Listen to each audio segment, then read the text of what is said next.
hereby is joining the meeting. Sure.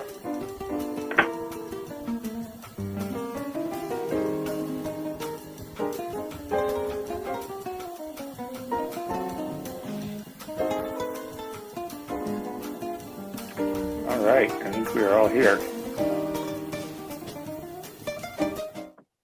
So it is 6. Chris, are we ready to go? Yep, we're good to go. Okay, very good. I will gavel this meeting to order. Welcome everyone to the October 20th, 2020 regular meeting of the Boulder City Council.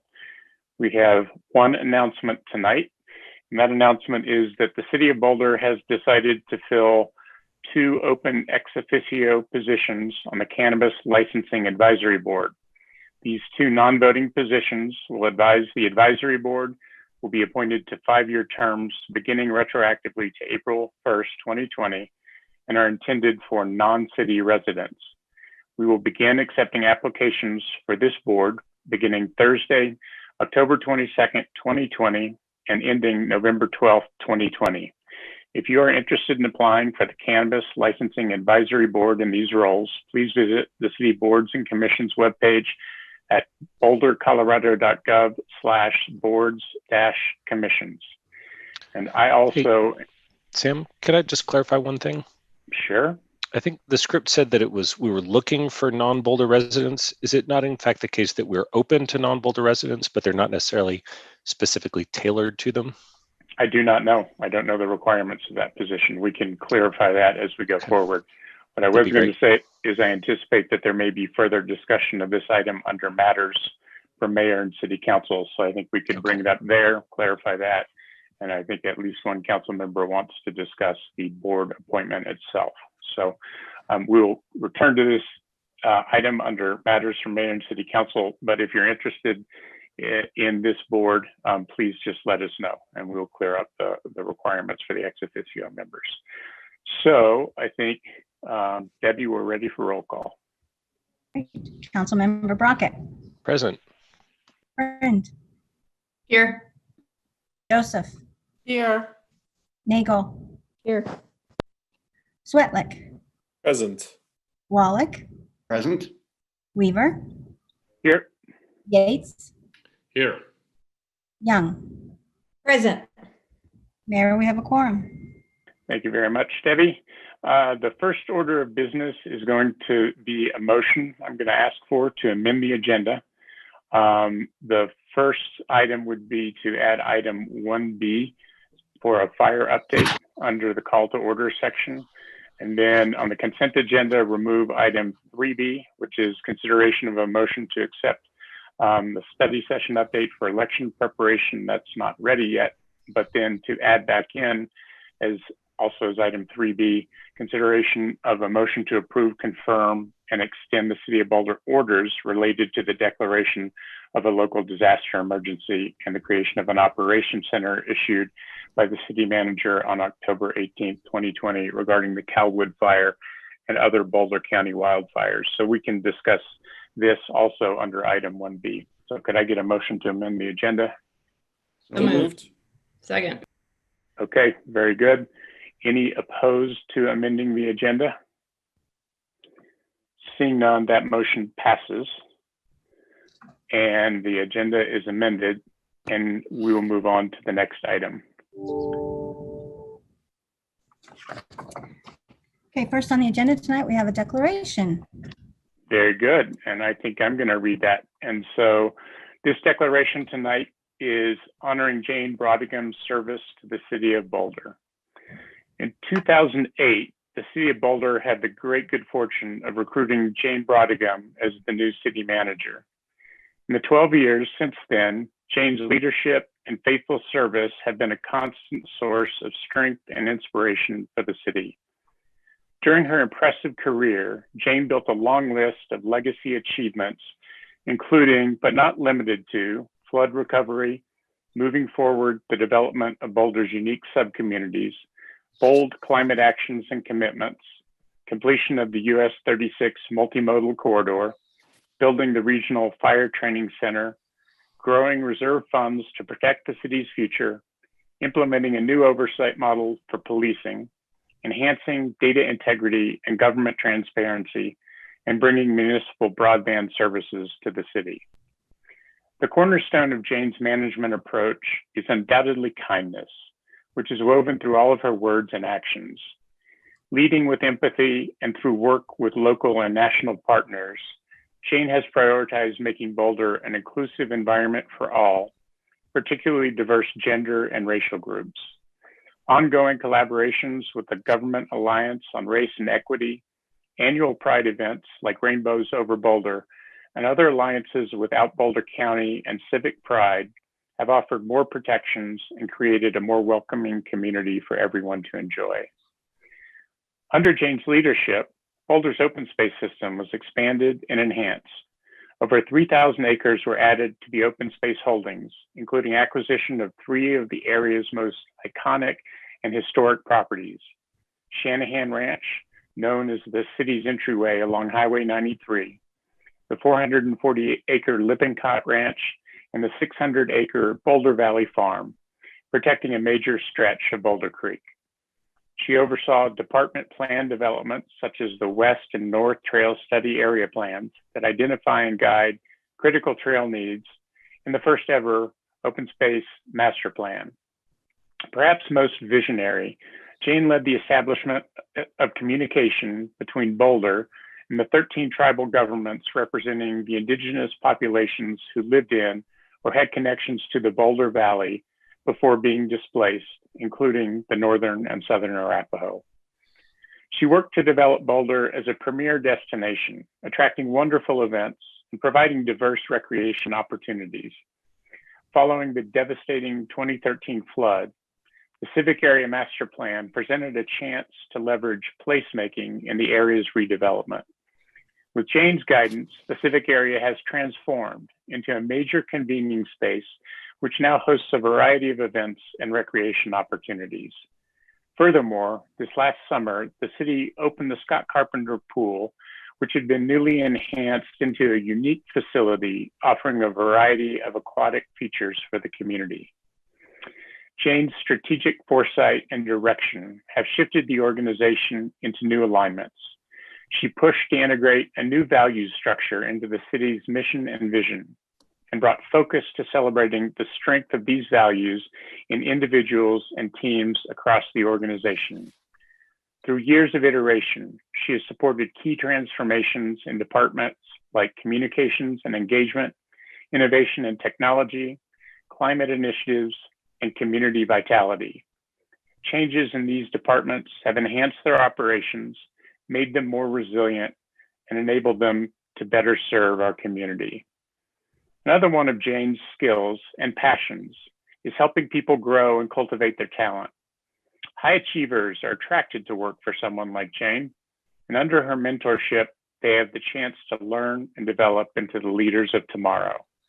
In particular, Jane's advocacy and investment in the workforce has elevated many female managers in local government, which, despite significant progress, remains a male-dominated management field.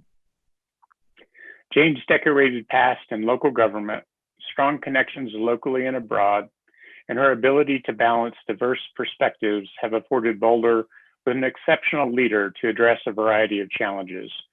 From economic downturns to fires and floods, Jane's swift actions and confident direction have positioned the city well for disaster response and recovery. As an international pandemic swept through the world, many communities lacked decisive leadership.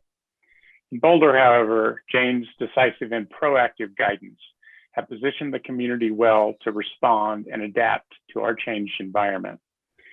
With the ever-evolving community needs related to the COVID-19 virus, Jane used data and decades of expertise to make continuous adjustments to services and approaches for the needs of everyone in Boulder.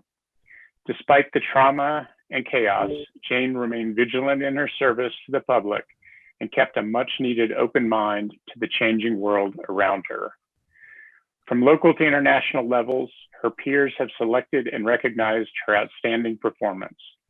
In this year alone, Jane was recognized as the City Manager of the Year by the Colorado City and County Management Association and served as president of the International City County Management Association, one of the highest honors in the local government profession. We, the members of the Boulder City Council, recognize, honor, and appreciate the service and significant contributions to the city and community made by Jane, and declares Tuesday, October 20th as Jane Brodigan Day, and urge all members of our community to recognize this special occasion. Jane, it has been a pleasure to serve with you. Thank you so much for giving your time and all of your talents to our community. And I wish you the best of luck in your coming retirement and your new adventures. And I would now ask for council members, let's all cheer. Yay. Thank you. So Jane, just imagine an entire room standing and applauding, because that's what would be happening right now if we were in person. I will imagine that. Thank you. Right. And if council members would like to raise your hands, I'd like to offer council members the opportunity to let Jane know their thoughts about her service. I don't see any hands up. There we go. Mark, why don't you start, and then Adam and Mirabai. Okay. Jane, it's been a pleasure to be able to work with you during the past year. I'm going to miss our conversations and your calm perspective on the issues that we deal with on a weekly basis. Like most new members, I expect, when I came onto the council, I felt I had answers to all of Boulder's problems and was ready to solve them. Little did I know how little I knew, and how much you and all of our staff knew about each and every issue that comes before us. I'm grateful for your patience and assistance to a rookie council member. Your service to this city has been long and meritorious, and your retirement is well earned.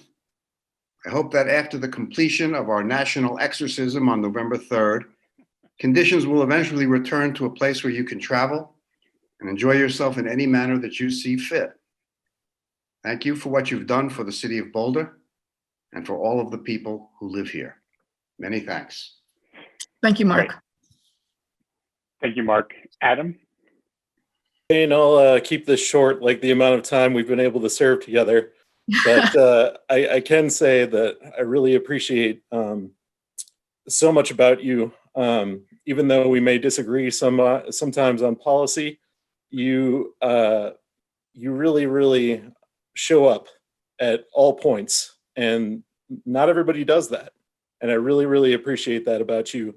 You've never once been dismissive. You always listen, and you always take, I think all of our ideas and tell us the honest truth of what you think about them. And I really appreciate that in a leader. That means so much. And I just wish you all the best going forward. I was really happy that, we could even spend a little time together in service. So thank you. And I wish you the best. Thank you, Adam. I appreciate it. Great. Next we have Mirabai, Aaron, Rachel, Mary, and Bob. Mirabai? Jane, I just wanted to thank you for all of the advice you've given me over the past almost 3 years now, and really appreciate you taking the time on Sundays when I usually had some time to answer emails and catch up. I'd always message you, and promptly, without delay, you would be there responding to my emails, and I always felt badly because I didn't want to bother you on your Sundays, but there you were. And so, as Adam said, you always showed up, and I think it's been incredible to see such a powerful female leader for our community. And it sets a wonderful example for younger generations, upcoming generations. And so we just want to thank you for the outstanding work you've done for the community. And it's been an honor to work with you and have you have such high honors yourself with being a leader within the local government structure. So we wish you the absolute best, and it's so much fun. Thank you so much, Mirabai. Appreciate it. Thank you. Aaron? Well, Jane, thank you so much for what you've done. And it's been such a pleasure working with you. And I have learned so much from you over these last however many years it's been. I don't know what I would have done without your leadership to rely on, and your answers to every question that anyone ever has. Or if you don't know the answer, you quickly direct us immediately to the person who has it. And so it's you've enabled every accomplishment that we have done as a city in these last many years. And none of us on council have ever served without you at the city manager helm.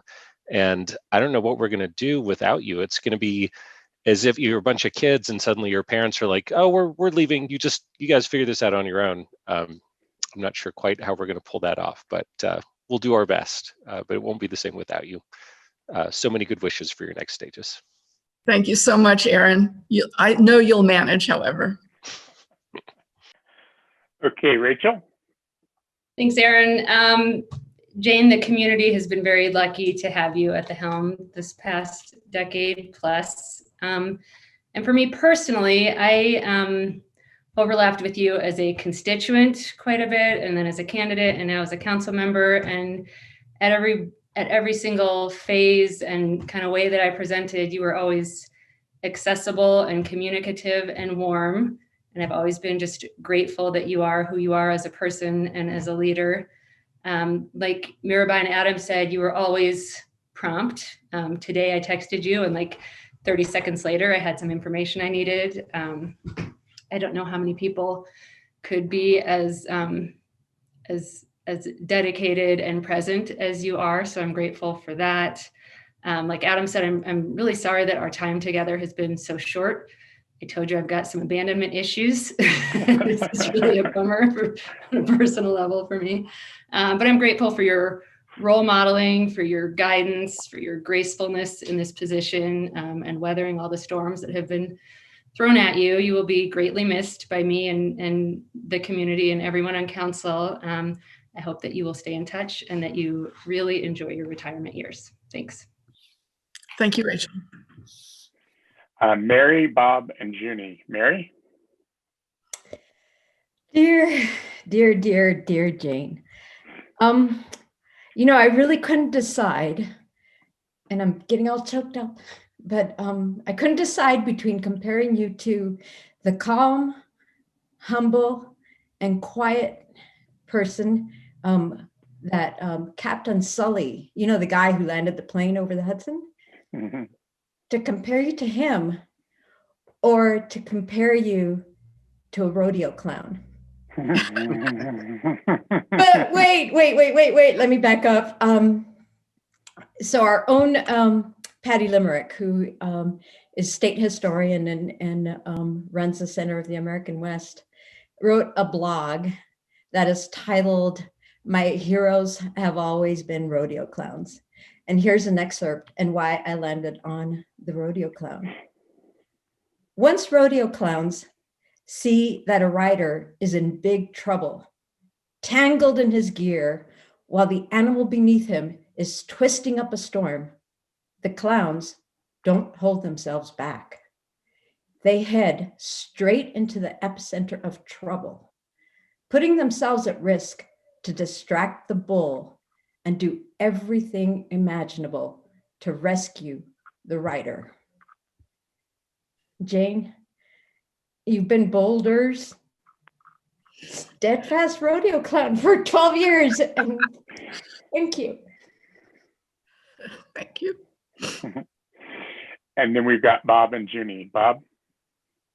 Well, Jane, Sam in the declaration read a long an appropriate list of accomplishments. And of course, there's many more things that you and your team accomplished during your 12 years. But there was one word that Sam mentioned very early in the declaration, which I think epitomizes you and how you treat people, how you've led your team, and what you've done for our community. And that word is kindness. And when I think of you, I always think of kindness. And so, like Mary, I want to read something that reflects your kindness. This is a poem called All That Matters by Edgar A. Guest.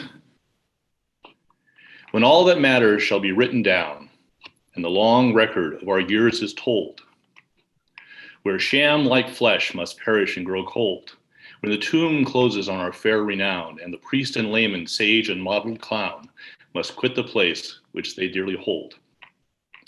What to our credit shall we find enscrolled, and what shall be the jewels of our crown? I fancy we shall hear, to our surprise, some little deeds of kindness long forgot, telling our glory. And the brave and wise deeds which we boasted often mentioned not. God gave us life, not just to buy and sell, and all that matters is to live it well. Thank you so much, Jane. Thank you, Bob. And Junie? I don't really like goodbyes, and everyone's already said everything that needed to be said. I just wanted to say it has been a pleasure working with you for this short time. I wish it was longer, but it is not. And I wish you well and have a wonderful life. And I hope to bump into you in Boulder, around Boulder. So thank you for everything you've done. Thank you, Junie. I appreciate it. So, Okay, so I'm sorry to interrupt, Jane. We have a few more special guests tonight. So I would like to get started with council just briefly. The first special guest that we're trying to get on tonight is Suzanne Jones. Technically, Suzanne Jones can't address council for a year after she's gone off. And so I'd just like to make it clear that council agrees that we'll suspend that rule so Suzanne can speak to us. Is there anybody who objects to Suzanne being allowed to speak? Seeing no objections, I will turn now to Sarah and see, Sarah, is Suzanne ready to go? Suzanne, I brought you in via computer if you wish to turn on your video, and I understand you're on the phone to actually speak. I've toggled it so that you can unmute yourself if you need to speak via phone. Yeah, we can't hear you on video, but you should be able to unmute on phone. What's the magic unmute incantation, Sarah? *6 maybe on your telephone if you can't unmute. Can I try? I'll just do. There you go. We can hear you. Excellent. Hey, thank you. Thank you guys for letting me come out of hibernation early for this special occasion. And I knew that Jane Brodigan Day would, eventually come. But I gotta say, it's gonna be really hard, Jane, to imagine the city of Boulder without you as the manager. And it's sad for a lot of us. And like Mary, I think I might choke up a little bit, but I wanna thank you from the bottom of my heart. And I know I speak for so many others in this city, to thank you for your years of commitment and dedication to the city of Boulder. You have left an indelible mark on our city in a very, very good way.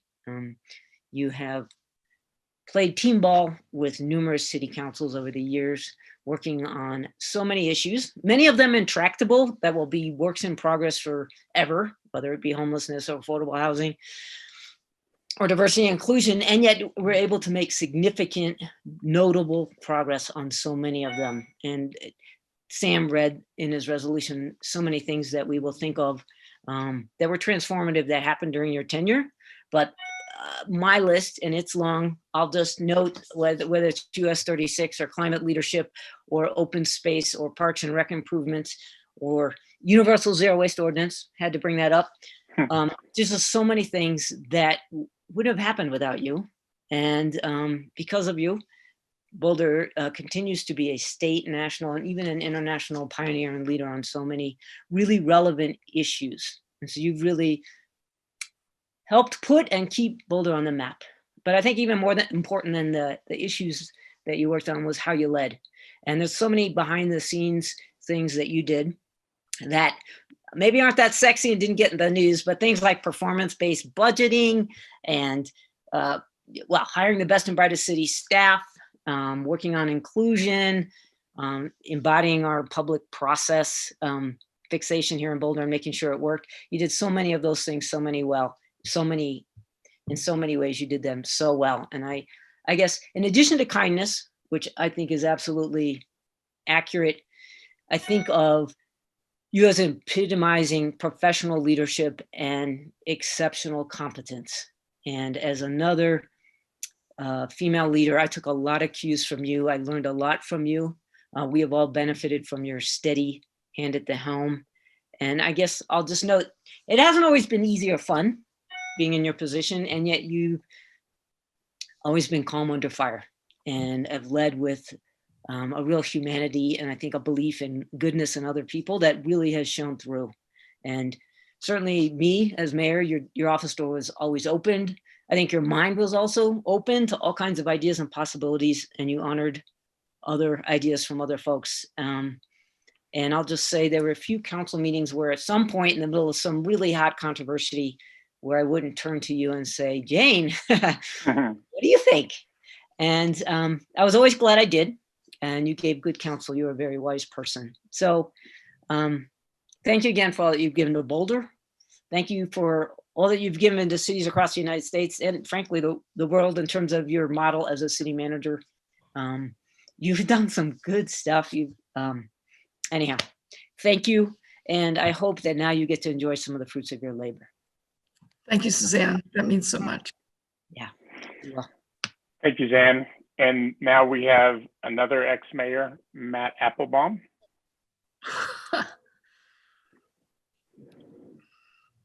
There you are, Matt. Okay. Yep, we can hear you. All right. Hi, everyone. Thanks for letting me join you to celebrate Jane's remarkable 12 years as our city manager. I don't usually read stuff, but I want to get this right, so I'm going to. I was on the council that selected Jane, as was Susan Osborne, and she was my first choice and my only choice, I might add, since she was so clearly the best candidate. And then, as we watched, she became the best city manager during the 40 plus years that I've been working with our local government. Now, as you know, being Boulder city manager isn't exactly easy. It's great that we have a smart, engaged citizenry, but that means we take on a huge variety and quantity of complex issues. And while we've always argued over priorities and policy and process, well, just like the outside world, even we here in the Boulder bubble have gotten awfully testy and angry, and even offensive to Jane and her staff far too often, both our residents and unfortunately even we council members at times.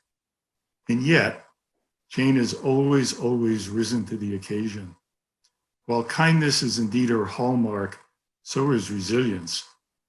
Whether faced with yet another impossible deadline or a recommendation sure to displease many, or a real disaster like the 2013 flooding or approaching wildfires, or the surreal pandemic that has upended our lives and our city finances, Jane always stays strong and hopeful and determined to do what is best for our community.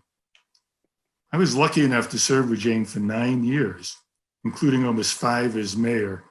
And boy, Jane, without you, I would have been even a worse disaster as mayor.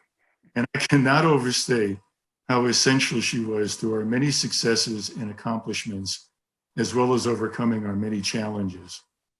And as was noted in the declaration, her superb selection of senior staff reinforces the critical role she has played in how she has helped shape our city for over a decade. So it's truly my honor to be here tonight to thank and celebrate Jane for her incredible commitment and dedication, her kindness, and her resilience. And one final descriptor, perhaps the most important, her integrity. Thanks so much, Jane. Get some much deserved rest, and then may you find other challenges to meet and mountains to climb. Love you, Jane. Thank you, Matt. Great. And we have one more special guest, and that's another former mayor, Susan Osborne.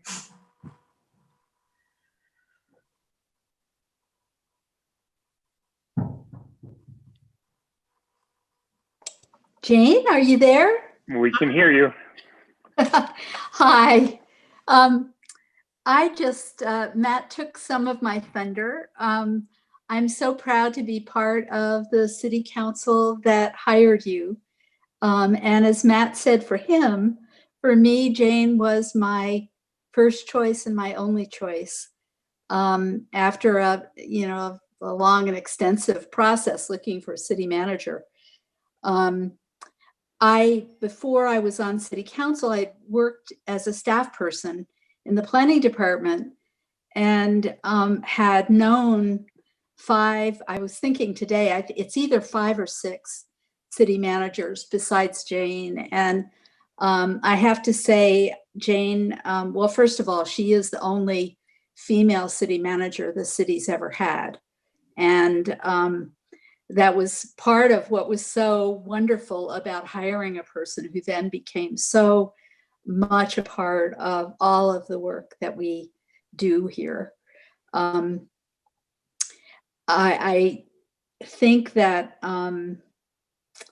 I admire Jane and second everything that's been said before.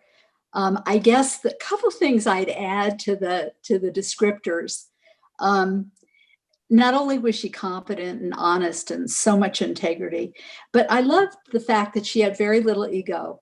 And I have to say that wasn't the case with many of the city managers that we had.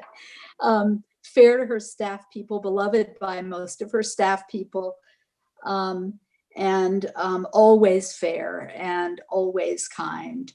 And I think probably we can all say how working with Jane on a professional level is one thing, but it doesn't take long before you also become a friend. And Jane, I hope I see you here and there after your retirement, and I look forward to it. Congratulations.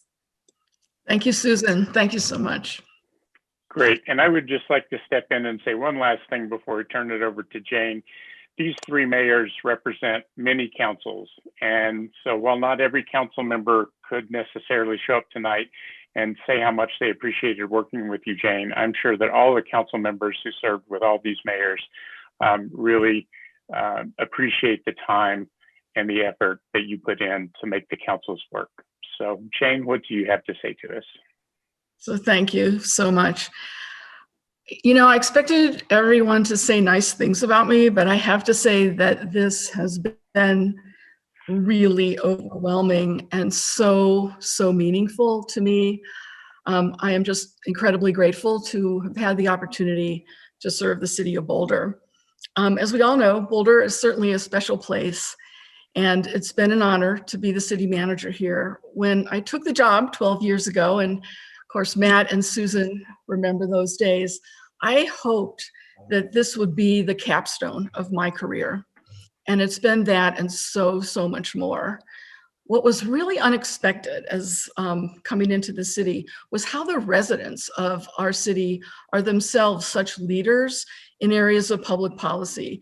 The pressing issues that we've faced of climate change, resilience, sustainability, care for our most vulnerable in the community, and racial equity. And that doesn't happen everywhere, I can tell you from my experience. And it's just exhilarating for a city manager to work in a community that cares so much, and some would say so loudly. What has been honestly the highlight for me has been working with the people in our organization.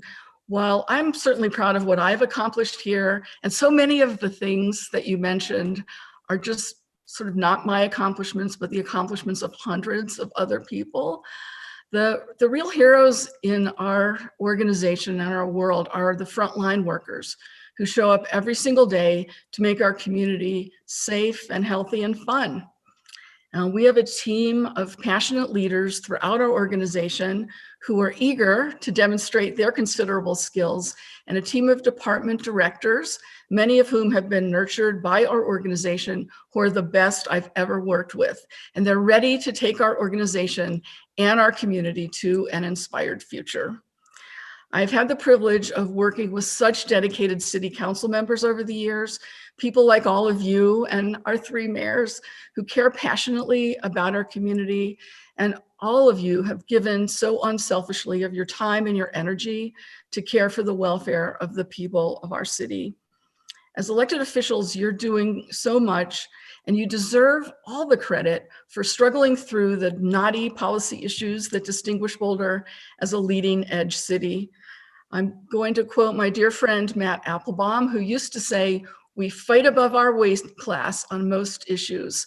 And it is extremely gratifying as a city manager to work in an environment that encourages that kind of creativity. I know that Boulder will attract the very best candidates to the position of city manager, and it's time for new ideas and visions to take our city to a new level as we grapple with the two overarching issues of our age: climate change, and systemic racism. We have the inspiring leaders both in our organization, on council, and in the community to make this so. And I look forward, as a new resident of the city, to seeing the great work that you all do together. So thank you for the many dear friendships I've made, for the good trouble that we've caused, and for the high honor of serving this amazing community. Thank you. Thank you so much, Jane, and thank you to the mayors and everybody for coming in. Everybody. Thank you. All right, now on to This is when we have the party, right? We don't have a meeting or anything. I know, let's have a party. That would be nice. Unfortunately, our next item that we have to move on to is the fire update. So Jane. And that's not going to be me. I asked Chris Meschuk to take that one tonight. So Chris, it's you. Thanks, Jane. So as council and everyone is aware, there were two wildfires that occurred this weekend that started, the Calwood fire and the Left Hand Canyon fire. So just to give some quick stats about both of those fires and their current status, and then a little bit, what I'd like to cover is a little bit of the city's role, and then the agenda item that you have before you tonight. So first, the Calwood fire currently is at 9,365 acres. And is currently 17% contained. There are 255 personnel fighting that fire. And the Left Hand Canyon fire is currently at 470 acres with 4% containment. There's 115 personnel working that fire. Both of those fires, the cause is still under investigation. The incident management team and the firefighters working the fire made good progress today, they said. On the Calwood fire, there were containment lines on the east and west ends of the fire that were solidified. On the left-hand fire, the containment lines were on the south side, closest to the structures near the fire. Folks will note that there was a fair amount of smoke in town today. That was due to the wind. They do expect similar conditions tomorrow. And there's been some flare-ups inside the fire perimeter, which they were expecting. None of those have crossed any of the containment lines, which they're happy about. The damage assessment and debris management work is underway now, and they're working on reentry planning. There's a community meeting tonight at 7:30 that's going to be streamed online. In terms of the city, we have a significant number of staff that are engaged in assisting on the fire and the emergency operations, including fire, police, open space and mountain parks, housing and human services, planning and development services, public works utilities, public works transportation, IT, HR, communications and engagement, and probably more that I don't even know about. So I want to thank all of our officers and firefighters and our red carded OSMP staff for their direct response, as well as all of our staff assisting with evacuations and in the Emergency Operations Center. We also have employees that are affected by the evacuations, and we're supporting them in as many ways as possible.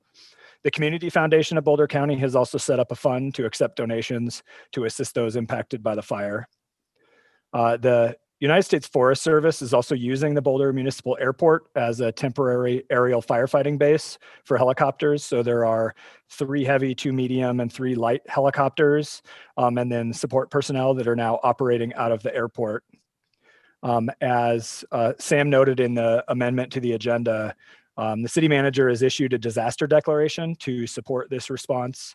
And we're using the Fire Training Center and the Boulder Reservoir as a command post and an operations center. And part of that is to support COVID distancing requirements, so the firefighters are spread out. So agenda item 3B tonight is for council to consider approving, confirming, and extending the disaster declaration and emergency order. We're anticipating that this order will need to be in place for about 2 to 4 weeks while we finish the response, and then the fire transitions back to local county teams to begin recovery. There's 2 final items that I'd like to address. The first is the emergency alert issue. There was an emergency alert that was issued that went far beyond what the notification area was that we were expecting. Through the Office of Emergency Management and the National Weather Service, they can push emergency alerts out through weather radios. And that alert was targeted at Ward and Jamestown and Gold Hill. And unbeknownst to us, there are now third-party apps that sweep those National Weather Service alerts and then truncate those messages and rebroadcast them over their proprietary platforms. And that occurred. And in this case, that emergency alert went out to most of Boulder, Longmont, Louisville, Lafayette, Superior, Broomfield. So that message it went far beyond what was expected. This is, it appears, the first time that anyone has become aware of this issue. It's been elevated to the National Weather Service DC office and is part of now going to be a nationwide after action review to determine if there's a better way to try and address that in the future. So we know that a lot of folks here in town received that message and it caused quite concern. So we want to make sure that that's addressed for the future. The second piece that we've heard a lot of from folks is how do I sign up to get emergency alerts? And there's a very simple way to do that. There's a website you can go to, which is boco911alert.com. And that's how you can sign up through the system that all of the dispatch centers in Boulder County use. And you add all of your phone numbers, you can select phone calls or text messages, and then you add the addresses that you would like. So you can add your home address. If you have a work address in the county, you can add your work address. If you have kids that are in schools, you can add school addresses. So it's a great way to make sure you stay alerted to any emergencies that are occurring in the county. So that's boco911alert.com. So with that, I'll go ahead and wrap up, and I'm happy to answer any questions. Great. Thank you very much, Chris. Council, any questions for Chris? Okay, I'm seeing no hands. So I guess, Debbie, I'll turn it back to you. Okay, next on the agenda tonight is the update on the municipal building renaming. And Taylor Riemann is going to be presenting this matter. Taylor?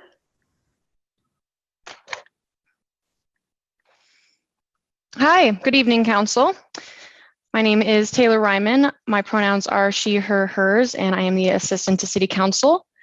The item we're discussing tonight came out of the retreat you had this year, renaming the municipal building to commemorate Penfield Tate II, the first and only Black mayor of Boulder, and his positive, groundbreaking influence on the city. This work also aligns with our effort to lift up the contributions of our leaders and community members of color. Next slide, please. Tonight's agenda will go through a little bit of background on the proposal and history of Penfield Tate, a little bit on the engagement efforts, staff and financial impacts for phasing in the building improvements, next steps in this process, and we will end with some comments from Penfield Tate III, who is Penfield Tate II's son. He's still a very active political member of the Denver metro area. Next slide, please. As a refresher, the proposal is to rename the municipal building to be the Penfield Tate II Municipal Building, and it's located at 1777 Broadway. It's the building that we typically host these riveting council meetings in every Tuesday when we're not in a virtual environment. The proposal has been reviewed initially by the naming committee, and the committee is comprised of representatives from the city manager's office, a representative from the city attorney's office, and a representative from the facility to be named. The naming committee gave their a recommendation of approval to the city manager, and Jane just recently went ahead and approved it, and tonight it is in front of you. Next slide, please. The next couple of slides contain newspaper clippings and quotes speaking about Penfield's history in Boulder. Thanks to our staff at the Carnegie Library for their help to track these down and digitize them. As I flip through the next two slides, I'm going to read off a couple of quotes from a few of the stories. Some will notice that the challenges facing Tate at this time continue to be much of the same that we face today, decades later. The first slide has clippings that speak to Tate's views, experiences leading up to the election, and his path to the mayoral position. Title: Being Black Gives Him Advantages. Talking about how his Blackness sets him apart from other candidates, Tate says, "I've been raised to learn to understand people as a matter of survival. It was something I had to do and something I did do.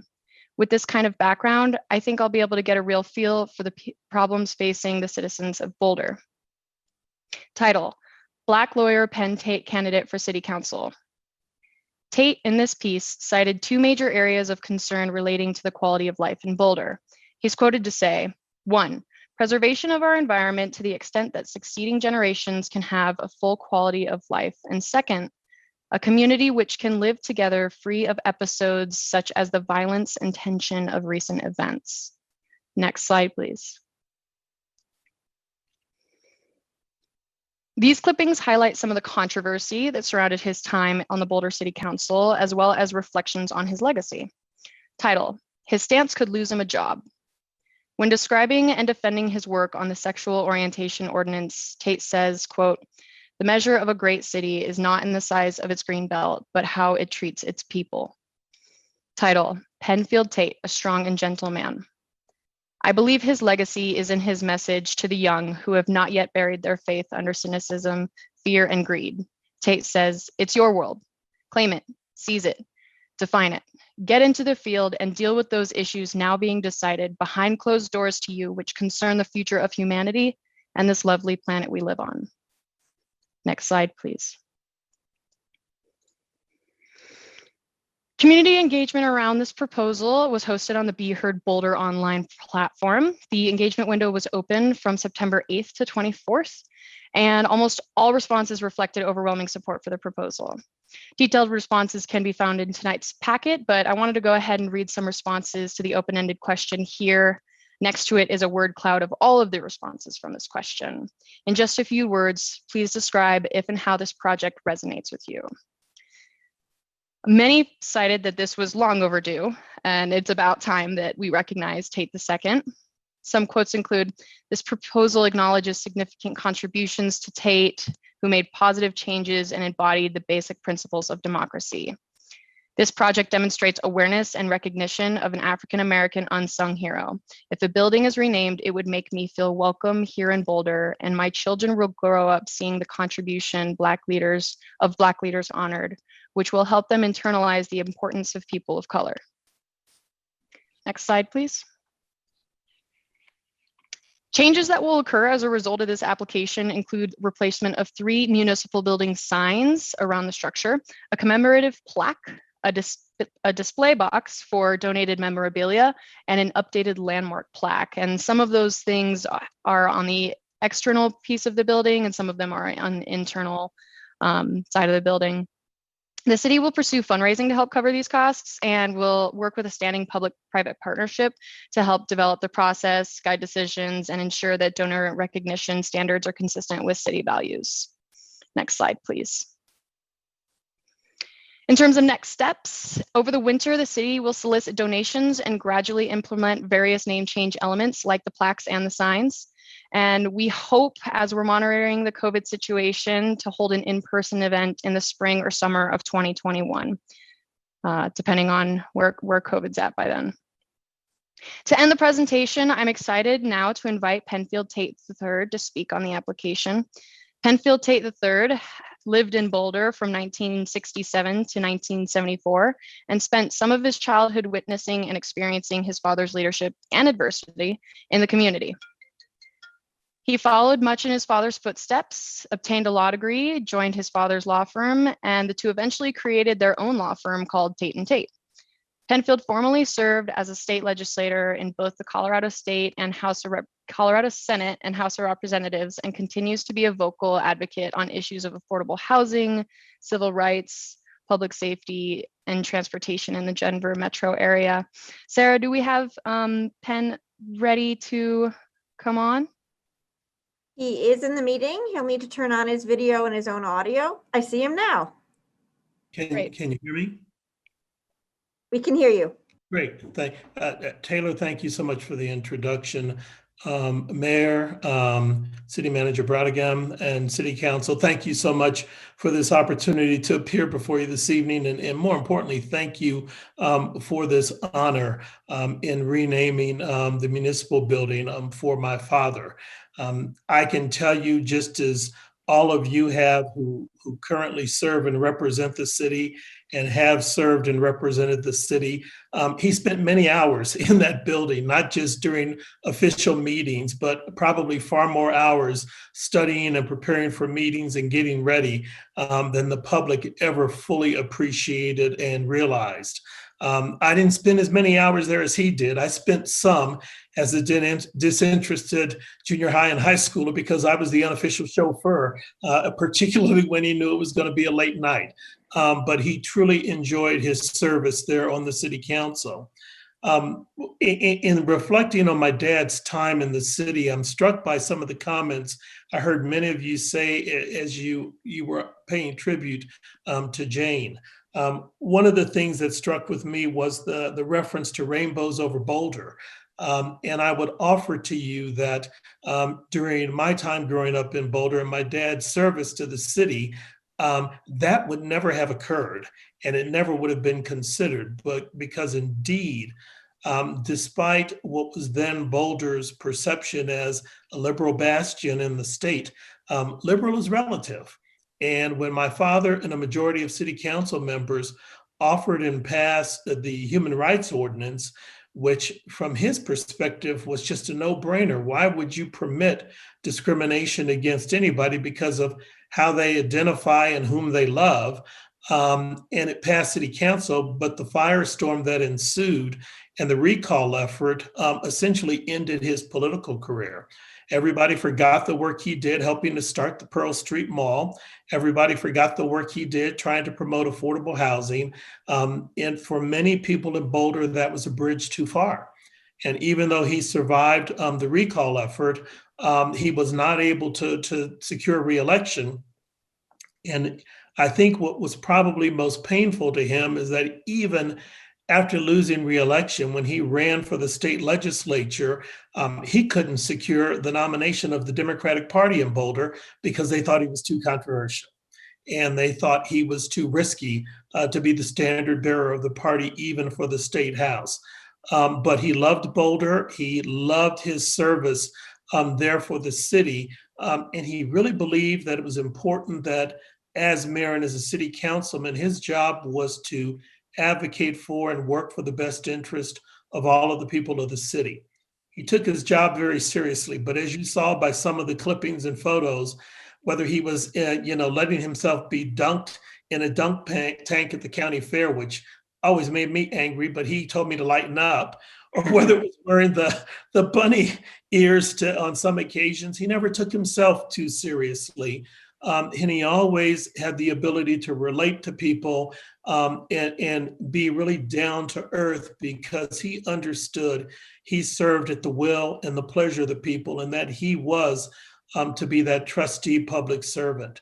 I am confident he never thought this sort of honor would have been bestowed upon him. And were he alive, he would probably beg off and say thank you, but no thanks. He always believed in wanting to invest in people rather than stuff. But indeed, he knew that his job often called for investing in stuff like the Pearl Street Mall, like open space, like better housing conditions for the citizens, and even partnerships with CU advocating for a better environment for students from communities of color and other underrepresented groups. So let me thank you for your doing this. I will tell you, our entire extended family is ecstatic. It started with the mural on the Boulder Public Library. And the irony there is my mother worked at the public library for almost 30 years. So for many evenings, she and my dad were right across the parking lot from one another. But the mural is beautiful. And this naming honor is just sort of an icing on the cake. And I know that a number of my family members have memorabilia they're going to contribute. They will want to contribute financially to the effort, and they want to be here for the official occasion. So we are deeply honored. I am personally honored and gratified. And I thank you for this tribute to my dad, who didn't do these things to get recognized. He did them because he just thought he was doing the right thing. and he understood the consequences sometimes of his decisions, but he knew he'd let the chips fall where they may, because he'd always do what he felt was in his heart, and in his conscience, was in the best interest of the people of the city of Boulder. So thank you very, very much. I appreciate this deeply.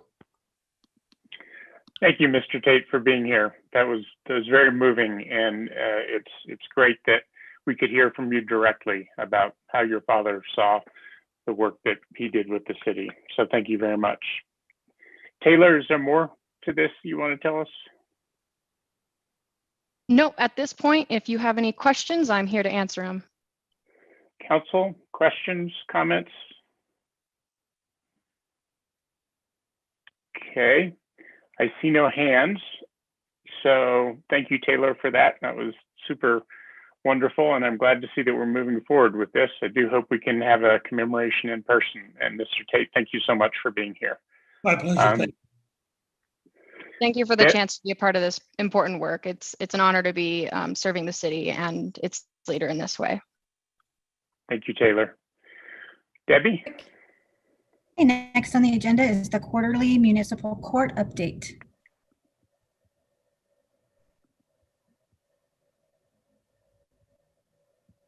So Judge Cook is here, I'm pretty sure. I saw her.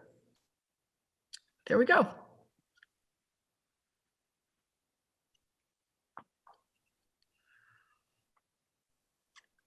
Linda?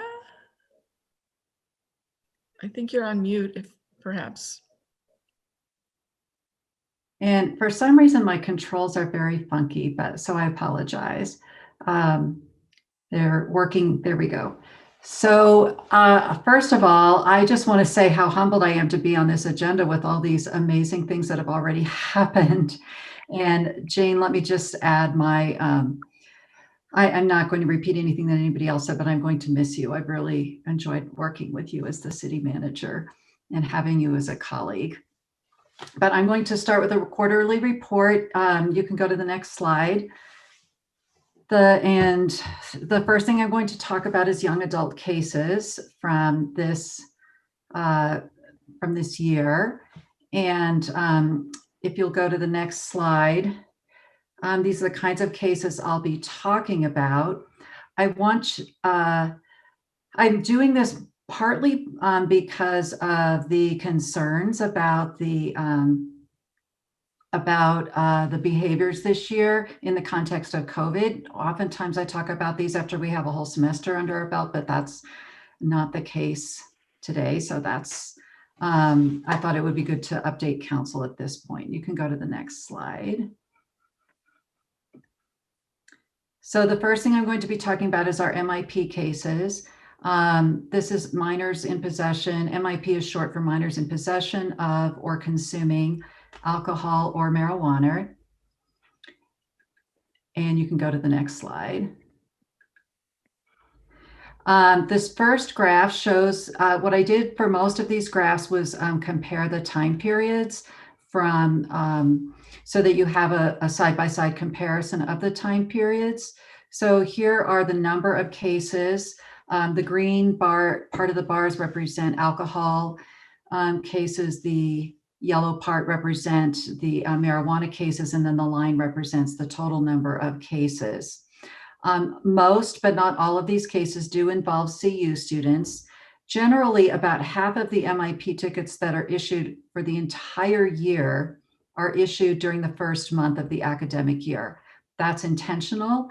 We do that because the idea is that by heightening enforcement during that time frame, we do send a message to the young adults about what our community's expectations are around substance use. So we want them to understand, for instance, that we're not New Orleans during Mardi Gras and you can just walk around with a beer on your hand. A couple of things that I want to point out. The reason for the low number of cases in 2018 is that CUPD was directed to issue more warnings and fewer citations. So that's why there's kind of a departure in the total number of cases for that year. And then we see it go way up to 549 in 2019.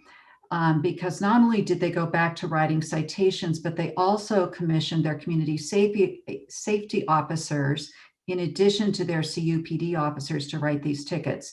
So before, those officers were not commissioned to write tickets, but beginning in the last academic year, they were. When you look at this academic year over the same exact time frame with comparable enforcement capacity, the number of violations dropped from 549 to 423, which is a 23% decrease from last year. So hopefully that's reflecting some of the attitude that the students are having, and that they are mitigating their behavior to some extent. Next slide. So the next slide talks about the citations by agency. I know we often tend to think of Boulder PD as the only enforcement agency operating in the area, but CUPD actually writes a lot of the tickets. And so I wanted to break that out for you because it's a pretty good proxy for understanding the locations where these violations occur. As you can see, during the previous 3 years, on average, 40% of the first month violations occurred off campus. This year, only 16% occurred off campus, which is a 60% decrease from the previous 3 years. So what this seems to suggest to me, and I read the fact patterns on these tickets, is that many CU students, while they may still be socializing, are doing so in small groups in dorm rooms rather than being out and about at off-campus parties. Next slide, please. One last slide regarding the MIP cases. As you can see from this graph, the overall trend is that there is a decrease in the number of individuals that we see with repeat MIP cases. And hopefully that speaks to the efficacy of our response to these cases. Our main goal in these situations is to provide the appropriate level of treatment to the offender, depending on their individual substance use patterns. We do that by requiring them to answer a widely used and heavily validated screening tool consisting of 18 questions regarding alcohol and cannabis use, and their answers dictate which treatment intervention is assigned. These interventions themselves are evidence-based and are specific to the college-age population. Most of them complete treatment through CU Health promotions, but we do have alternatives for non-CU students as well. In addition, anybody who comes back to court with a second or subsequent MIP case is assigned community service as well as substance use treatment. Next slide. So I want to talk a little bit before I get into the data about some of the steps that we took before the beginning of the school year. First of all, I convened a meeting with the adult advisors to the Interfraternity Council on the Hill, or IFC on the Hill for short, the prosecutors and key CU staff. Part of the reason that I did that was not so much about COVID, although that was certainly something that we knew was an additional overlay for this year. But it was mostly to discuss the lack of institutional memory among Greek organizations and how to create that. So one of the things that happens is the executive boards turn over year after year. And even if there have been previous violations and people from the fraternities have gone through various educational processes and learned from that, that doesn't get passed on down to the next generation of officers. So that was one of the points of or purposes of the conversation. We also, again, wanted to discuss potential impacts of these violations due to COVID, with more people staying at home, working at home, doing school from home, and so forth. I just want to say that the IFC advisors were incredibly responsive. And one of the things that they asked was that they be added to a weekly court email that we send out to property managers who opt in that lists the quality of life violations by address. And the benefit of that for the IFC is that they can see whether or not an address is one of their member organizations, and then they, as an IFC, can take a disciplinary action if they feel that it's appropriate. So a fraternity that has a violation may end up in court with the case. will see the student conduct office at CU with the case, and then may also have a disciplinary action with the IFC. Next slide. So QOL is short for quality of life. For purposes of this chart, quality of life cases include 3 different charges: nuisance party prohibited, unreasonable noise from 11 p.m. to 7 a.m., and disrupting the quiet enjoyment of the home. While these charges differ slightly in terms of the elements of the offense, they typically represent 2 types of behaviors. One is playing music very loudly, sometimes from outside speakers, and usually after 11 p.m. And the other is social gatherings, which often include loud music. When you look at the number of tickets issued year over year, that's not very helpful because oftentimes multiple people are cited for the same violation. So it's actually more helpful if you look at the brown bars, which represent the number of unique incidents year over year. So a couple of things that I'm going to call out from this chart. First of all, 56 different incidents have been ticketed this year through October 14th when we ran the data. That means that more tickets were issued this year than in the entire 2018-2019 academic year. Second, the ratio of tickets issued per incident has increased pretty significantly this year compared to last year. So whereas last year there were many more cases where a single person was charged with an incident, in this year, many more tickets had 1 or more, or 2 or more people charged in the same incident. Next slide. Then when you compare these citations over the same time period from previous years, you can see again that difference in the number of tickets.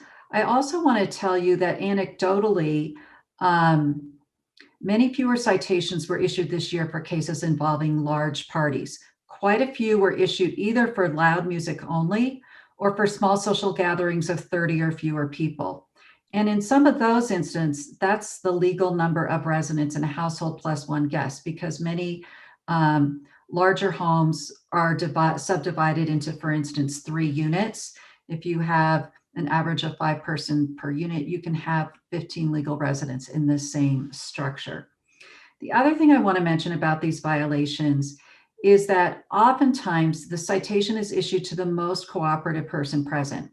This is usually the person who answers the door, who is relatively or totally sober, and who is often not the primary host of the party. In the case of a fraternity, it will usually be a designated sober brother who is often a sophomore who is not an officer. I'm going to talk about that in a minute in conjunction with another slide. Next slide. So these are the court responses to quality of life violations. Most of the time, the outcome of the case is dictated by the prosecutor's plea bargain offer. I have the ability to reject those offers where I think it's appropriate, but generally speaking, I'm not rejecting plea bargain offers that have been extended. They are very appropriate in fashioning those in the first place. Secondly, we do align with CU student conduct. So for instance, if the court is ordering restorative justice in a case, there's a very good chance that CU is going to also order that. There usually will be a few points of difference, but we also don't want to pile on in these cases. And then also the cases are developmentally appropriate to this young adult age group and the stage of development they are at, given their ages. Next slide, please. I know that you all know that we use restorative justice. That's one of the central aspects of our response. For people who aren't familiar with restorative justice, it helps to address the relationships between victims, offenders, and the community in a way that repairs the impacts of an incident while holding the offender accountable for their actions and building community. Restorative justice is an evidence-based response that research has shown improves justice system outcomes as compared to a more punishment-oriented or retributive approach. And I just want to say that in particular, this age group, where there's still quite a natural tendency to push back against authority, a retributive, punishment-oriented approach is really counterproductive to where they are in their thinkings. And so we're really fortunate to have the partnership with CURJ. They do have multiple models depending on the situation. So they have one model that they use specifically for fraternities that requires 2/3 of the executive board to attend. And then the restorative contract that is fashioned includes multiple members from the fraternities participating in satisfying the terms of that contract. Another thing that they have is something called their friends and roommates model. So if it is in fact the most responsible person that responds to the door when a house party ticket is issued, that individual in court, there's a couple of options. First of all, if they can persuade one of their friends who was actually the party host to come to court, the prosecutor can substitute that individual as the defendant in the case, and they become the responsible person. But even if they can't do that, CURJ allows them to invite their friends or roommates who helped host the party. They can participate in the restorative justice conversation for no fee. They come out of it with no obligations that they themselves have to personally fulfill. It's on the person who was charged in court, although they may chip in. But what it does is that the restorative conversation, which is really a big part of this, where the victims or surrogate victims explain the impacts on them, is heard by the people who actually hosted the party. Finally, for CURJ, and I mentioned this when we had the meeting with CU, early in the spring when we were under the stay-at-home order, I asked CURJ if they could develop or address the added overlay of COVID impacts when addressing quality of life violations. So they have developed 3 additional models that they overlay with the existing models that address COVID. And the reason there are 3 different models is because they're sort of different levels of harms that have occurred in the COVID context, for instance, ranging from the low end of simply not wearing a mask to the high end of hosting a large party. Next slide.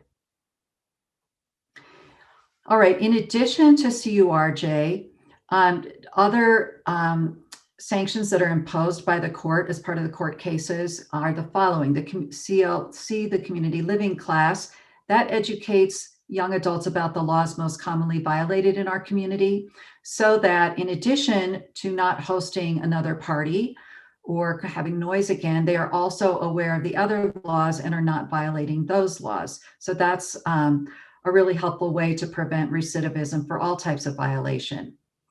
Since COVID became a factor, the prosecution has added community service and an essay to their plea bargains in these cases. The amount of community service is variable depending on the facts of the case.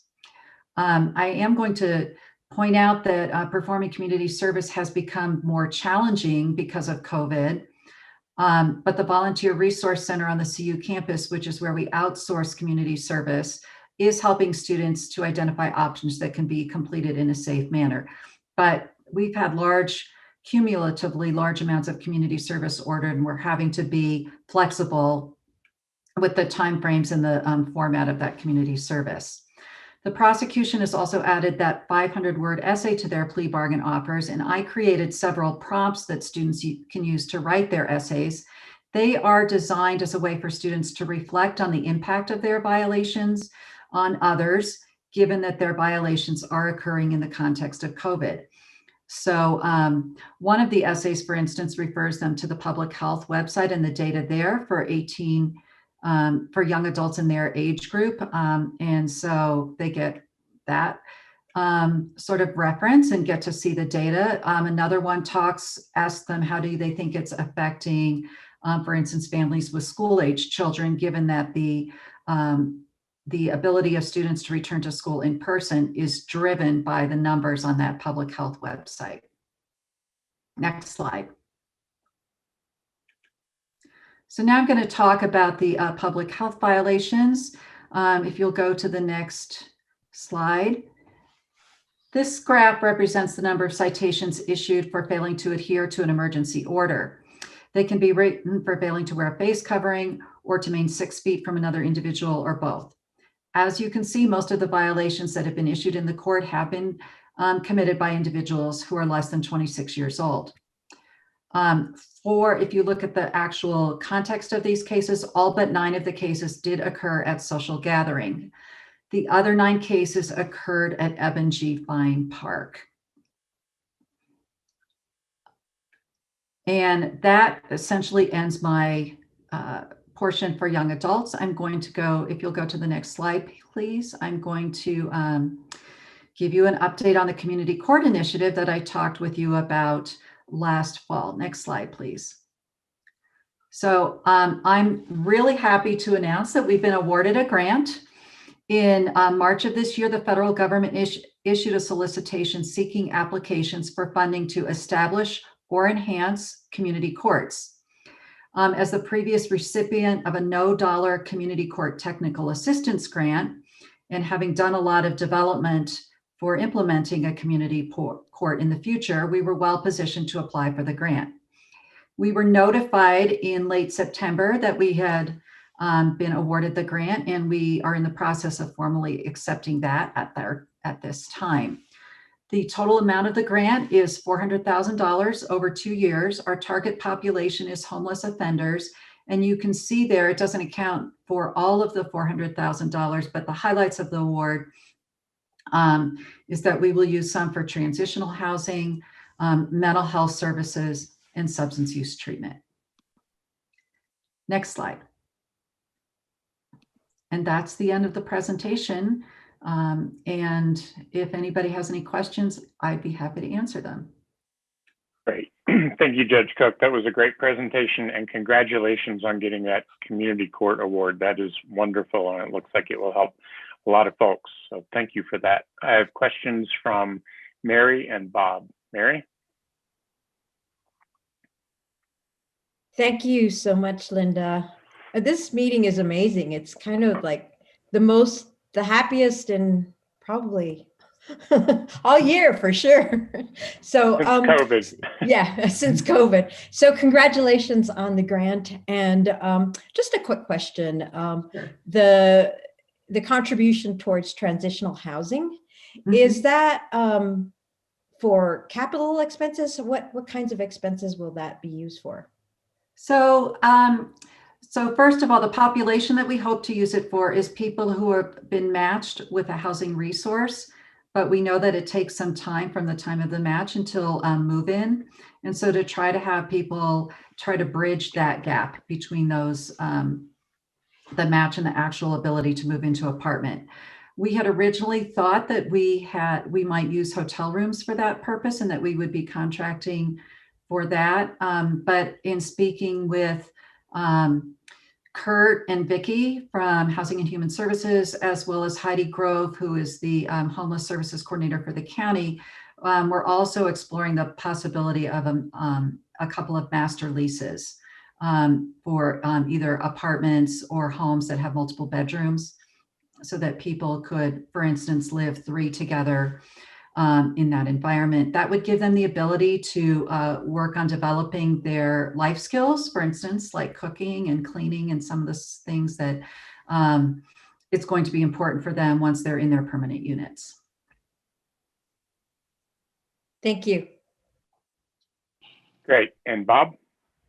Well, thanks, Judge Cook. It's always great to have you brief us on all the good work that you and your team are doing. It sounds like you've been very responsive and reactive to some of the situations we've had to deal with in COVID. I know that you're a leader among municipal judges across the country, and I know that you keep in close contact with your colleagues in other cities around the United States. What are you hearing from your colleagues on, especially your colleagues in college towns, about how they're dealing with students in COVID? Are there experiences that have worked well for them that you're going to be trying here in Boulder? So far, we haven't had a forum where we've had the ability to share that kind of information. As in conjunction with the National League of Cities City Summit, which is, as you know, going to be virtual this year, we are hoping to have a roundtable among the judges and court administrators, so that anybody who wants to participate from that group, and the topic will be COVID. And it will probably range from how do you conduct virtual court to some of those solutions for specific types of behaviors that we're seeing, but nothing specific that has been I've attended a lot of webinars up to this point, but none of them have been on that specific topic. Well, thanks, Judge. We look forward to hearing what you learn in National League of Cities in the next few weeks. Great. Thank you, Bob. Mark? Just a quick question for Judge Cook. First, thank you for the presentation. It was excellent. Do all of the people who appear before you on quality of life charges participate in the CURG program? So if they are a CU student, pretty universally, they will participate in that. That's a fairly standard response. If they are not a CU student, we can offer something similar through City of Boulder's Community Mediation Services offices. They are able to offer restorative justice model. Do we see any difference in the rates of second and third offenses between people who have participated in the CURG program and those who have not? So we have not, it's really hard to do that analysis because pretty much everybody gets ordered into CURJ. The few people that don't are generally CU students that have graduated or are no longer attending CU and have moved out of the area, in which case what we're doing then is we're substituting generally community service for the CURJ interaction. But again, because they've moved out of the area, their likelihood of reoffense in our area is very low. Thank you so much. Very good. I don't have any more questions. So Judge Cook, thank you so much for telling us about this. And we look forward to hearing how the grant implementation goes and other community court issues. So thanks very much. Thank you. Debbie? Okay, next on the agenda is the open comment period. Very good. Okay, so on my list here, the first three speakers that I have listed are Mark Gelband, Lucas Schaefer, and Michael Abreu. Mark? So I'm not seeing Mark Gelband in the meeting. We do have somebody who's come into the meeting with a device name. And so I'm trying to contact Mark to see if that might be him. I suggest we move to the next speaker and we can circle back around again. Great. We've got Lucas. I have emailed you. Please confirm that that is you. Great. So we have Lucas Schaefer, Michael Abreu, and Chris Hoffman. Lucas? So Lucas, you should be able to unmute yourself and you'll testify through audio only. Hello? We can hear you. Great. Good evening. I would like to talk about the City of Boulder's appropriate role in contributing to the goals of the Greenhouse Gas Pollution Reduction Roadmap.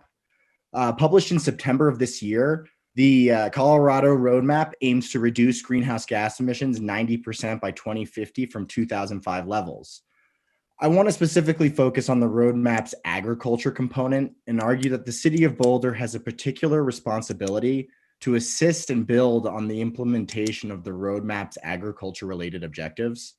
The current roadmap highlights better cooperation with existing public and private efforts that motivate voluntary implementation of sustainable practices and technology. What it does not mention explicitly, but what I believe to be essential, is local government aiding those who steward our local lands with processes of applying for grants and assistance, as well as receiving input from farming communities on the effectiveness of such efforts. Assisting in transitioning to sustainable agriculture demands attention, investigation, and adaptation.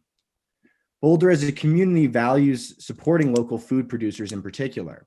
We recognize the value inherent in local food markets, both in terms of health and sustainability, and stimulating local businesses.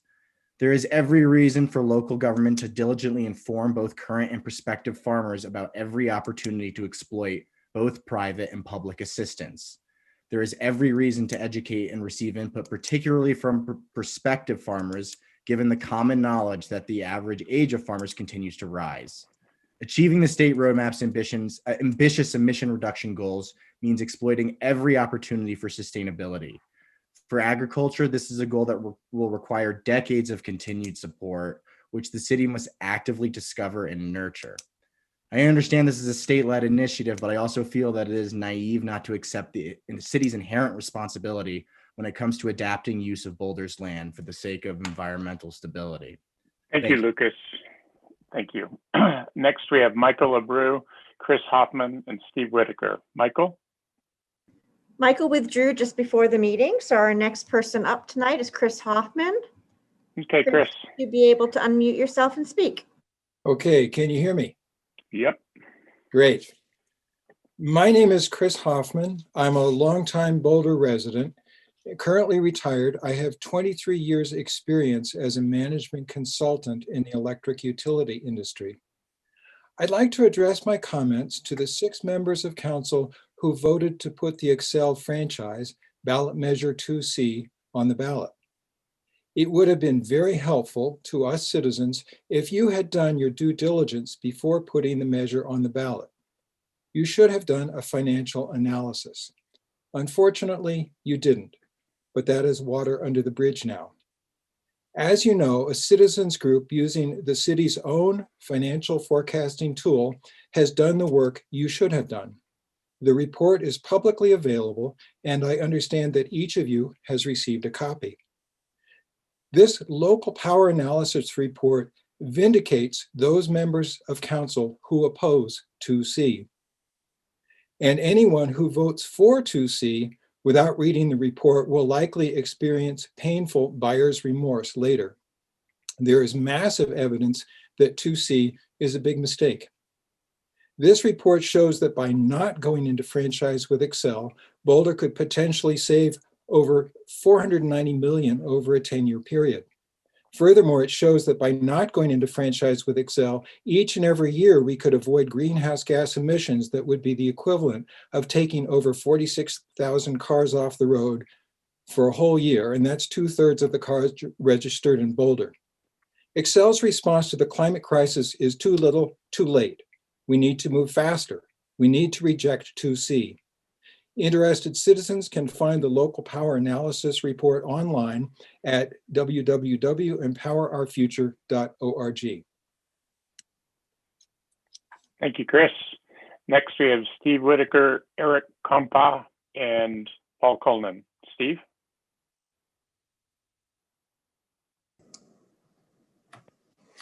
Mayor and council members, today each of you received a hand-delivered copy of our report, Local Power Financial Analysis, that summarizes the projected financial benefits of a locally owned electric utility as one viable option to continuing with Excel. This report was prepared by a group of scientists, engineers, mathematicians, and representative of the business community. This group used the city's financial forecast tool that had been used by members of the city staff to analyze the results of the 2018 request for indicative pricing. Using the city's model with updated information on bond rates, city electric loads, and new 100% renewable electricity costs from the recent 2020 RFP bids, it was found that a locally owned electric utility would not only be viable, but could generate hundreds of millions of dollars in cash in the first 10 years of operation. Essentially, the modeling results showed that for less than the cost of the XL franchise, the city could own its own electric utility with cash to spare. In the council's rush, it has denied Boulder voters the opportunity to compare the XL franchise proposal with 10 other proposals contained in the responses to the recent RFP, including 2 proposals that include 100% renewable electricity by 2030 and up to $300 million in financing. The only way we will get a thorough review and consideration of these very compelling bids is for voters to vote no on 2C. Thank you. Thank you, Steve. Next, we have Eric Kompa, Paul Coleman, and Jessica Frazier. Eric? Good evening. This is Eric Compa with Quorum Real Estate Group, the applicant and local development partner for Macy's, the project at 29th Street. As I've stated previously, and again for the record, wanted to reiterate that we started working on this project long before the Opportunity Zone designation. From the very beginning, we explored many options with this site. We weren't set on one use over another. We simply strived to make this truly a great project, one that reflects the sustainable values of the community, enhances the vibrancy, and ensures the continued success of the balance of the 29th Street tenants, and also successful in adaptively reusing the structure, all while embracing the severe site constraints and adhering to code. Since starting to work on this project in 2017, we worked proactively to engage with community stakeholders such as ULI Boulder, the Chamber, Plan Boulder, and Better Boulder, to name a few. And of course, Macerich, the tenants at 29th Street, and city staff. Our project has evolved substantially in the response to this engagement process with the inclusion of affordable commercial, a significantly enhanced public plaza that will include public art and murals, as well as enhanced bike lanes. This project represents a significant employment retention opportunity for the community, both for homegrown Boulder businesses and the existing retailers at 29th Street. And we recognize this is an important project for the city of Boulder. We've taken measured strides to listen and incorporate this feedback into many aspects of our project, and we're continuing to listen. There are other members of the project team that will speak during the comment tonight, and we are all available to answer any questions that you might have. In the end, we stand by staff's comprehensive review of the project's consistency with the criteria and policies set forth. Thank you for the opportunity to discuss this innovative adaptive reuse project. We sincerely appreciate your time. Thank you. Next, we have Paul Coleman, Jessica Fraser, and Evan Ravitz. Eric?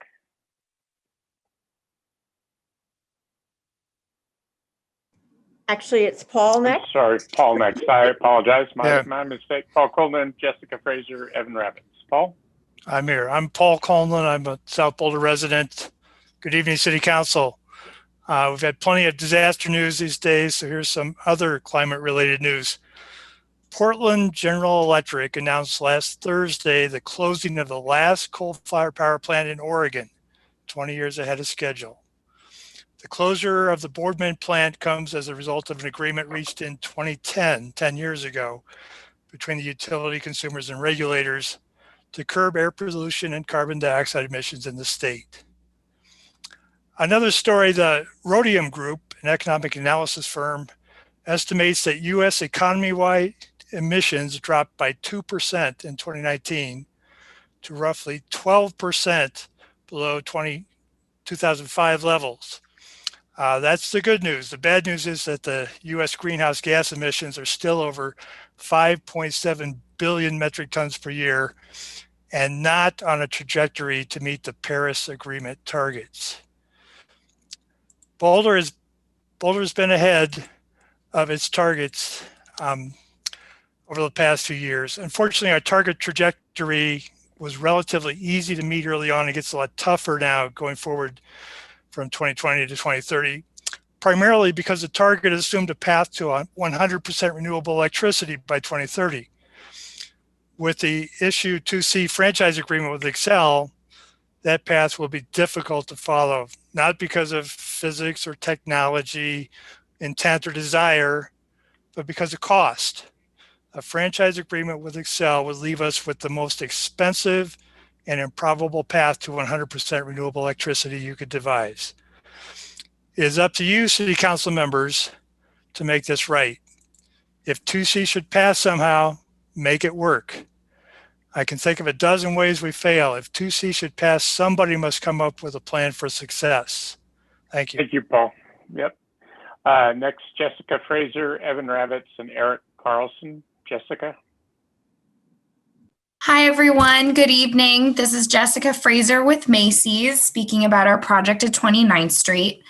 Thank you for your time tonight and for taking the time to thoughtfully consider our project. As we've all seen in the news, the retail market is rapidly changing, something that has only accelerated in the last 7 months since COVID began. The Daily Camera even released an article yesterday covering retail's evolution and COVID's impacts. In recognition of the changing marketplace, Macy's has been making changes nationwide to repurpose our existing stores as they phase out of use. Over the years, we've learned that without thoughtful planning, similar to the process we've undertaken on our Boulder property over the last 3 years, when one of our stores closes, it runs the very real risk of sitting vacant. Given the retail environment today, we expect this is what could happen if our Boulder store closes without a redevelopment plan in place. As a member of the Boulder community since the early 80s, we want to see the continued success of our property and are proposing a sustainable and innovative project that will complement and bring new life to the existing tenants of 29th Street. We have the opportunity to do something special with this store while Macy's still has the resources to do so. That's why we've put everything we have into recycling this building to deliver a use to Boulder that has garnered support from our neighbors, including Macerich, conforms to existing zoning and use regulations, takes advantage of the embodied energy of the building, and provides multiple elements of public improvements. While no project can solve every problem, ours does comply with the specific criteria for approval in the city's code. It's a successful adaptation of this existing windowless big box retail store into an open, bright, inviting building that will allow 29th Street to continue to be a vibrant mixed-use center. Thank you very much for this opportunity. And as Eric mentioned, we're available tonight to field any questions you may have. Thank you, Jessica. Next, we have Evan Rabbits, Eric Carlson, and Julie Zonheiser. Evan? Hello, can you hear me? Yep. Council member Friend is right. There is great inequity in how council and staff treat citizens. I made a Colorado Open Records request and received hundreds of emails back in 2017. The director of the Downtown Boulder Partnership wrote over 200, an average of almost one email a day to council during the first 8 months of 2017. He got a reply to every single email. Most of us never hear anything. One of Downtown Boulder's emails asked council not to do anything more for the homeless for fear it would attract more. The discredited magnet theory. They got their wish, and this year there are less shelter beds than in many years, in spite of increased homelessness due to the coronavirus and job loss. I went and talked to a former board member of Downtown Boulder Partnership. I asked him if it was true that Downtown Boulder was behind the city's homeless policies and practices. He said, quote, "Downtown Boulder runs the city," unquote. The city seems powerless to stand up to Downtown Boulder, to excel, to see you, to who or what is corrupting direct democracy here, or any other bully. That's why we've had direct democracy in this country for over a century, so we the people can solve our own problems. I made a presentation to a freshman CU class, putting direct democracy and Boulder's forthcoming online petitioning for direct democracy in historical context. It is available to everyone at tinyurl.com/online petitions. That's tinyurl.com/online petitions. Thank you. Thank you, Evan. Next, Eric Carlson, Julie Zonheiser, and Robert Barford. Eric? Good evening, members of Boulder City Council. My name is Eric Carlson. I'm with the law firm of Foster Graham, Milstein, and Kalisher. My public comment tonight is regarding the site review amendment at 29th Street Shopping Center, known as the Macy's redevelopment. Our law firm represents L&B Realty Advisors, who own the adjacent property, the apartment complex known as 29 North. We submitted a letter to you yesterday identifying our concerns with the procedural deficiencies of the planning board hearing held on September 24th. I'd like to take just a couple of minutes to walk through a few items in that letter.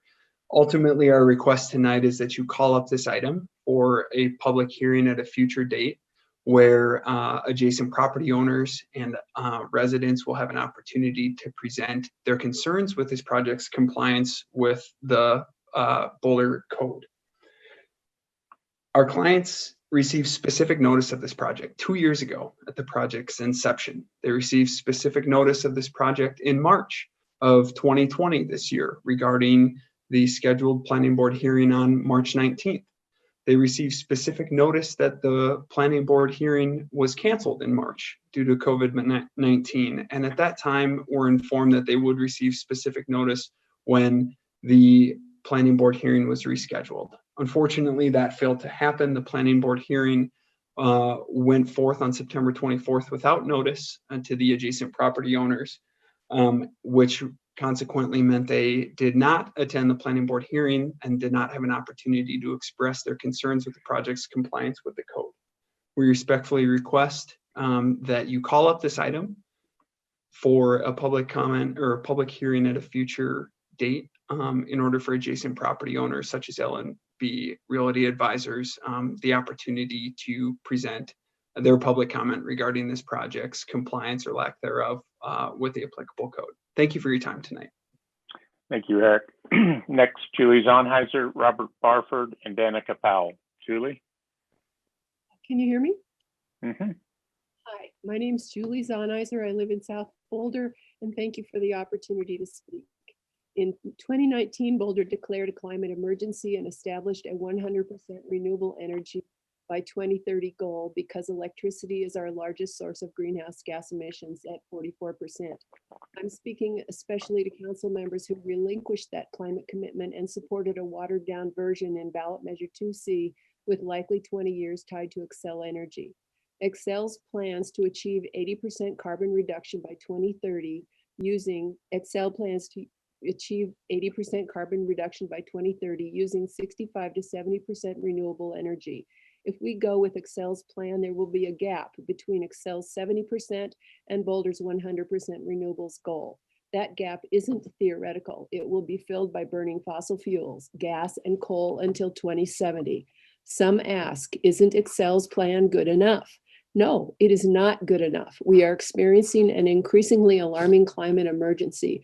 Terrible wildfires around us, aggravated by the worst drought in 8 years, are destroying wild lands, homes, and lives, and creating dangerous air quality affecting health and perversely adding to greenhouse gases. This summer, a council member presciently asked about the difference in carbon emissions with only achieving Xcel's 70% rather than Boulder's current goal of 100% renewable electricity in 2030. Staff's answer, the difference between Xcel's plan and 100% renewable would be approximately 215,000 metric tons of greenhouse gas emissions per year, equivalent to avoiding over 533 million vehicle miles or eliminating electricity emission of over 36,000 homes. So yes, it does matter if we surrender to Xcel's plan. We need to stay open to other options. The climate can't wait on Xcel's too little, too late offer. We encourage a vote no on 2C. Thank you for your time. Thank you, Julie. Next, Robert Barford, Danica Powell, and Lynn Siegel. Robert? I'm not seeing Mr. Barford in the meeting. Again, we do have one phone number and we have one device name. If that is you, please communicate with us through the Q&A box so we can call on you and circle back around. I'm going to move on to Danica Powell. Sounds good. Unmute. You're good. Thank you. Hi, it's Danica Powell with Trestle Strategy Group. First, I want to say it's an honor to sit in on the council hearing tonight. Jane, I salute you for your unwavering and brave, patient and consistent leadership in Boulder. We appreciate your leadership and service. On behalf of the Macy's team, I am speaking tonight. We recognize the importance and significance of this project to City Council and the community at large. We are here to say how much we have been and continue to listen to all the feedback. Throughout the course of this project, our team has directly met with tenants, business owners, neighbors, and other stakeholder groups to refine and evolve the project to include enhancements to public spaces, walkability, Vision Zero safety, energy conservation, and long-term sustainability. We are deeply invested in how to connect the use of space to the needs of the community, which have been and continue to be in economic flux, being further impacted by the ongoing and very real local impacts from the pandemic. We stand behind the design of this repurposed building to support the walkability and economic health of the 29th Street Mall and surrounding residents. Should you call this up, we will continue to listen and use every opportunity to reflect community values within the constraints of this project, this site, and the planning context. We continue to be committed to exemplifying what dynamic, affordable commercial space could look like in this prominent location and demonstrating a successful adaptive reuse of an outdated big box. Our team feels that this is a beautiful and purposeful evolution of a significant retail anchor, one that will sustain and support this transit-rich, highly walkable, mixed-use commercial center. Thank you for the opportunity to answer questions tonight. Thank you, Danica. Next, we have Lynn Siegel, Susan Peterson, and Shelley Jones. Lynn?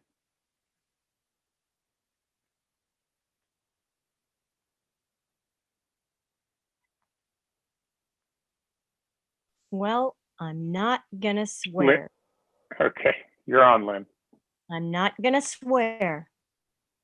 I'm gonna do worse. I'm gonna speak truth to power. Not notifying 29 North? Who did not notify them? Hey, we got Jane running the city and Tom. They both need to be fired long ago. The Oz, Jane. You know what that does to the jobs housing imbalance? Increases it considerably. You know what Macy said, or the developer said? Well, their option would be to do 90 or 64, I think, high-end condos in that space. That's not what we need here. We need a department store here. And you need to do something, Jane and Tom, to tell Macy's we need a department store in Boulder. We had Jocelyn's downtown on the mall before I lived here. What is going on here? We're supposed to commute out for our department store, commute out at 21st and Pearl for our local store there that's now office. You know, I'm freezing cold here, as I won't turn on my resistive heat, Sam, because I won't put solar on my place until we have municipalization in this town. And I'm freezing cold, a 67-year-old in my place. And that's just the way it's gonna be until we municipalize. This is utterly ridiculous that you move in. You have the audacity to move in here on a presidential election of this proportion that we've never seen. I can't spend my time doing that because I'm fighting my property taxes with the Board of Assessment Appeals. I can't do the work I need to do on the national election because I'm fighting prices of Boulder. Thank you, Lynn. Next, we have Susan Peterson, Shelley Jones, and Patrick Murphy. Susan?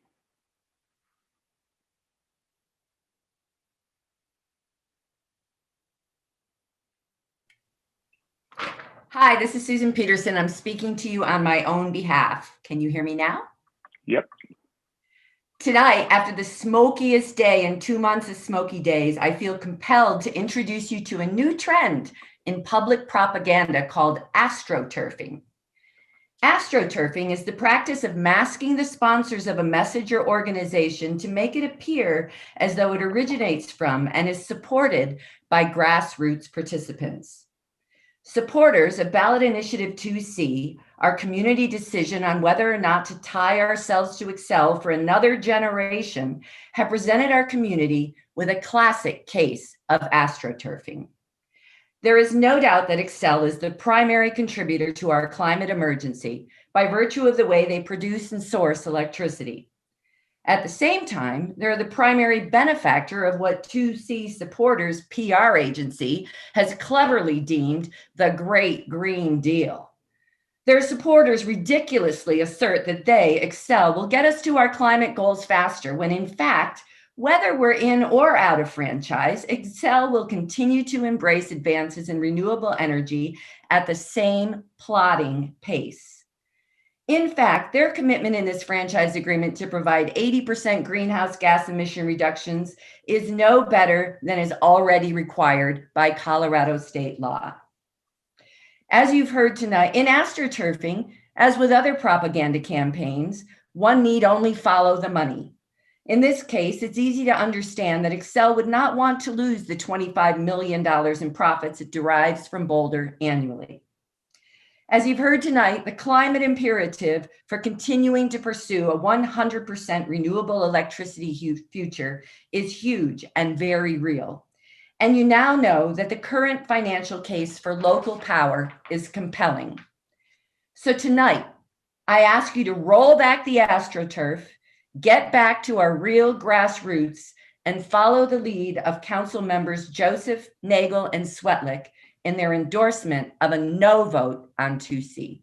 Thank you, Susan. Next, we have Shelley Jones and Patrick Murphy. Shelley?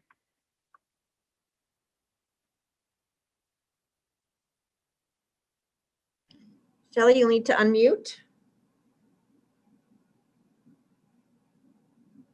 You are unmuted, but we're not hearing you. Can you say a few words, please?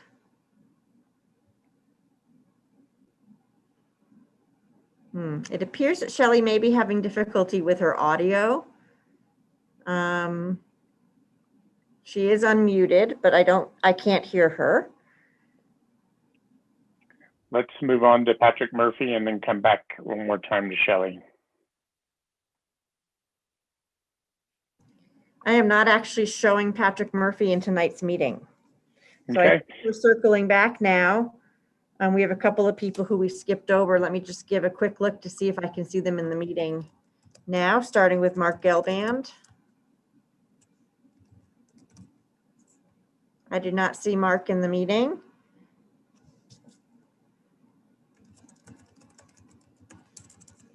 Trying Robert Barford. Do not see Robert in the meeting. Shelley, you're still unmuted, but we're not hearing you. I think there might be a challenge with your microphone. And I'm not seeing Mr. Murphy. Okay, well, in that case, I'm afraid we're going to have to skip over Ms. Jones, and let's bring this back and see if we have any reaction from the city manager or the city attorney to anything you've heard tonight. Thanks, Sam. No reaction from me. No, for me. Okay, very good. And council, anyone have comments on what was said tonight? Great, I'm seeing no hands, so Debbie. Next on the agenda tonight is your consent agenda, items A through M. Very good, and I think we can move to item D. We have a couple of these items on the consent agenda where we're going to pause and have a discussion. So item D is consideration of resolution 1281, racism as a public health crisis, and I'd invite Mary and or Aaron to speak to us about that. And Mary, Thank you, Sam. I'll defer to you if you don't mind. Okay, yeah. So racism as a public health crisis is, this resolution is mostly being done to be in solidarity with many other cities that have passed this. And as I understand it, the Board of Boulder County Public Health is about to pass one as well. But more importantly, I wanted to propose a way in which we can put our words into action. I think as has been said, that words without action is the ruin of the soul. So let's not ruin our souls. And so as we all know that the county, as well as the country for that matter, has seen a huge disparity in the way that communities of color are affected by COVID. In Boulder County, we are not immune to that ourselves. So the Boulder County has recently launched a mobile testing unit. And I believe that what we should try and do with that mobile testing unit is leverage that and everything that we learned from the September outbreak, where we all mobilized and came together to address that outbreak, to do the same for addressing these disparities. And the way that we could do it, like I said, is by leveraging the mobile testing unit, but also the state of California issued and has implemented a new health equity requirement on the state's 35 largest counties. That is those with more than 106,000 population. So the measure establishes that in order to advance to the next phase of economic reopening, counties that meet this population threshold will need to reduce the case incidence in their most vulnerable communities. And the requirements that must be met include certain testing positivity goals, as well as showing targeted investments in resources for these communities, such as increasing testing, contact tracing, and education. The state of Colorado should look to California for a similar program. And Boulder County and its cities, we should hold ourselves to such a standard. So let's come together with this goal in mind and put our actions where our words are.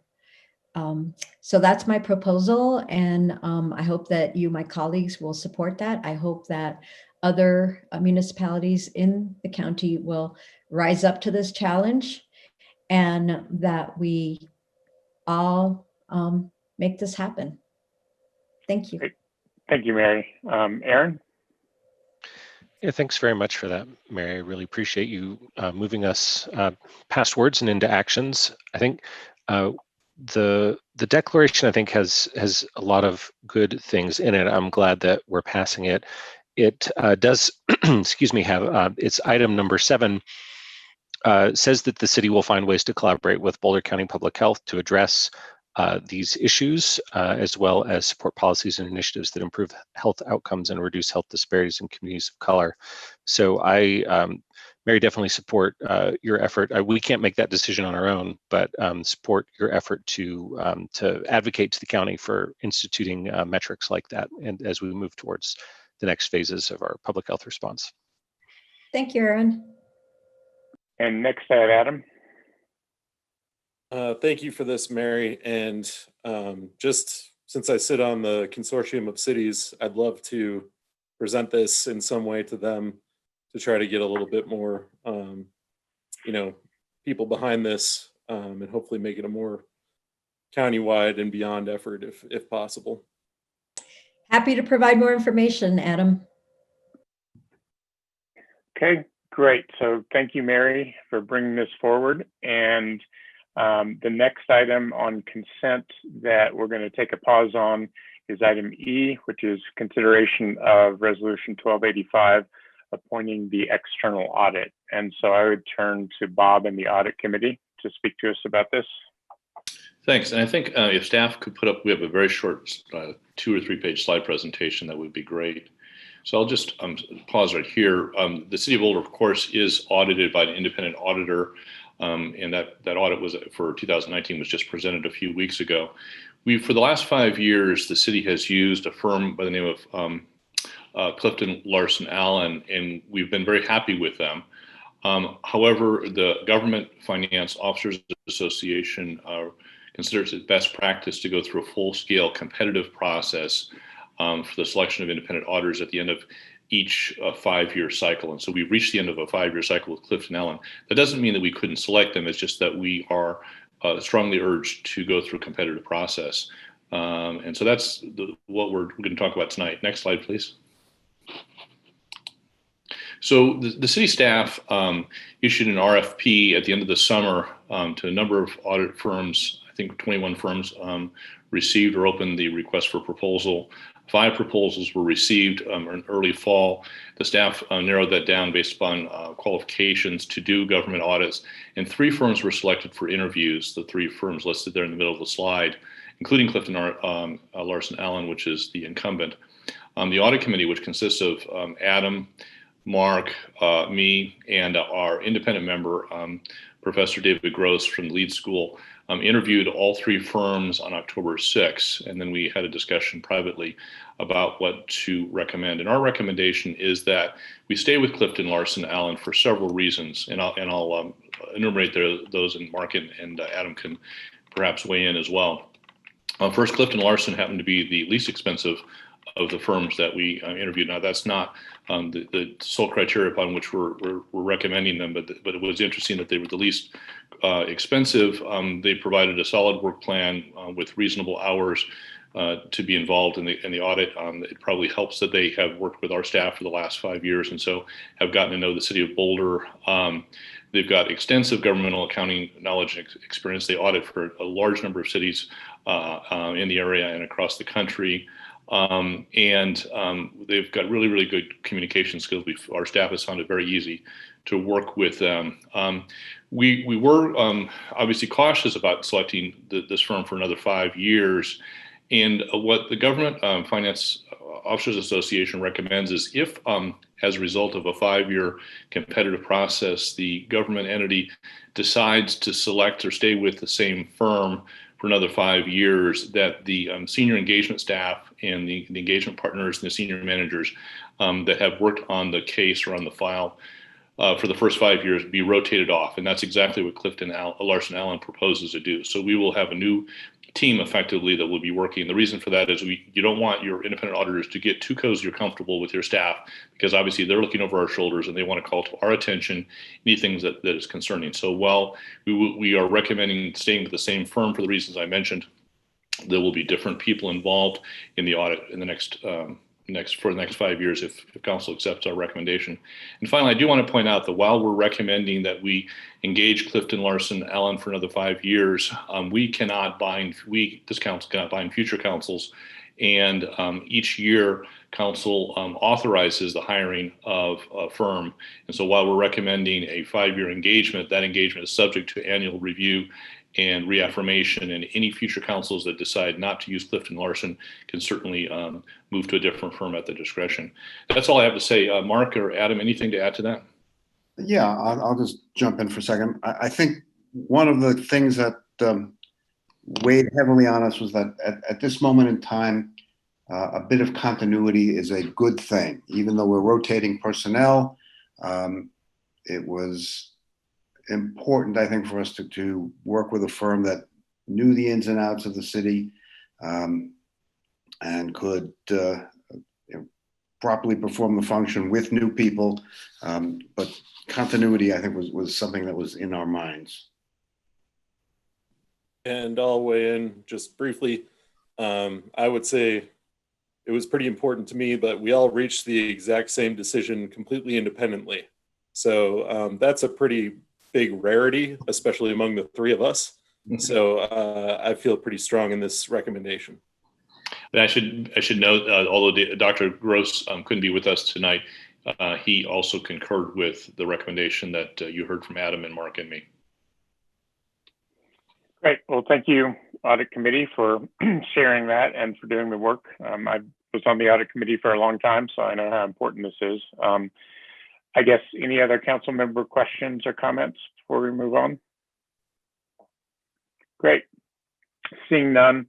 The next item that I think we may have some conversation on is consideration of a motion to approve Resolution 1284, indicating the city's position on select measures appearing on this November's state ballot. And I will turn to Bob to talk about your position on this. Yeah, I won't take any time. I just wanted to indicate that I'm going to be voting no on this, in part because I don't fully agree with the recommendations of the committee, but more importantly, I think that there are members of our community who have different views than what is being recommended here. And I think we would do a disservice to those people in the community who have different views by council passing this unanimously. So I'm going to vote against to reflect the fact that there are different views in the community on these various state ballot measures. And I want to represent those people who do have different views by voting no. Very good. Anyone else on this item? Okay, I believe that, Aaron, did you want to say something? Yeah, sorry, it took me a minute to get to the raised hand. Well, just that I thanks for that, Bob. I understand your intentions. That it's perfectly fine. But I just want to say, I think it's valuable, in my opinion, for council to offer endorsements of ballot measures or opposition to ballot measures that we think are in or against our community's interests, and also that we, in our judgment, reflect the opinion of a strong majority of the citizens. So I think we attempted to do that on the legislative subcommittee, and then bringing that forward to the full council. Thank you, Aaron. And I will just note, I agree with Aaron on this, but I will note that there are 11 state level ballot initiatives. We took a position on 9 of them. So a couple of them that didn't have a lot of germane interest to the city, we left with no comments. Anyone else? Okay, I believe that is all of the consent items that we were going to have a conversation about. Mary, you have a hand up? I do. I think I'm going to vote with Bob on this one, and not support the resolution for similar reasons. I felt that we should have held to the supermajority proposal from the legislative committee.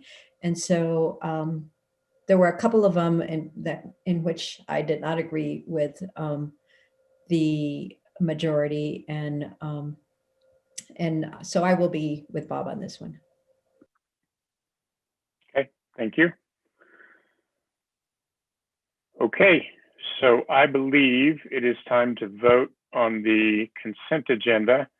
This is just a show of hands from what I have, so I'll entertain a motion. Mayor, Yes. I believe it's a roll call because the final ordinance is adoption. Okay, my script said otherwise, so I'm happy to do a roll call. So I'll go ahead and move the consent agenda. I'll second. Okay, we have a motion and a second, so time for a roll call. Debbie? Okay. Councilmember Wallach. Aye. Weaver. Aye. Yates. Aye on all except for item number 3F. Young. Yes on all except 3F. Brockett. Aye. Friend. Yes. Joseph. Aye. Nagel. Aye. Fletlick. Yes. The motion passes 7-2. So I think the consent passes 9-0 except for item F, right, which is 7-2. Right. Right. Okay. Mayor Weaver? Yes. Shelley has indicated that she believes her microphone is working. Would you like to call her up for comment? Before we get Certainly. to the next item. Okay. Shelley, bear with me for one moment while I find you again. And we're going to give this a try. Can you unmute yourself?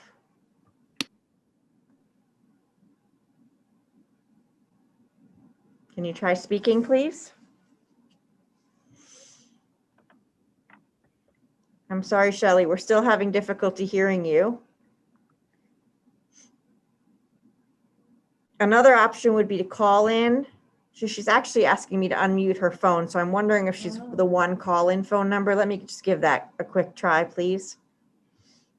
And you might tell her if she needs to do *6 as well. Okay, Shelley, I think I might be pulling you up on phone. You'll need to press *6 to unmute. Okay. That works. Okay. Hello. Did it work? It worked. Yes. I'm sorry I couldn't see it was you. Oh, okay, honey. Thank you so much. I just wanted to talk to you about something that has come across my life aside from COVID, and that's the addition, the rebuilding of the Macy's building. I live at 29 North, and I've just signed my 7th lease, so I've been here 6 years already. I have a lovely apartment here. I pay a premium price for the view that I get, and already the second floor of Macy's, there's very little of the front range showing, and I don't think that that would be very good for anyone in this building. Like I said, I'm on the 3rd floor already. And I just have to say, I'm also next to the Target parking lot, and trucks go in and out of there all day long, 7 days a week. It's noise pollution, air pollution, and I can't imagine building another building there and adding additional traffic to this area.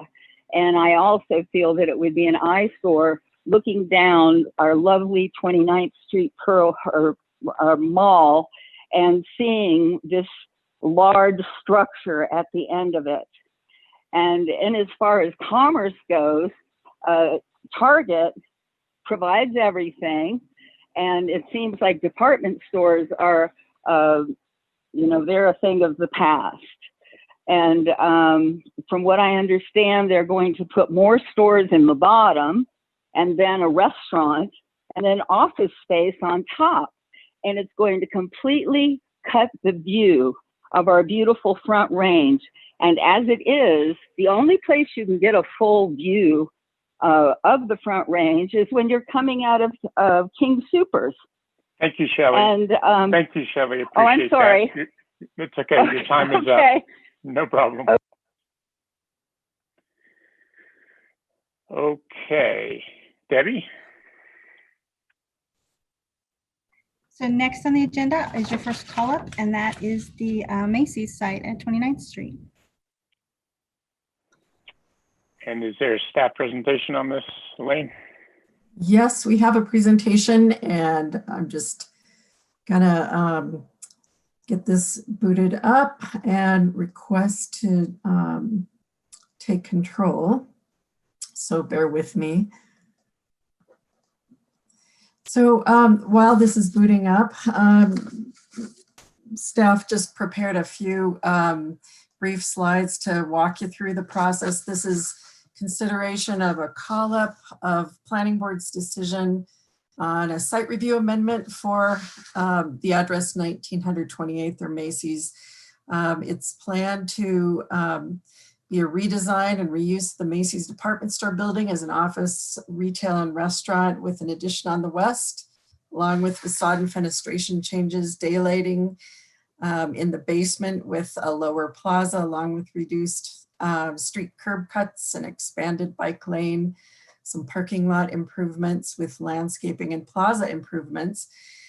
And so this particular process is a site review. It's not a use review, and it includes a request to modify height under Appendix J of the code for vested rights.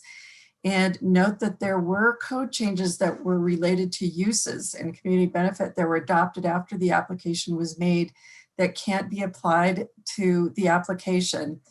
And therefore the review is based on relevant site review criteria, BVCP policies, and then design guidelines that were in place at the time in 2018. So just as a brief overview, the sites within the BVRC, Boulder Valley Regional Center, which has been identified for decades, of course, in the comp plan as one of 3 regional centers, and it provides a range of activities that draws from the entire city as well as the region. And then the site's also located center of the BVRC, and the comp plan defines that as primarily a commercial area providing retail at a range of scales, restaurants, offices, and hotels at the geographic center of Boulder. The BVRC is also adjacent to Boulder Junction, which, as most of us know, is both a regional transportation hub as well as a new mixed-use neighborhood where today there's about 1,400 residential units that are recently completed or are under construction, essentially fulfilling the terms of that transit village area plan. And then within the BVRC, the site's part of the 29th Street Mall that was approved as a site review amendment in the mid-2000s for redevelopment for what had been the former Crossroads Mall. And this is actually pretty helpful to understand how different it is today. It was started in the 1960s and had mostly department stores in an enclosed mall, and the Macy's was originally that Median F department store. It became Foley's and then Macy's. And then today, of course, 29th Street includes a variety of uses from the Home Depot to the Century Boulder Movie Theater, along with some inline retailers, restaurants and offices, along with fitness and athletic activities. And then of course the 29 North apartments with 280 residential units. So at the time of the 29th Street Mall approval, a set of guidelines were also adopted with the intent to ensure vitality and pedestrian orientation, and for which this application is also subject to. So the mall is well served by transit, a number of local buses, the Hop, the Bound, 205 and Bolt. And then of course the regional RTD facility is a quarter-mile north in Boulder Junction. And then for pedestrians and bicyclists, the RTD facility can be accessed from both on and off street bike lanes or multi-use paths. And that also includes the fairly recently constructed pedestrian and bike underpass there at 30th that's being built to connect to the new paths within the REV development.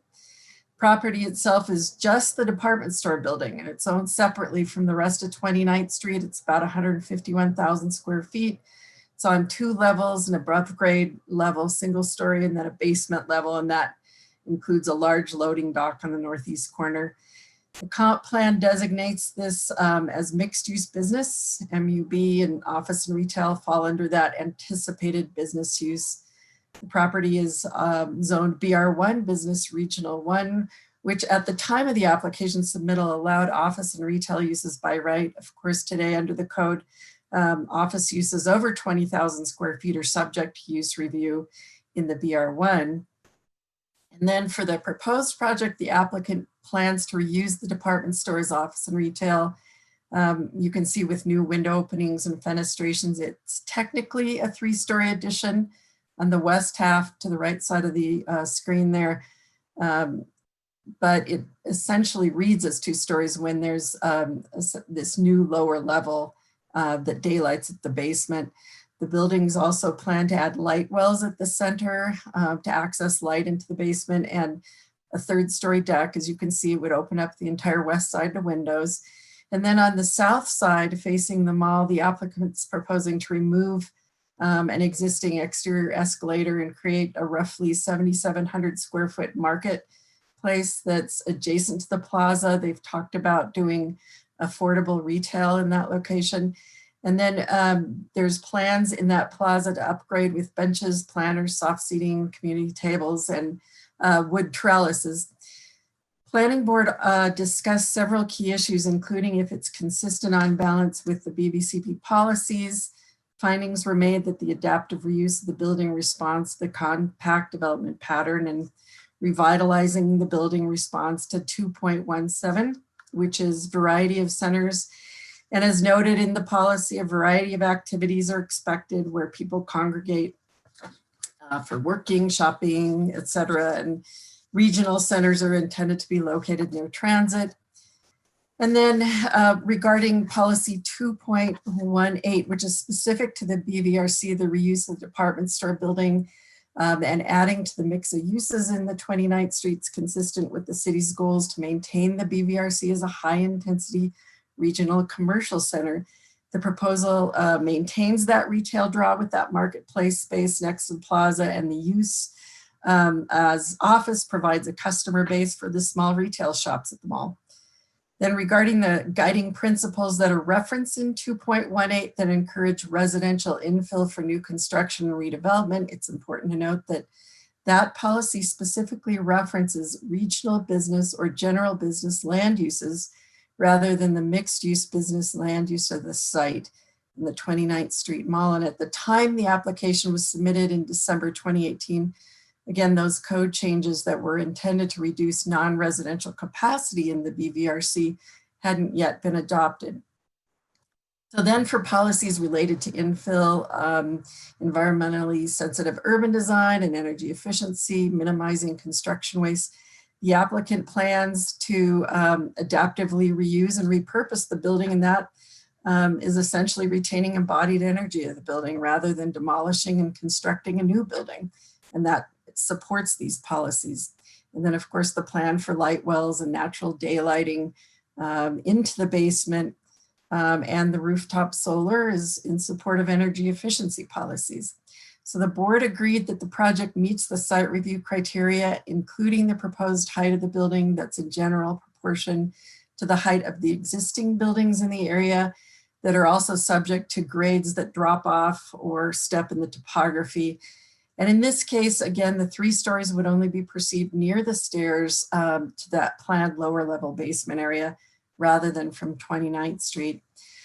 Findings were also made that the plans address human scale design with ground floor entrances and the use of the windows to create transparency and activity at the pedestrian level that, as you can see, doesn't exist today. And then similarly on the south side, by removing that outdoor escalator and opening up the walls with windows and entrances, activity and transparency at the pedestrian level will be enhanced.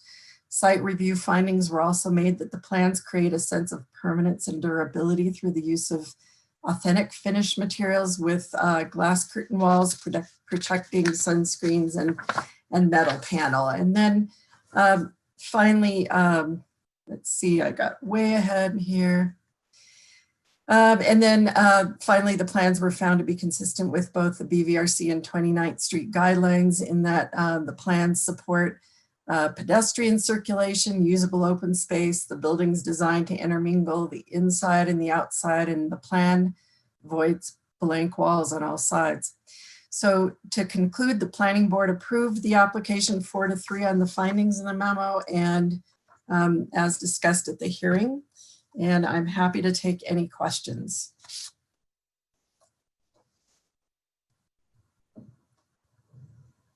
Great. Thank you, Elaine.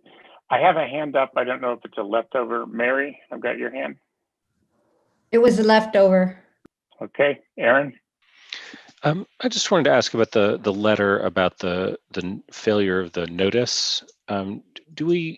Because I'm concerned about due process for people in the immediate vicinity. Do we have an opinion on whether notice was 100% sufficient or was something potentially missed?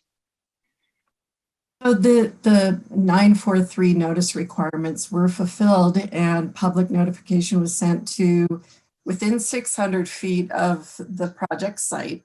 And then it was also, the sign was placed on the site. And then news from City Hall as well as daily camera notification was sent out.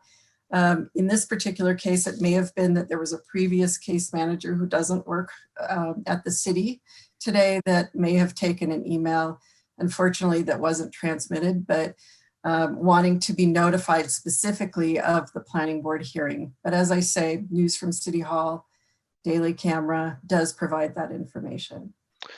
Oh, yeah, certainly. I know we met the kind of general posting requirements. I'm just concerned about the assertion from that one particular party that they were told that the meeting was rescheduled and that they would be informed when the new meeting was going to happen, but that they did not receive that revised notice. Yeah, and unfortunately, Aaron, I think that was a result of a case manager, like Elaine said, who had initially taken the case all the way up to the hearing point and then resigned and moved on. So we had no idea that there was a courtesy notification that was hanging out there. Got it. Okay. All right. So that good to know. Thank you. Mark? A couple of quick questions. This is referred to as an adaptive reuse project. Can you give me a sense on a percentage basis of what portion of this building is actually being adaptively reused other than the basic foundation and maybe the middle portion? So I think that's a fine question for the applicant if you'd like to have them join the call, but my understanding is that the building itself is intended to just be retrofitted with windows and light wells with that 3rd story addition. So it's not a wholly new building. It's intended to be a reuse of that existing building. Just from visual appearance, it looks like it's mostly new. And I assume this project is subject to linkage fees? Correct, yep. Have we done a calculation of what those would look like? I believe it's 1.8 million for the linkage fees. And again, perhaps the applicant has done some up to the minute The applicant, yes, calculations. Mhm. I will ask that again. And do you know if this is a project that's being done to take advantage of Opportunity Zone tax benefits? Do we know that one way or the I other? don't know that. Nope, that's not part of site review analysis. Okay. Those are my questions for the moment. Thank you. Thanks.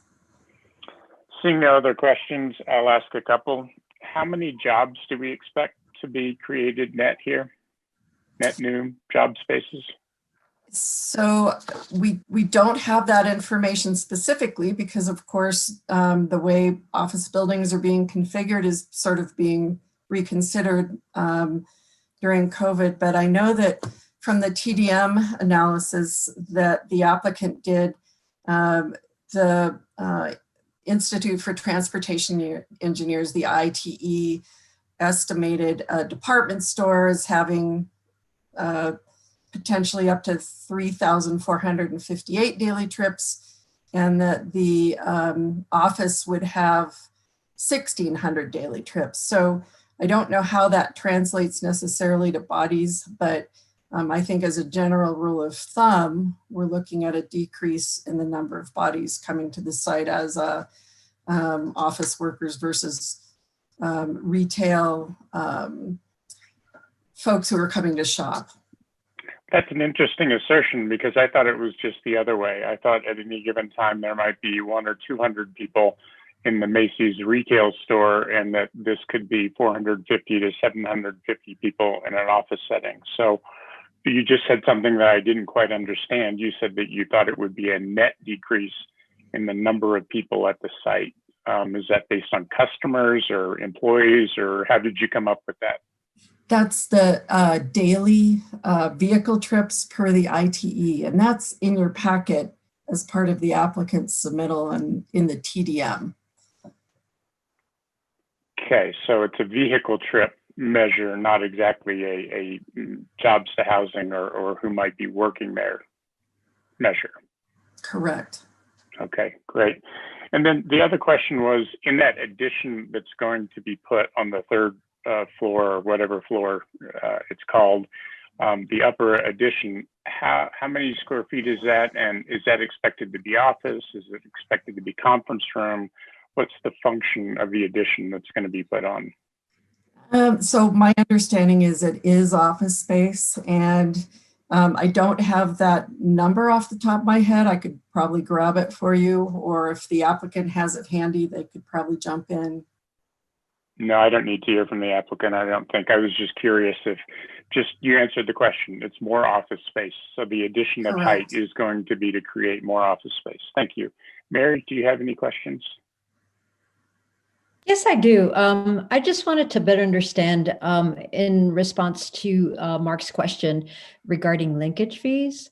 It was 1.8 million. And so I'm wondering if the way it's calculated is you're taking on the existing square footage, you're taking the delta between retail and office, and then on the new space, it's the full amount. Is that how it was calculated? You know, I don't have that handy, Mary. That's something that would probably come out of the pre-building permit. So that number is actually calculated before they pull a building permit, and not something we would factor in our site review analysis. Okay, thank you. Okay, I don't see any other questions. Do we want to have any discussion, or does somebody want to make a motion?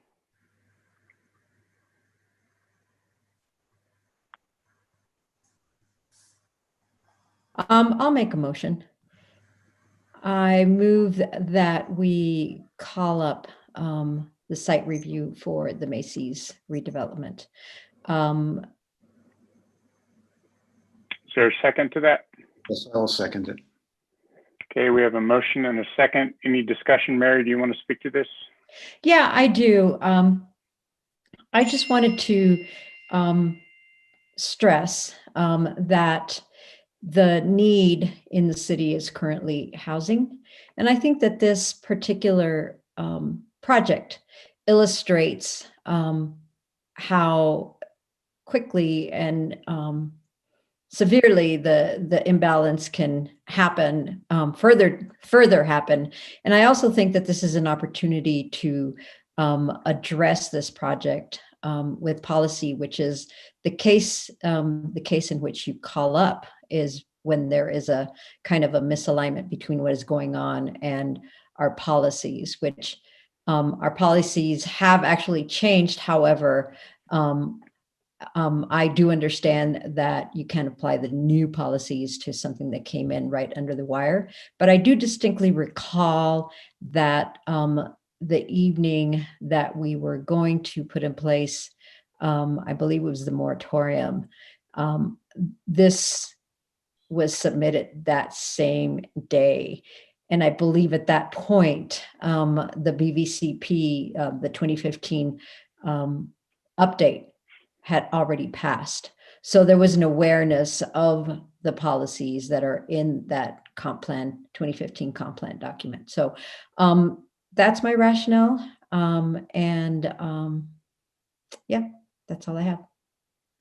Thank you. And then Mark, you seconded. Would you like to say anything?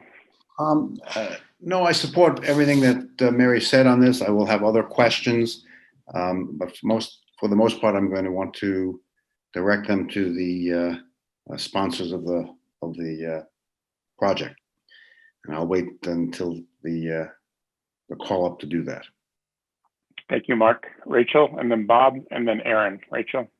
Yeah, I may have a question for staff or the applicant, but I'd like to better understand what the change was to the comp plan, because if the applicant relied on sort of the existing law, basically, or existing setup and criteria, and then went forward for 2 years planning on that, I think, as an attorney, if you get in under the deadline, then you play by those rules. So I'd be concerned if we are changing something up right now. So I'm hoping to get clarification on that.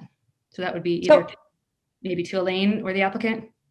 I can answer that, Rachel. One of the first site review criteria is that it meets the Boulder Valley Comp Plan. And so that's under those terms of the site review, we can review this project. I appreciate that. I guess it seemed like Elaine was saying that something kind of shifted. Did I misunderstand that? And were they not proceeding in one direction and now we're thinking about changing it? The opportunity zone had not gone into place when they put the application in. I think that's the point that Elaine was making. So the moratorium, which was going to go into effect the next day, was not in effect when they put it in. And furthermore, the changes that we made subsequent to the moratorium, favoring smaller office spaces, was not in effect. So we can't use the rules that were made after the opportunity zone moratorium went into place. But as Mary said, 2015 update to the comp plan was done at that point. So the comp plan that is now in effect was what was in effect when they put the application in. And just to clarify on that point, the comp plan 2.18 that is in your packet and that I had presented does talk about regional business and general business as opportunities for residential, as opposed to mixed use business. So there is some confusion, I think, there about what was intended for 29th Street Mall, which is mixed use business. Thanks. Anything else, Rachel? No, thanks. Bob, and then Aaron. Bob? Yeah, I'm going to vote in favor of a call up for 3 reasons. Well, in addition to the reasons that Mary stated, 3 reasons. One, this is, as far as I recall, this is the largest new office building in my 5 years on council that's been proposed. And so I think this is something that merits a community dialogue. Doesn't necessarily mean that it'll pass or not pass, but I think it's worthy of a discussion. Second is we have heard that some members of the community felt that there was not adequate notice, or that they missed the opportunity to be heard at at the planning board for various reasons. And obviously, if we call this up, we will they'll have an opportunity to speak to us about that. So it seems to me we can cure any deficiencies that people feel happen. And then third, and maybe most importantly, when we have a 4-3 split on our planning board, I think it's incumbent upon us to continue that community dialogue. We obviously had a very, very close vote on planning board. We have very smart people who have a variety of diverse views on planning board. And I think it's incumbent upon us to take that up, have further community discussion, and evaluate the project on its merits in conformance with the site review criteria. So I'll be voting to call it up. Aaron? Yeah, so I think it's important to evaluate the project on the basis of the ordinances that were in place at the time that it was submitted. But I am concerned about the due process issues and the lack of notice to people that expected to get notice. So I'll vote in favor of the call-up so that we can make sure and satisfy those due process concerns. And then I'll look forward to the full discussion at the site review hearing. Great, thank you. Any other comments, questions? Okay, then there's a motion and a second to call up the site review amendment to Macy's department store. All in favor, raise your hand. 1, 2, 3, 4, 5, 6, 7, 8. Rachel put her hand up. 9, so it's unanimous. So we will call up the site review amendment. Okay, Debbie. Next on the agenda is the call up for the vacation of 3 portions of 2 utility easements located at 2051 63rd Street. Any interest? Seeing none, I would put out there, council, we're going to have another roughly 2.5 hours going forward.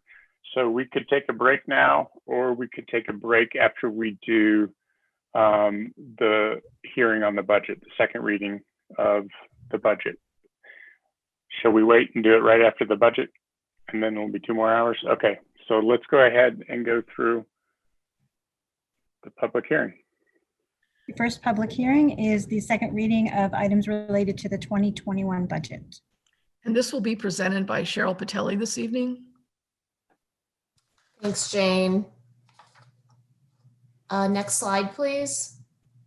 So we have a very short presentation for you this evening.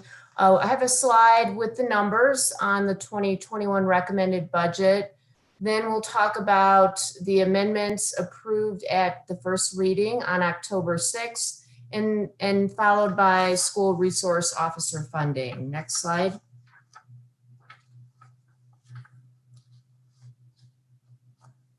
Next slide, please. Thank you. So the 2021 recommended budget is $341.7 million, which is a 7.6% decrease from last year, or around $28 million decrease from last year.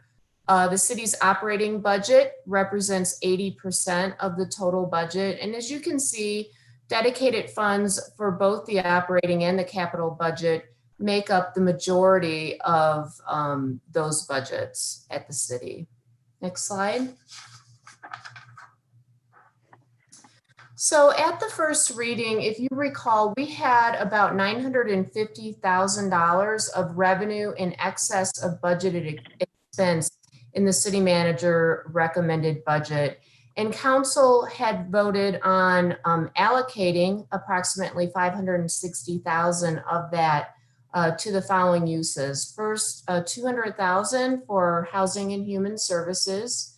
And this funding will be allocated equitably to programs addressing COVID-19 priority needs, including but not limited to food, housing assistance, and acute physical, mental, and behavioral health care.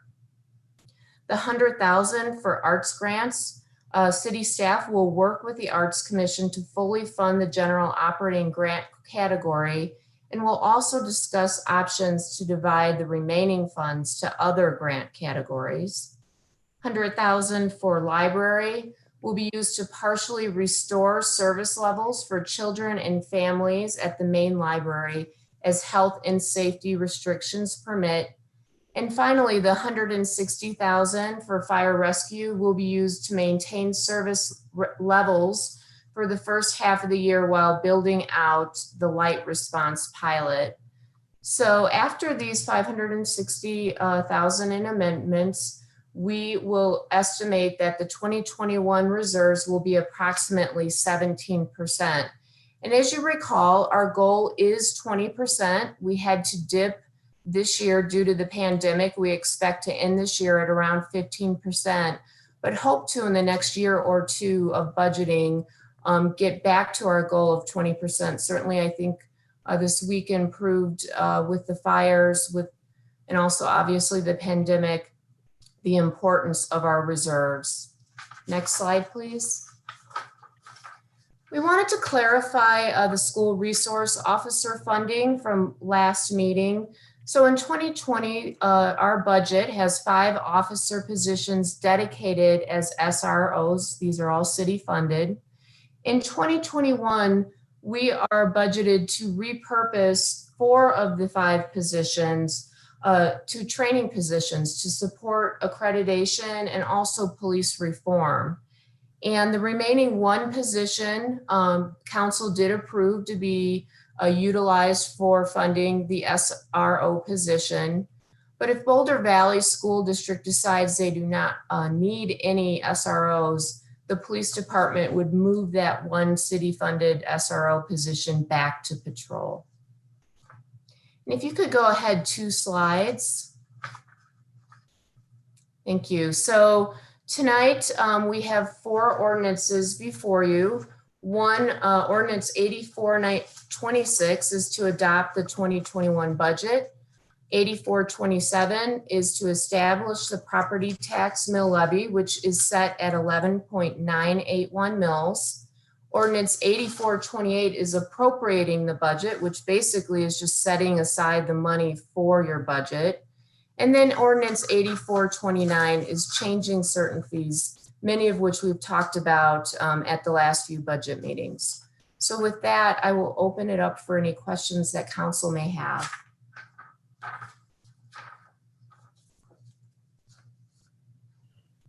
Thank you, Cheryl. Mary?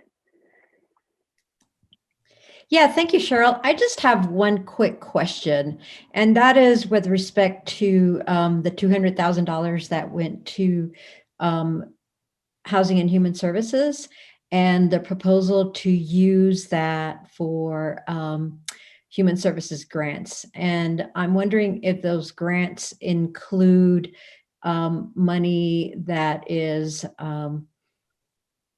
contributed to the funding collaborative. I'd like to defer to Kurt to answer this question, please. Good evening, Council. Kurt Fernhaber, Director of Housing and Human Services.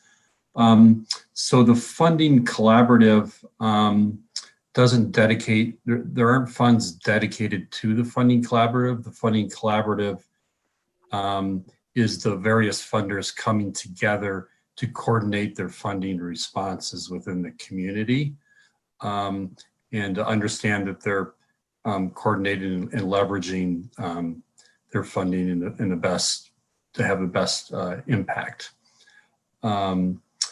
So the 200,000 would not be going to the collaborative. Okay, thank you. Yep. Any other questions? Okay, seeing none, I think we go to the public hearing now.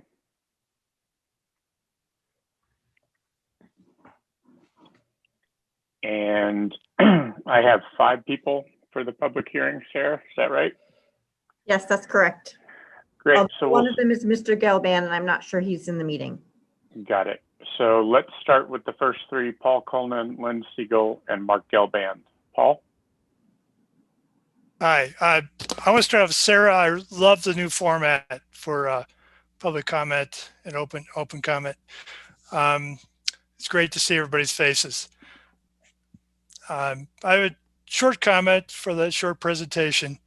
Whatever the election results, when there's a draw, we need a plan to stay on track to our climate goals. And we need to analyze the plan not only for carbon reductions, but also for costs and funding. This 2021 budget should have been informed by that analysis. This budget is incomplete without a plan for reaching our climate goals. There'll be significant differences depending on what happens in 2 weeks. I sure wish you guys had done some work on that. Thank you very much. Thank you, Paul. Next, Lynn Siegel, Mark Gelband, and Helen Vernier. Lynn?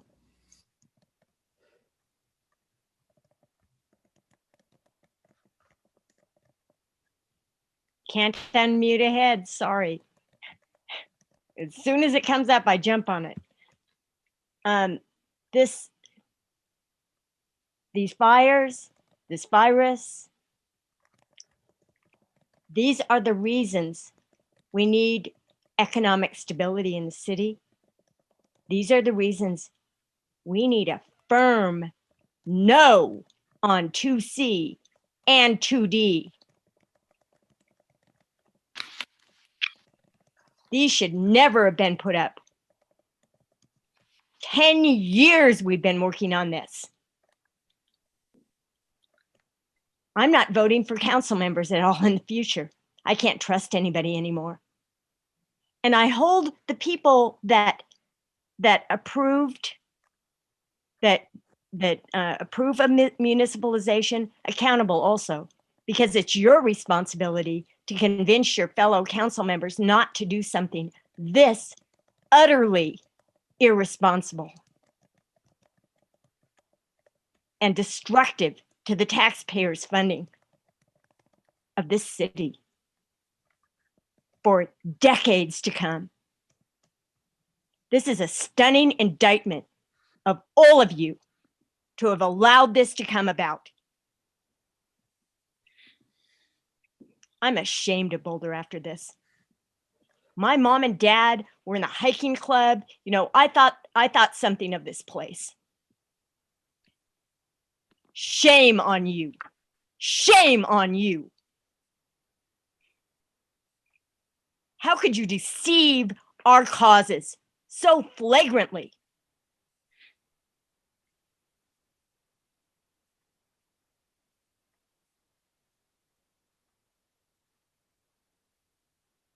Thank you, Lynn. Next, No, we'll I'm move. not done. I've got a minute. Okay, go ahead. We need a little meditation time here.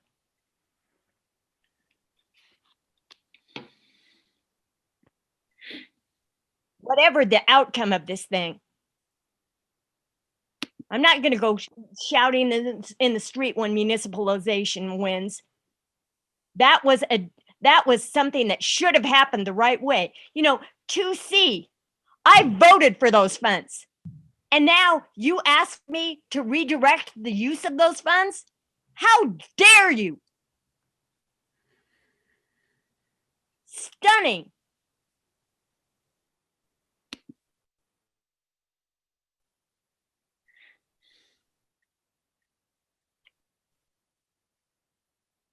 I had 12 seconds when I got muted. I didn't swear.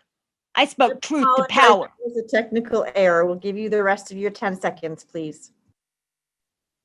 Thank you. Think deeply about what you have done. And I hope you sleep well tonight. And I'm being facetious. Thank you, Lynn. Your time is up.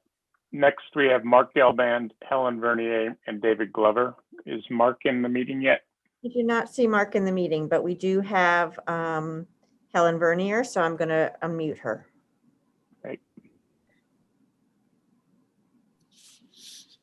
Sorry, I had to take a second to click unmute. Am I being heard? Yes, sounds like. Yep. Great. Hi, my name is Helen Ray Vernier, and my pronouns are she, her, hers. Thank you so much for offering this space for me to speak today. I just want to express my extreme concern for the proposed deep budget cut to the Youth Opportunities Program. I was born and raised in Boulder and benefited immensely from YOP's programming. Growing up in a community that valued and funded programming by and for youth shaped who I am as a person and made me a better global citizen. In large part through YOP and YOAB's work, this town raised me to be a caring, engaged, confident, and competent person.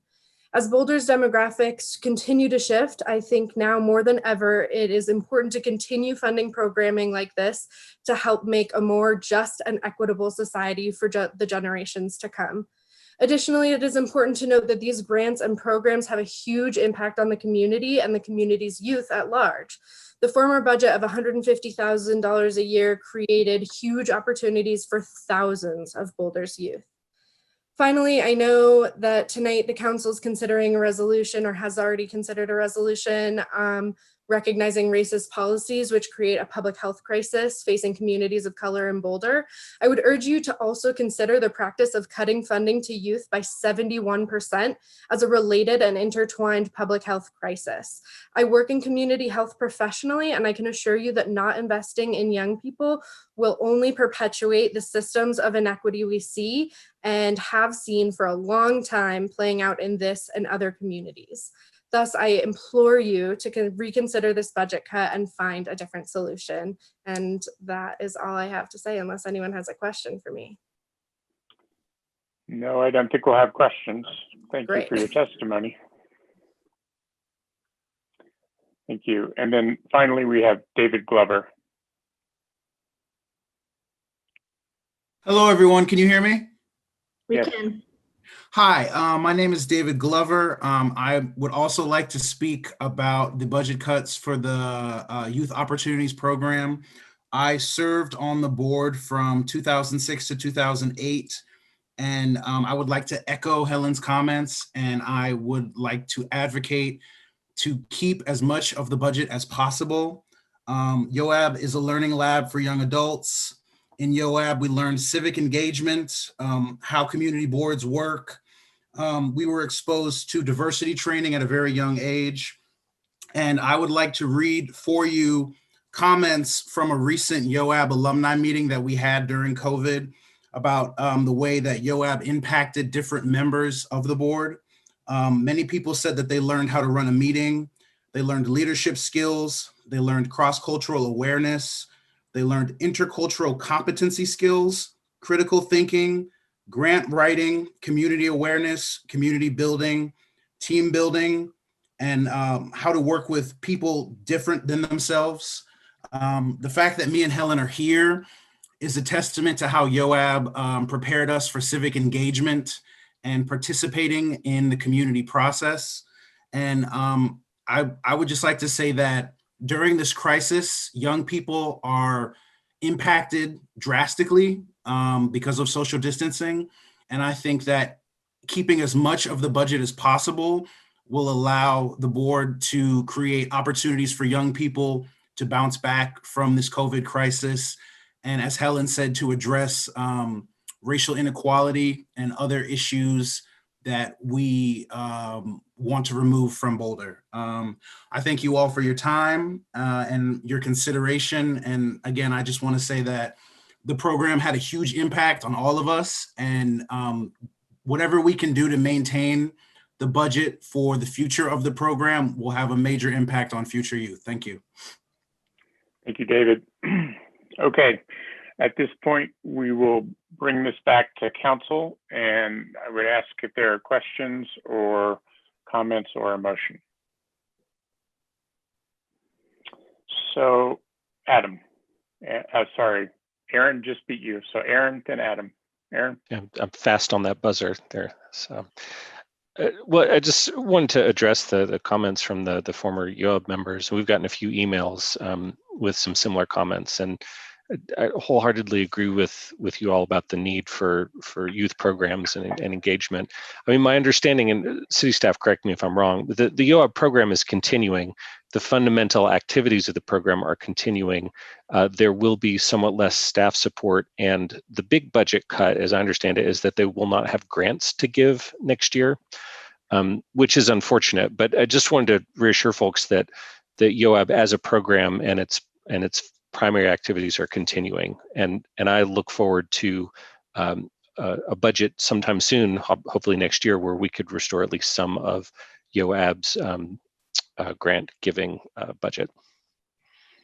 Thank you, Aaron. I've got Adam and Mary. Adam? Yeah, I would echo what Aaron just said, and maybe even when we look at where we are midway through the year, if we can do an adjustment to base or something along those lines. We'll see what happens with coronavirus, but I agree. Getting that funding back as soon as possible is important.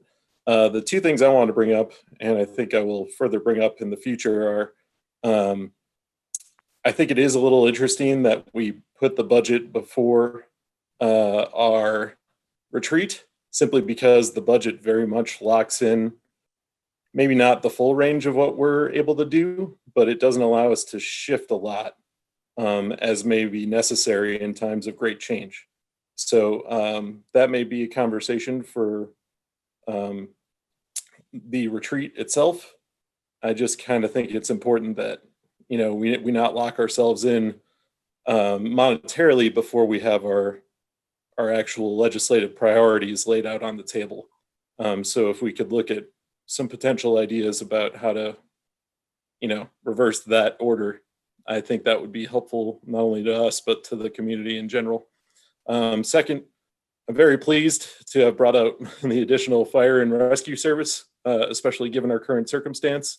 And I hope that we look further at funding the fire department, which compared to other surrounding communities, I would consider underfunded for the level of service provided comparatively. So those two things I think are important to look at in the future, and especially given our current circumstances. Thank you. Thank you, Adam. Mary? Yeah, I just wanted to bring up again the proposal that I brought up during the consent agenda regarding racism as a public health crisis, and then coming up with a proposal to put our actions where our words are. In this case, I would like us to put our money where our words are. And Kurt responded that the $200,000 that was allocated to HHS does not cover anything in the funding collaborative.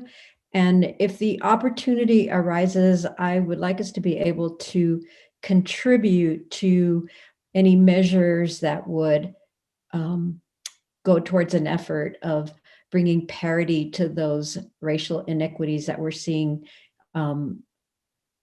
with the impacts of COVID. Thank you, Mary. Junie? Yes, but I see Jane's hand is up. Oh, Jane, go ahead. I just wanted to respond directly to Mary. You'll recall that when we brought the budget forward on first reading, we had $950,000 that we were going to place in reserves or a contingency. It really didn't matter where it would go. And the point of that was to focus on unexpected, unforeseen expenses related to COVID. We do have some of those dollars left, and they're now in the reserves. And so that would be the intention, that those remaining dollars could be used for that purpose. Thanks. Great, thank you, Jane. Yeah, and I just wanted to stress that if there's anything that we can do to say, you know, we're serious about this, and we're putting this much money up towards that effort. You other communities in Boulder County, please join us. So I'm just proposing something, and if the opportunity arises, I hope that we can do that. Thank you, Mary. Junie? Thank you. I have two questions, and I actually have a question for Mary. I'm sorry, Mary. I feel like what you brought forward went right over my head because I don't understand what you're asking. So it seems like you're talking about a program, but it's not. So I'm just wondering, I'm a little bit confused. Sorry. Yeah, sure. I'm happy to clarify. when we were faced with the outbreak at the university, we all of us came together, and by all of us, I'm talking about different governmental entities, which was the county, the city, the university, the school districts. Everybody came together and put forward a whole bunch of efforts that did bring down the case count. And so what I'm saying is, let's do the same thing to address these inequities, these racial inequities that we're seeing. And one of the ways that we can do that is through the mobile testing unit that just launched this week. One of the objectives of that mobile testing unit is to address the racial disparities. And what I'm proposing is that we take that a step further, and to use the California model, which says that you cannot move to the next level of reopening unless you meet these goals. And the goals include getting closer to parity with respect to the cases, the COVID cases in communities of color. So I'm just saying, let's put some money toward that effort. And yeah, so that's, and I'm happy to chat some more and answer more questions if anybody's got them. Yeah, thank you, Mary. I really appreciate that because I wasn't sure what you were asking. Now I get it, that we need to put money toward mobile testing, or I get it. Thank you. But I think my question, I wanted to go back to the question about YoHab. And I felt that conversation we should have had last week when we were allocating funding and moving funding to different places. And my question, I guess, would have to be for Jane, because we were talking about the SRO funding. And I'm wondering, is there a possibility, let's say, and I think it was mentioned earlier during the presentation, let's say that Boulder Valley decide that, you know, they don't need our SRO, can that money be put toward maybe funding YoHab? Because I think some of the emails that was sent is that 70% of their programs are being cut. And again, I think what resonated with me was what some of the people mentioned, that it's so important for young people, these programs. And I can say for my own personal development, as a youngish woman, these, you know, those type of programs really help funnel young people to productive things in society. So I would like to see that funded. And I can understand COVID-19 is a very, you know, we're cutting everywhere, and it's something that's really difficult right now for us. But is there an opportunity to add to the funding before next year? The only opportunity that you have, I guess, is to say that some of the dollars that remain unspent from the $950,000 that we started out with could go to YoHab. You know, we all love YoHab, and I'll tell you that one of my favorite meetings every year has been meeting with the YoHab students who are responsible for allocating the grant dollars that they have. It's always a great meeting. While we can say that 70% of their programs are cut, really, their programs haven't been cut, but one program, the very expensive program of grants, is the one that's been cut for this year. I guess my suggestion would be that you wait until we get a little bit into the coming year, see how we end the year in 2020, and then find the money in reserves or in hopefully additional new revenues when the economy bounces back to fund that program. One of the things that I talked to Kurt about, and I think this is true, and he'll jump on if I'm not saying the truth, is that we were going to try to have the students that would have been involved in the grant program participate in either the Health Equity Fund or some of the other funding opportunities that we have, so that they would get that experience, but it would be not money completely dedicated to their discretion. So we're going to try to give that experience to the students. Thank you. Anything else, Ginny? No, thank you. Okay. I'll just jump in here and say a few words. One, I agree with Adam quite a bit about funding for the fire department. I do believe that we are both a little underfunded and we don't provide the level of service that people think we do. That was certainly the conversation we were having around trying to get every firefighter certified as a paramedic and looking at the way that we do transport and the way that we provide advanced life support. So COVID has thrown a wrench in that process a little bit, but in the meantime, I think we need to make sure that we definitely support the first responders. They're taking risks that probably we don't all appreciate in having to go and make close contact with folks who may or may not have COVID, so they have to take extra precautions over and above what they have had to do before. So I would support Adam's position on that. And I think in this time, we really need to be making sure that we don't go backwards at all. And then to Mary's point, and Junie, just to give you an example of what I've been thinking about on that mobile testing site, I don't really know exactly what its capabilities are besides testing, but it has a lot of possibilities for education and outreach, depending on where it goes and where it's assigned to and how it's used. There's a lot that can be done with that as a resource that goes out into the community, particularly underserved communities. And another thing that I understand is that that unit is funded through the end of the year.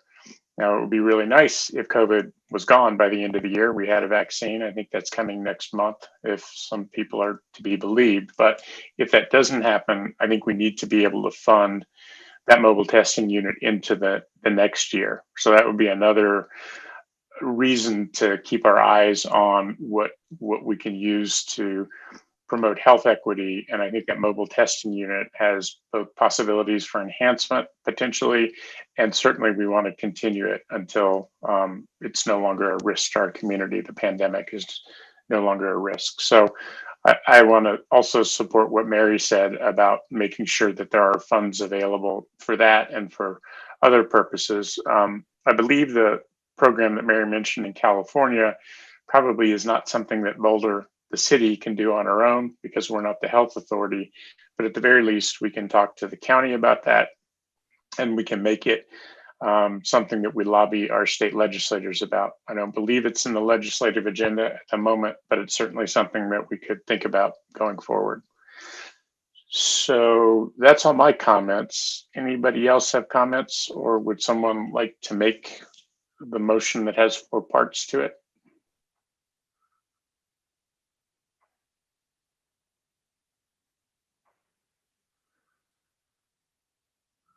Sure, I can make a motion if somebody puts up the slide for me to read from. I tell you what, Mary, I'll just make the motion. I'm allowed to, it turns out. So Okay. I'm going to make all 4 motions and then we can separate them if we need to. I move that we adopt ordinance 8426, adopting the 2021 budget. I move that we adopt ordinance 8427, establishing the property tax mill levy for 2020 to be collected in 2021. I move that we adopt ordinance 8428, appropriating the 2021 budget. And I move that we adopt ordinance 8429, changing certain fees. We'll second each of those motions. Thank you. So, Bob. I'm going to vote in favor of all the motions. I just want to observe on the mill levy, it's often overlooked. Jane, correct me, or Cheryl, correct me if I'm wrong. I think the last time that we increased the city's mill levy was in 2011. So I think we're going on 10 years with the same mill levy. Is that right? I don't know the exact year, but it's been quite a long while, and 10 years sounds about right. The thing is that we're pushing up against the charter limit with regard to the amount of the mills that we can impose. Great, thanks, Jane. Aaron? Yeah, well, Mary, I just wanted to check in with you. I thought you were presenting some excellent ideas. And do you feel like the direction that you've put out there, and you've gotten some support for that direction, including for myself and Sam, and I think others, is that sufficient to sort of, do what you were trying to accomplish? I believe so. Basically, putting our actions where our words are and putting our money where our mouth is. So I think we can get there, and I think hopefully staff has the direction they need um, to pursue that. And if they certainly, if I can be of help, or if any of us on council can be of help to be further advocates of this idea, here we are. Great. Well, thank you for raising the issues, Mary. I appreciate it. Welcome. Okay, great. I don't see any other hands up, and we have a motion and a second. I think I'm ready to call the vote. So all in favor of the motion. Ginny, do you have something? It's me, it's Debbie. Oh, it's roll call. Thank you, Debbie. Mayor Weaver, Aye on all four. Councilmember Yates, Yes. Young, Yes. Rocket, Aye. Friend, Yes. Joseph, Yes. Nagel, Wetlick, Yes. Wallach. Yes. Motion passes. Very good. And I'm going to suggest that we take a break here and come back for our last two. We have the second public hearing, and then we have a matters from city manager update on East Boulder sub-community plan. So it is 9:10. Let's be back here at 9:20 to pick back up. Thank you, council members, for that vote. Thank you, Jane.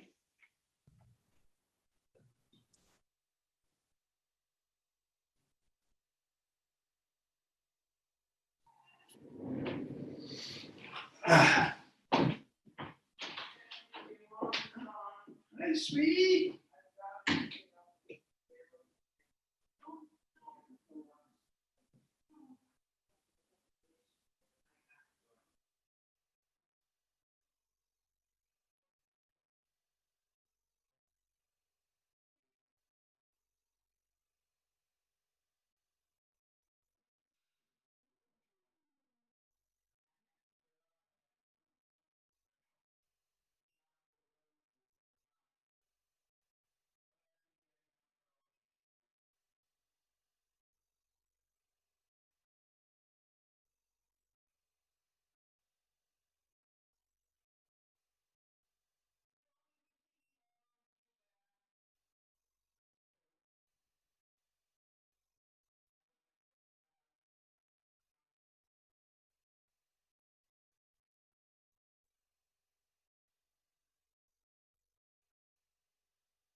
directly across Walnut Street from Macy's.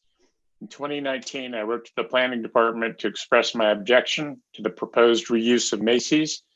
I was informed by email from Shannon Moeller, case manager, on July 9th, and again later, that I would be notified when the planning commission hearing was scheduled.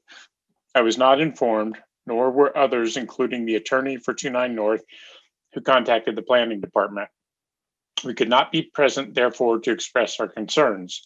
So I thank you for this opportunity to respectfully request that you call up the proposal for further hearings and also to express one of my concerns.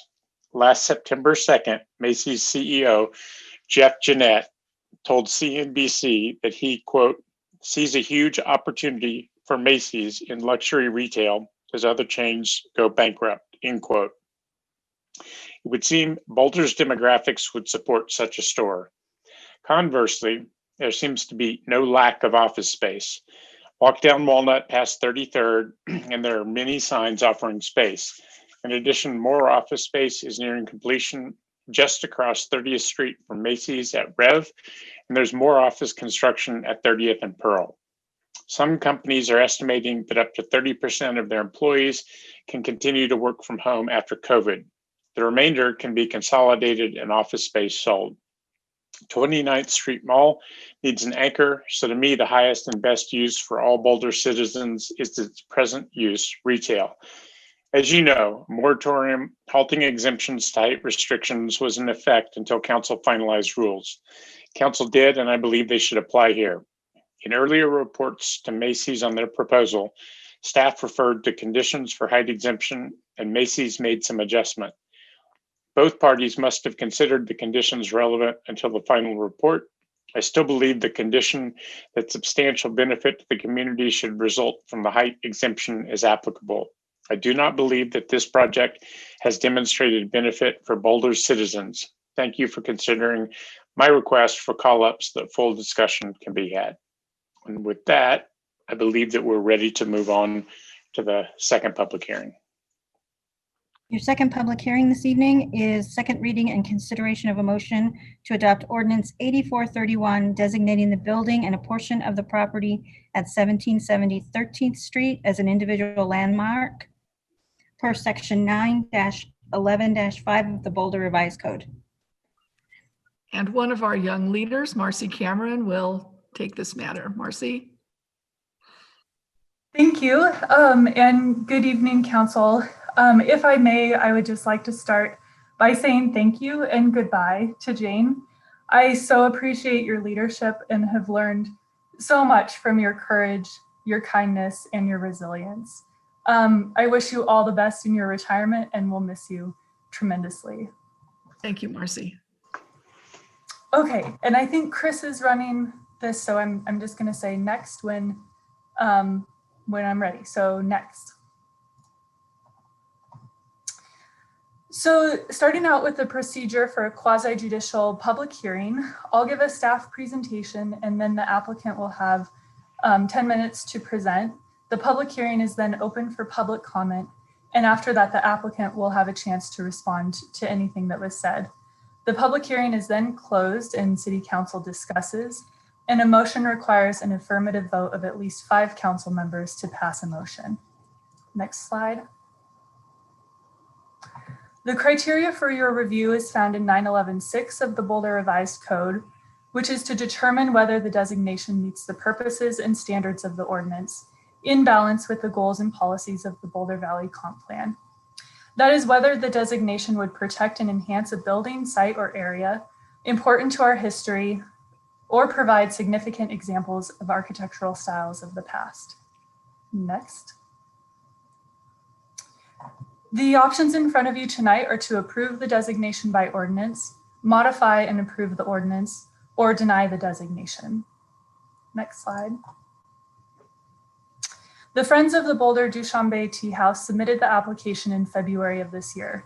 Since the application was submitted by someone other than the property owner, it went to the Landmarks Board twice, once in March and again in July, and the Landmarks Board unanimously recommended designation. Next. So the property is located on the east side of 13th Street between Canyon and Arapahoe and across from Central Park. The 13th Street Plaza is to the north and an irrigation ditch runs between the Tea House and BMocha on the south. Next. Many people know and love the Tea House, so I'm hoping tonight to share some things that highlight its unique history. The building is here because of a grassroots effort to establish friendship and understanding between people in Boulder and Dushanbe, then located in the Soviet Union. The building was given to the city in 1987 and has roots in the Sister City International program established by President Eisenhower. At the time of the gift, the Tea House was the largest gift ever given to an American city by the former Soviet Union and the only gift of an actual building between the Soviet Union and United States sister cities. And the Tea House is a symbol of international friendship, and it took a great community effort to fundraise and make this a reality. Next slide. The Tea House was designed by Moscow-trained architect Lado Shandiz. It was originally designed to be a raised open-air structure with an open roof, and local architect Vern Syro was tasked with enclosing the Tea House and traveled to Dushanbe with Lado to adapt the designs to Boulder's climate. Together, they conceptualized how to meet the necessary requirements without compromising the integrity of the traditional design. Next slide. And a few notable character-defining features of the building include its triple-hung windows on 3 sides, the decorative tile panels, a recessed entry, and a low-pitched roof with a central skylight. Next. There's also a utilitarian addition that's located on the back of the building that was designed by Vern to house the restaurant kitchen. It's considered a non-contributing feature, which means additional flexibility would be allowed for changes in the future. Next. Moving on to the criteria for designation, this is what considers its architectural, historic, and environmental significance. Next. From 1988 until 1990, Tajik artists and master craftsmen constructed the Tea House in Dushanbe and in Tajikistan. The building was disassembled and sent to Boulder in 200 wooden crates, and from 1997 until 1998, with the assistance of Tajik artisans, the city reconstructed the Tea House at its site on 13th Street. Here's an interesting fact. If designated, the Tea House, with its construction completed in 1998, would be the youngest building locally landmarked in Boulder. The Boulder Theater, which was designated in 1980, is the second youngest, and it was 44 years old at the time of its designation. Next slide. The Tea House displays high artistic value as seen in its intricately hand-carved and brilliantly painted wood trim and decorative tile panels, and it is believed to be the only charhona or Tajik tea house in the Western Hemisphere. And this building really is that integration of art and architecture that you could spend hours just looking at its detailing. Next slide. The next piece is its environmental significance, which looks at its site characteristics. So that includes its location within the civic area and next to the 13th Street Plaza. It's part of the setting for the farmers market and BMocha. And all of this is suited to the Tea House's function of a community gathering place. Other features include its elevated design, which speaks to its pavilion kind of nature, its landscape design in the rose gardens, and also the Tea House Trail, which runs along BMocha and has specialized tiles embedded in the concrete and poetry and art on the bridges. Next slide. So the Landmarks Board included a recommendation for the creation of a maintenance manual to ensure proper methods and stewardship of both the interior and exterior of the building. The intent is to collaborate with the Friends of the Tea House, who were many of them involved in the original construction and assembly of the building. We've met with the facilities and asset management folks, and they are supportive of this proposal. And so is staff to document what the proper maintenance would be into the future. You also received a hotline email today with Tom Carr with different options on how to protect the interior, and I would refer questions about that to him in your questions. Next slide. The second piece that makes this designation more complex is the inclusion of a portion of an irrigation ditch. Staff has met with a representative of the ditch companies over the last couple weeks and have worked to draft language that would address their concerns. Next slide. The language is included in Section 5 of the ordinance and exempts ditch maintenance, repairs, and improvements from historic preservation review. Adding this section to the ordinance does mean that this would need to go to a third reading, which could be on your consent agenda. Next slide. All right, so the recommended boundary includes the north and east side of the building and then extends west to the property line and south to Bimoka to include that tea house trail. And the recommended name is the Boulder Dushanbe Tea House. Next slide. And with that, staff and the Landmarks Board recommend that City Council approve the designation of the Boulder Dushanbe Tea House. And with that, I'm happy to answer any questions you might have. Thank you, Marcy. Council, any questions?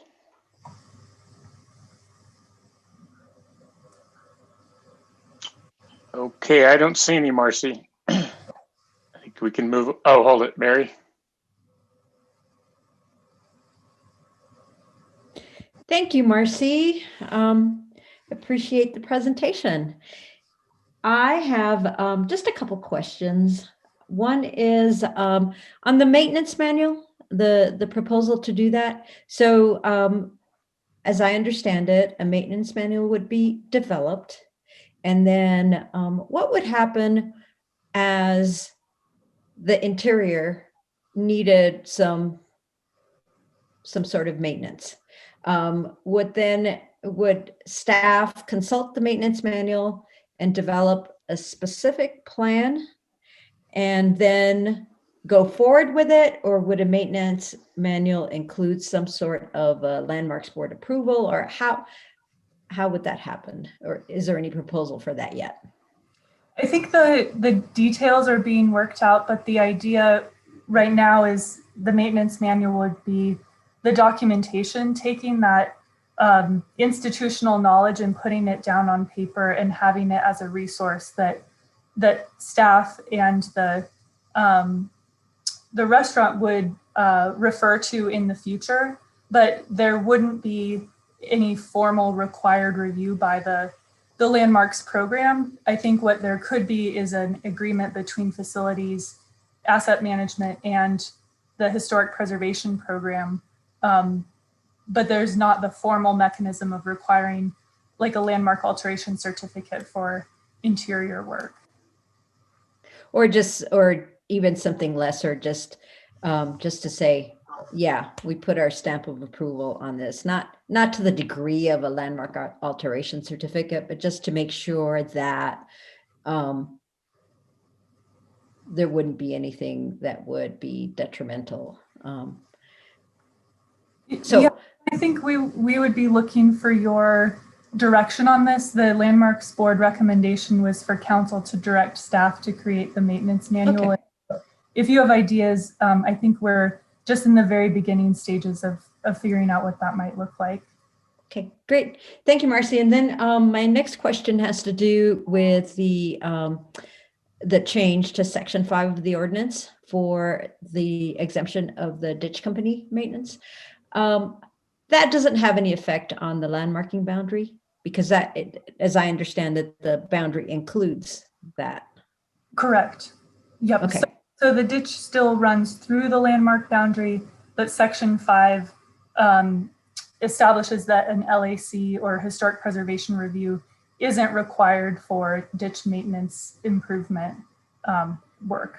Great. And the ditch company was okay with that change? Yes, and the representative is here this evening. I think he's planning to talk under public comment, but from where we left in our last meeting, I understood that we found an agreement. Great. Thank you, Marcy. Bob? Yeah, my question is probably for Tom. Tom, can you speak a little bit about how we handled the interior of the Harbeck house? Had already been landmarked, I know. We were turning over possession of that under a long-term lease to another party a year or two ago, and I think we were concerned about some of the interior aspects, and we put in place a declaration or covenant or something like that. Could you speak to what we did there to protect the interior of the Harbeck house? Sure, and we created what was called a declaration of use, which limits the changes, requires notification before changes, and is an attempt to bind future owners in the event it was sold. I posted a copy of the declaration of use for the Harbeck house on the hotline this afternoon, so people can see it. Great. And does that also bind, in addition, obviously the city is the owner of the tea house, just as it's the owner of the Harbeck house, but does that also bind tenants? So for example, I know there's a tenant operator, a restaurant in the tea house. Does that restrict what the tenant can do? Yes, well, it mostly acts as a way to provide notice to anyone that there are restrictions on the interior. I believe that the Harbeck house also restricts the tenants through lease provisions, which would be something you could do for the tea house. Okay, great. Thanks, Tom. And then Mark. Tom, does the declaration of use require either the lessee in the Harbeck house or anyone else to actually run changes past any landmarks agency? Mark, if you don't mind, I'd like to take a quick look and read it. My recollection is the answer to that question is no. Okay. But let me just take a quick look.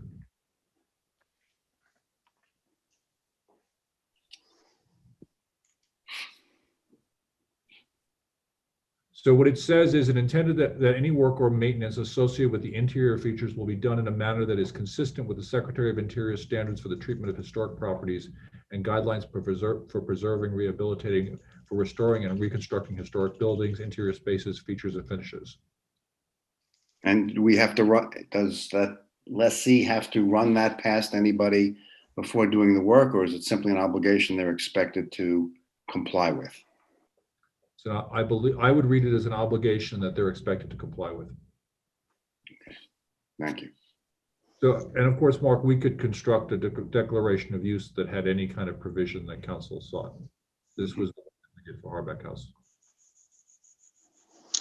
Thank you. Rachel? Yeah, so I love the interior of the tea house as much as anyone. And I'm just wondering, is there a time sensitive issue here? Like, is the interior under threat currently from somebody wanting to change it?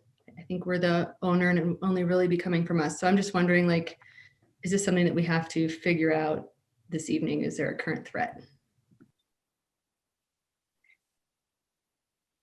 I would ask maybe Marcy that question. I'm not sure who else to direct it to. Well, Joanna. Oh, go ahead, Tom. I was going to say Joanna Crean, who's the director of the Facility Access Management, is here as well. Yeah. Good morning. What am I talking about? Good evening. Sorry. I'm Joanna Crean. I'm the director of facilities and fleet. And so as the owner of the city buildings, as everyone was just talking about, the tea house, we very much want, obviously, the interior to remain as beautiful and as fabulous as it is. And so, no, there is nothing that's right before us or we have to make any pending decisions. We just continue to do regular maintenance, and that's the extent of it at this point. Thanks, Joanna. Feels like morning to me too. I know, sorry. We'll get there soon enough. So I have a question for you as well, Joanna. I thought that there was some precipitating event that caused concern about the interior, something that maybe the current tenant had done. Maybe they weren't aware of the issues, but could you talk about what might have happened to precipitate concern about the interior? Yeah. So the most recent one had to do with painting of the of the fountain. And honestly, that was something that had not been an issue in the past. I think in our COVID environment, and unfortunately the challenge that everyone was having with trying to keep their staff busy and occupied and being able to continue to pay them for work, they ended up taking on this additional piece of work that we actually did not know about until it had already occurred. That's not something that's happened in the past in terms of the work that we've been doing and the partnership that we've had with the Tea House. And you said something, you said the most recent one. Have there been other occasions besides the painting of the fountain? No, I mean, in terms of the situation that you were just talking about, that would be it. I know that a number, I don't know how many years ago, but we did do some work on some of the columns, and we had thought that we were staining them in the same way and manner that they had been before. As it turned out, the stain that we use, and this was on us, on city staff, ended up turning it a little bit darker. It was not the intention. We were just trying to continue to maintain and preserve. So when there's this discussion this evening about a maintenance agreement, we're happy and excited to try and get specific as we can so that we can continue to keep the interior as vibrant as it is. Great, thank you. Rachel, if I may do just a quick follow-up on that for Joanna. And Joanna, on the maintenance manual, what are your thoughts on as you come to a specific plan, say, for example, if you were going to restain the columns at some future date and the maintenance plan was in place, who would you go to, or how would you confirm that the new stain wouldn't darken it beyond what it is intended to be? Well, to be honest, I think some of this is as we've had folks do work in the past and then they're no longer with the city organization. We haven't had the documentation that I think would be a benefit to whomever is continuing to maintain the building. And so being able to take some time to actually make sure that we do capture that in partnership with those that have been already intimately familiar with, to us, that would be a real benefit going forward. So we don't have that kind of mistake made in the future. Thank you, Joanna. Yeah, absolutely. And Rachel, your hand is still up. I assume that's a leftover, or do you have something else? It's a leftover. Okay, very good. I think back to you, Marcy. And I don't have anything else. So I think it's over to Vern Syro, who is the applicant and representative of the Friends of the Tea House. Actually, a member of Friends of the Tea House. I'm not the applicant. I'm just one of the members. Just to clarify. I want to address the interior. There's a couple other things that I might provide some information on towards the end. But the case in point, I think, a good case in point regarding why to landmark the interior. I mean, we have a conversation right now going on talking about staining the wood columns. Well, they were never stained. That is not a stain. That's a tung oil that was applied to it originally when it was constructed. Recently, and that's neither here nor there. I mean, this is all kind of innocent thing that happened, but unfortunate. Recently, more tung oil was applied. I assume the foreman, I don't know the details exactly, told a staff person to go get some pure tung oil, bring it back and apply it to the columns. That happened. But when you use tung oil, you apply it and let it sit for 10 or 15 minutes, and then you wipe it off. Well, that didn't happen.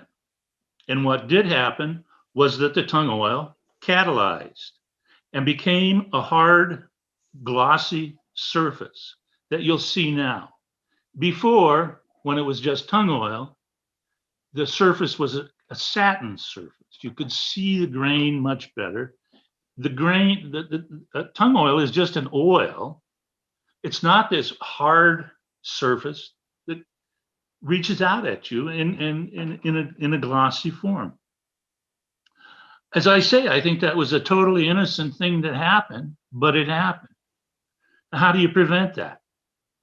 And I think that there's so many things that happen, you know, in the course of a day, whether it's your life, my life, or the workers at the facilities and asset management, that it's important to go slow and to address the issues, including the application of materials.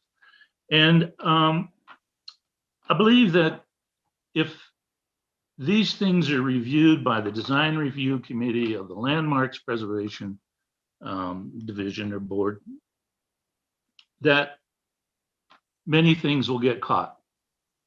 I mean, very few things happen. I admire the quality of care that your facilities and asset management have applied to the tea house. But something like this, okay, we're going to apply tung oil to the columns. The question may have come up and should have come up based upon a maintenance manual that the Design Review Committee has and confronts the applicant for a change and realizes that there's an importance to in how the tung oil is applied. We're researching how to remove that catalyzed tung oil. If you've been in the tea house, and I trust most of you have, those columns are extremely ornate in the form of how they are carved. And it's not going to be easy to get that glossy tung oil finish off. I don't know that we will be able to, but we'll give it a go. But the maintenance manual does give it a stamp of approval if it's reviewed, and not necessarily be reviewed by those that need to get it done. But somebody like the Design Review Committee who take the time to look at things carefully.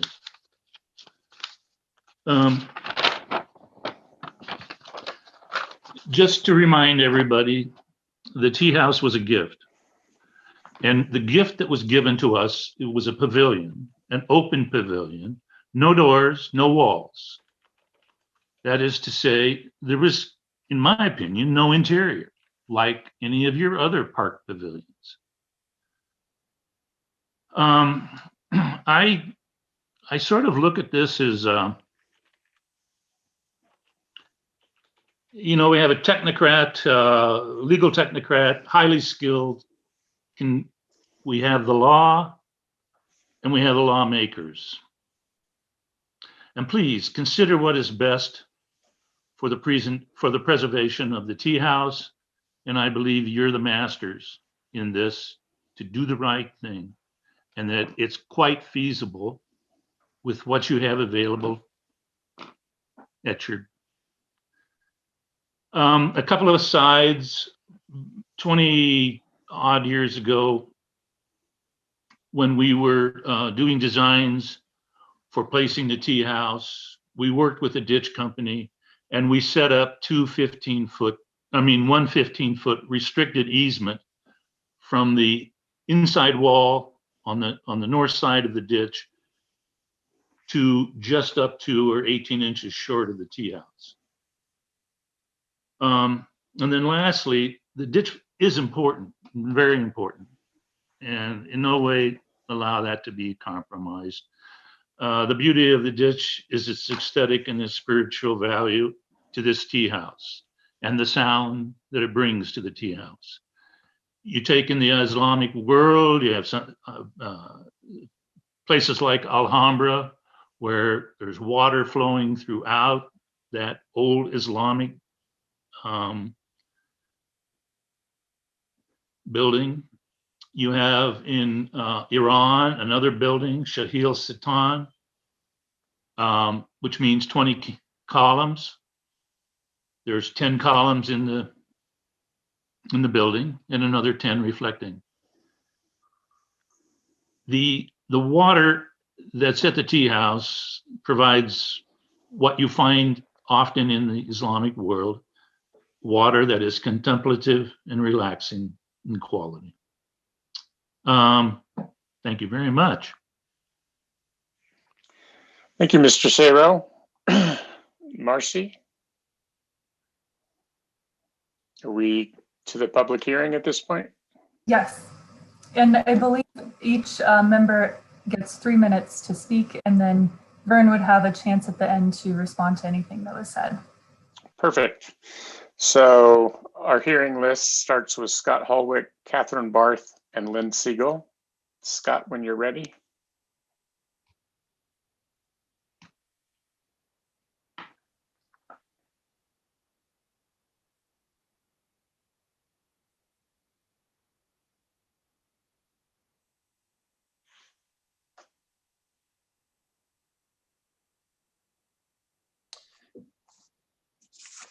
Good evening, Mr. Mayor, Mr. Mayor Pro Tem, members of the council. Can you hear me okay? We can. We can. Thank you. My name is Scott Holwick. I'm an attorney for Lyons Gaddis Law Firm in Longmont and am counsel for Boulder and Left Hand Irrigation Company and North Boulder Farmers Ditch Company. I'm also appearing this evening on behalf of the Boulder and White Rock Ditch and Reservoir Company. Thank you for providing the ditch companies with an opportunity to address this docket tonight.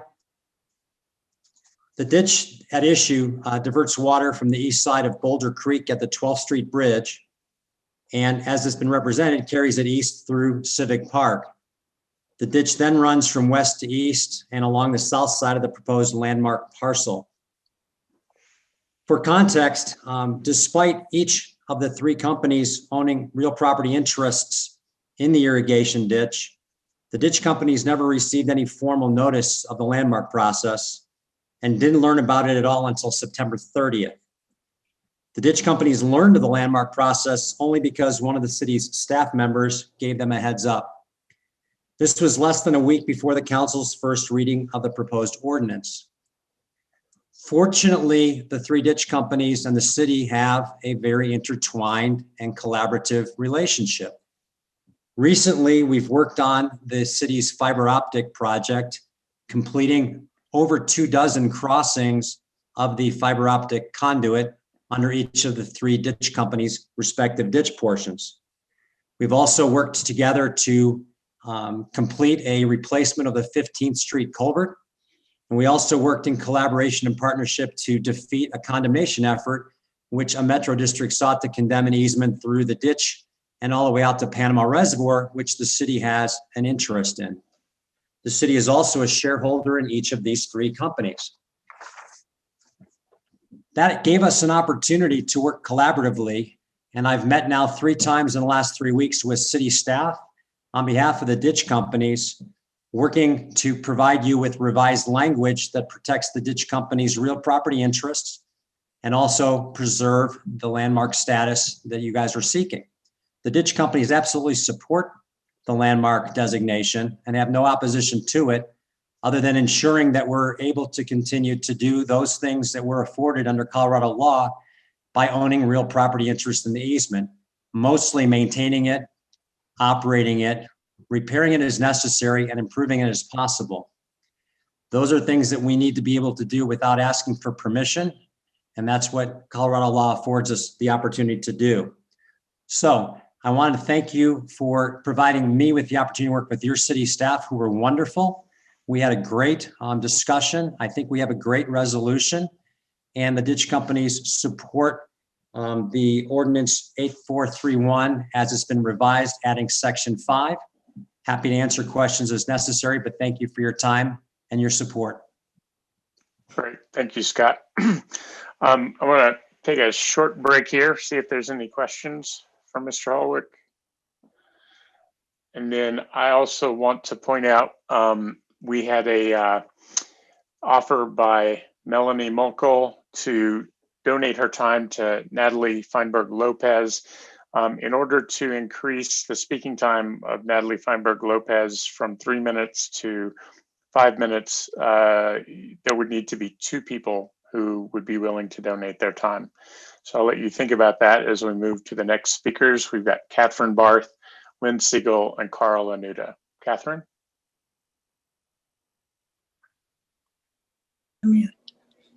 Hello. We can hear you. Okay. I've been involved with the Tea House since I was one of 2 people who did the historic context and survey report. It was a joy to do the report, and I became more and more and more a fan of the Tea House.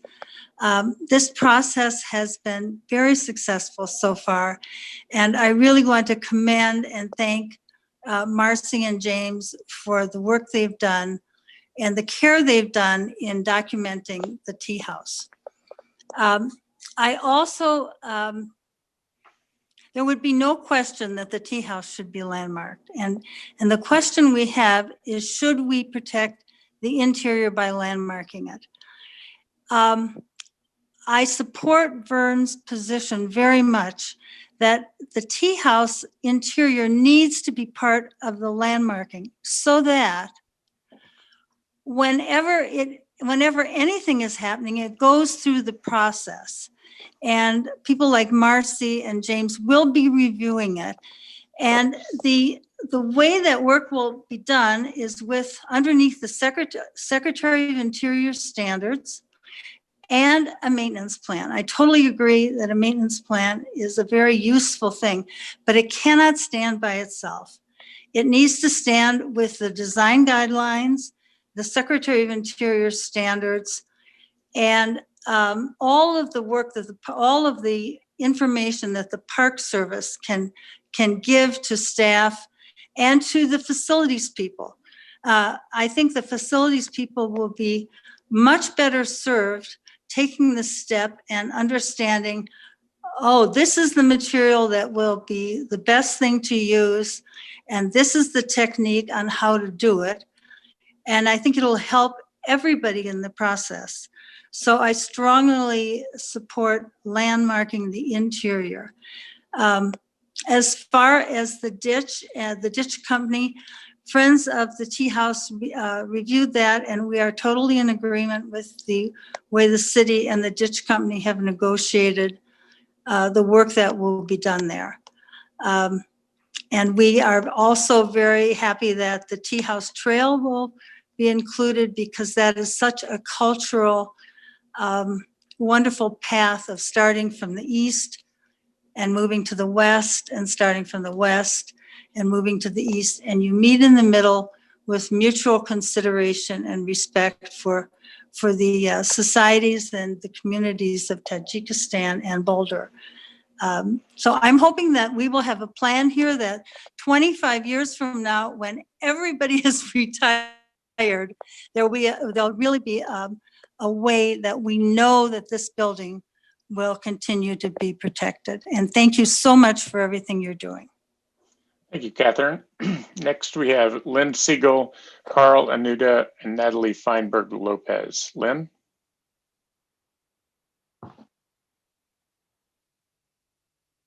Yeah, I would hold up in my video window for you right now the tung oil finish that was applied to my garage door. Now, I asked for tung oil, and I think Vern is even going to be wrong on this potentially. This is tung oil finish. I just pulled up the bottle that they put on it. Now, Minwax, it's a good brand, it's good stuff. Personally, I'm from the Pacific Northwest. We have wood in the Pacific Northwest that's like hefty, like marine type wood. There's something called Dailies, which has seafin oil, and it has polyurethane in it. Okay, this stuff has polyurethane in it. You put it on and you leave it for 5 to 10 minutes, then you buff and you put it on with the grain, then you buff it off and you can put another layer until it gets a nice sheen, okay? But it's still polyurethane. It's not tung oil, just plain tung oil. There's, I'm reading the ingredients, but I don't see it. They don't have the ingredients like they do on food. So These things are very minute. You know, my daughter's a woodworker. I took wood shop at Mercer Island High School. I like wood. Wood comes from water, you know, water is in that ditch, you know. This is a lovely place. Stain, no. No, this thing needs to be landmarked. And I think there's going to be some fishy business come up about this with Tom Carr. I've always felt that the historic areas in Boulder, it's a stunning indictment when you go into a historic home that's landmarked on the exterior and you walk into a New York City apartment inside. That is unconscionable. That someone can come in there and change that. What does it mean to us? Many families are going to live in that over many generations. And that needs to be preserved on the interior too. No stewardship. We need this interior landmarked. You know, it's not about ill intent. I'm sure the people that were painting the fountain parts didn't have ill intent. But this is more than ill intent. This has got to be done right. And this has to have oversight, like the woman before, Catherine, said. So landmark this thing, interior. Don't worry about the rest of Boulder. It'll be better if we have this potential landmarking for the interior places in Boulder. I've always wanted it. Thank you, Lynn. People don't build a house to show on the outside. Thank you, Lynn. Next, we have Carl Anuta, Natalie Feinberg-Lopez, and Joe Stepanek. Carl? Unmute. Good evening. Thank you for the time. I believe the matter of the ditch has been resolved.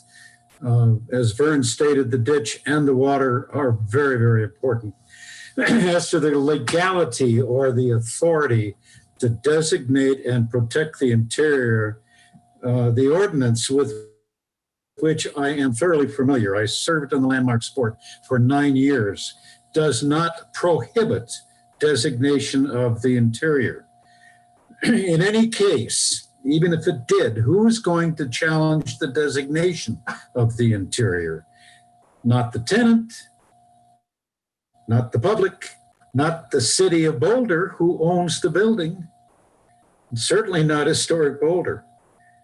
As to the precedent of designating the interior, precedent is only binding under identical and closely similar circumstances.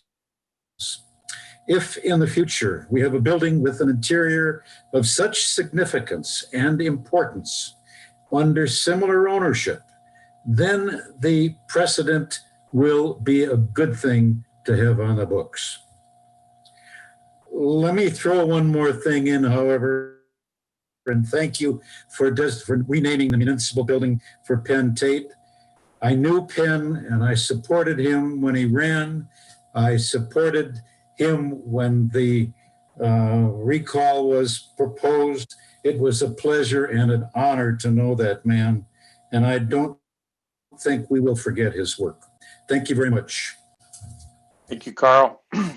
Next, we have Natalie Feinberg-Lopez, Joe Stepanek, and Melanie Muckle. So Natalie, you have 3 minutes unless you have 2 people who want to donate their time, in which case you can have 5. So why don't you start with that when you speak? Thank you. I think I only have 1, so I'm going to try and keep it to 3 minutes. I'm going to change everything that I'm saying just to make sure I stay within the 3. Okay. I met with both Vern and Catherine at the tea house. Oops, I'm sorry. Let me just explain who I am. I am an architectural conservator based out of Boulder. I've spent 20 years correcting other people's mistakes on historic structures. This is often for the National Park Service. This is often for local landmarks throughout Colorado. I'm also part of APT International, the Association for Preservation Technology International. That is the professional organization for people who work in preservation. I have contacts throughout Europe, South America, Asia, Canada, I have a number of references to look at for interiors that have been landmarked. It's a common practice outside of the United States. It's a common practice for many municipalities within the United States. So I hope that you all will consider this as more normal than what we're seeing typically put forward for landmarking interiors.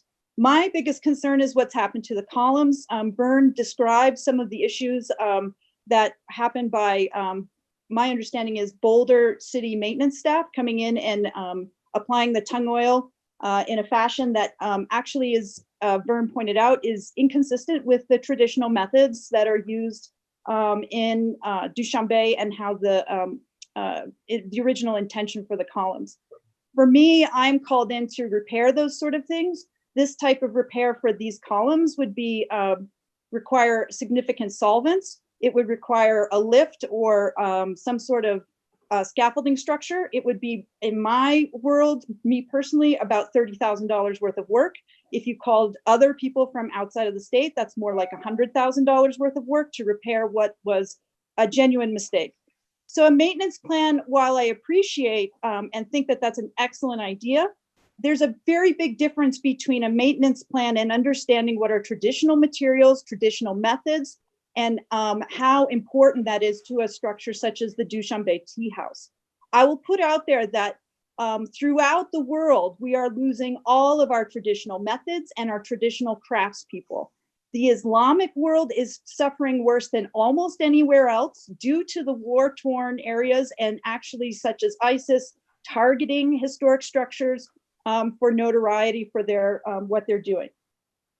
So what we're looking at is a loss of our traditional methods and our traditional materials. Vern has created one of the only, if I understand it correctly, Vern can speak more to it. There's a plan to bring people from Dushanbe to do the maintenance and maintain all of the aspects of the tea house as they were intended. This is highly unusual and it is imperative to this building. So keeping that interior landmarked would allow us to make sure that this everything remains intact. This is not important just for Boulder, but on the global scale. Thank you, Natalie. Yep. And then we have Joe Stepanek and Melanie Muckle. Joe?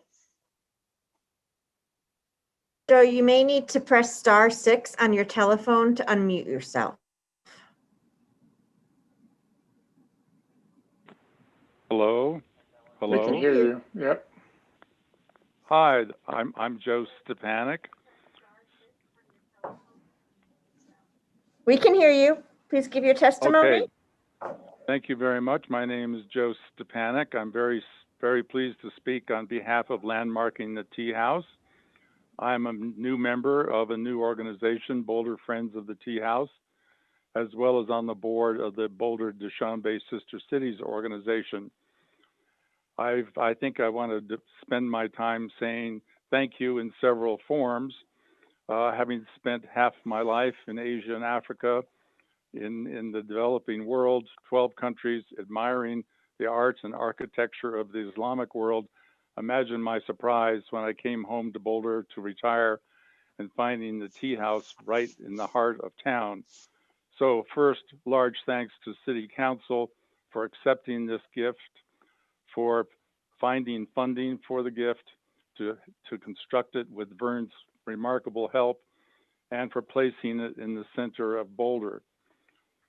I also want to thank the current operators, the entrepreneurs, Lenny and Sarah Martinelli, for over 20 years maintaining a sense of community in a unique building in the heart of Boulder, which is now one of the most, if not the most, popular retail outlet in Boulder.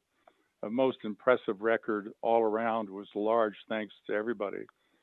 That said, I'm very firmly in favor of landmarking the tea house, exterior, interior, the garden, because as we all know, people come and go, councils change, entrepreneurs change, and it's very important to have high written standards in a fully transparent manner that is all inclusive of all stakeholders. We are well launched in that direction, with large thanks to council for supporting even the maintenance of foreigners to help maintain the building, a unique contribution. large thanks all around. And also, lastly, thanks to Jane and also to the Mayor Tate. Thank you. Good evening. Thank you, Joe. And finally, we've got Melanie Muckle.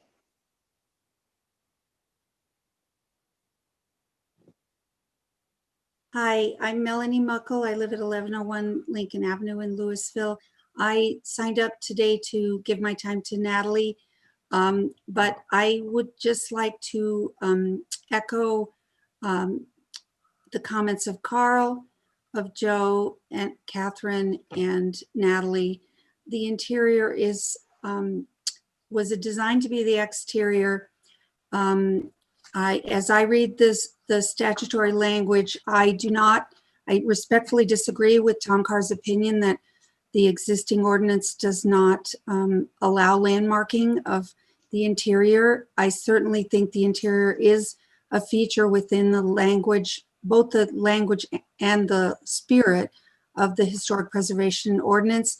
The ordinance was designed to be flexible, to take into account all kinds of special cases. This is a special case, and I do not agree that this is a major camel's nose in the tent that should cause a lot of concern. I think that this interior cries out for landmarking, and I think it's well within your statutory authority to landmark the interior. And I thank all of you for all your support. And I'm also thrilled about the Penfield Tate decision. Thank you.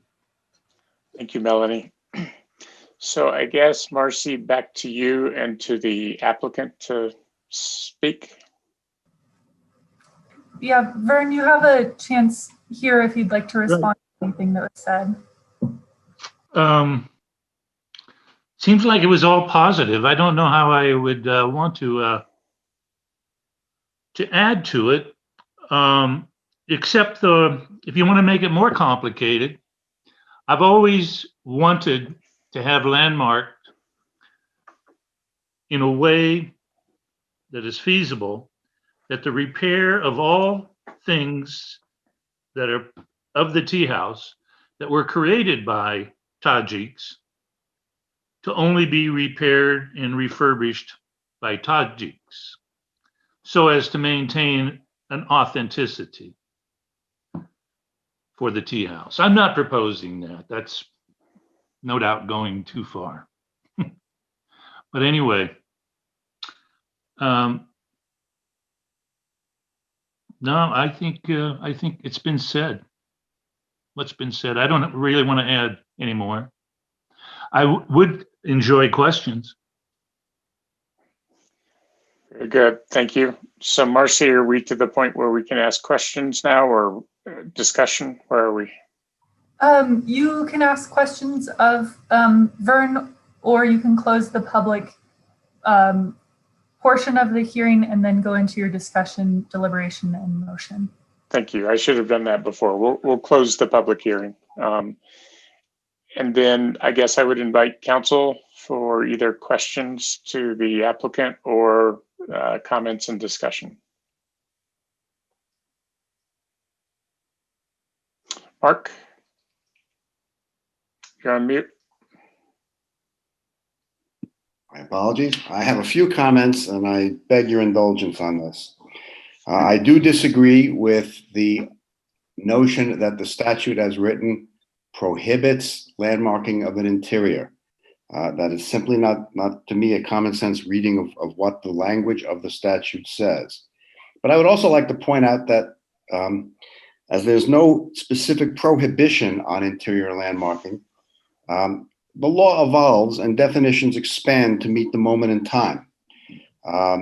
And look at what we are doing this evening. We're landmarking a building that was completed only 22 years ago, despite the standard that, quote, typically properties are 50 years in age or older, unquote, when they're landmarked. Yet here we are expanding the eligibility requirements to landmark a building completed in 1998. So apparently the argument that precedent must control in how we interpret the statute only applies to portions of the statute. if you can accept my argument that there is authority for including these particular interior elements under landmark protection, it seems to me that failure to do so is like protecting an art museum, but not the artwork that's in it. And these interior features are absolutely iconic to Boulder. We have heard from the community. I believe there was one letter that opposed landmarking the interior, and every other letter was wholeheartedly in support of it. I greatly respect what Fleet and Facilities does on a day-to-day basis, but these features should be under the jurisdiction of landmarks, not Fleet and Facilities, and we've already seen the problems that can arise in doing so. And lastly, the concept that we're doing something exotic in landmarking and interior is belied by practice in many other cities.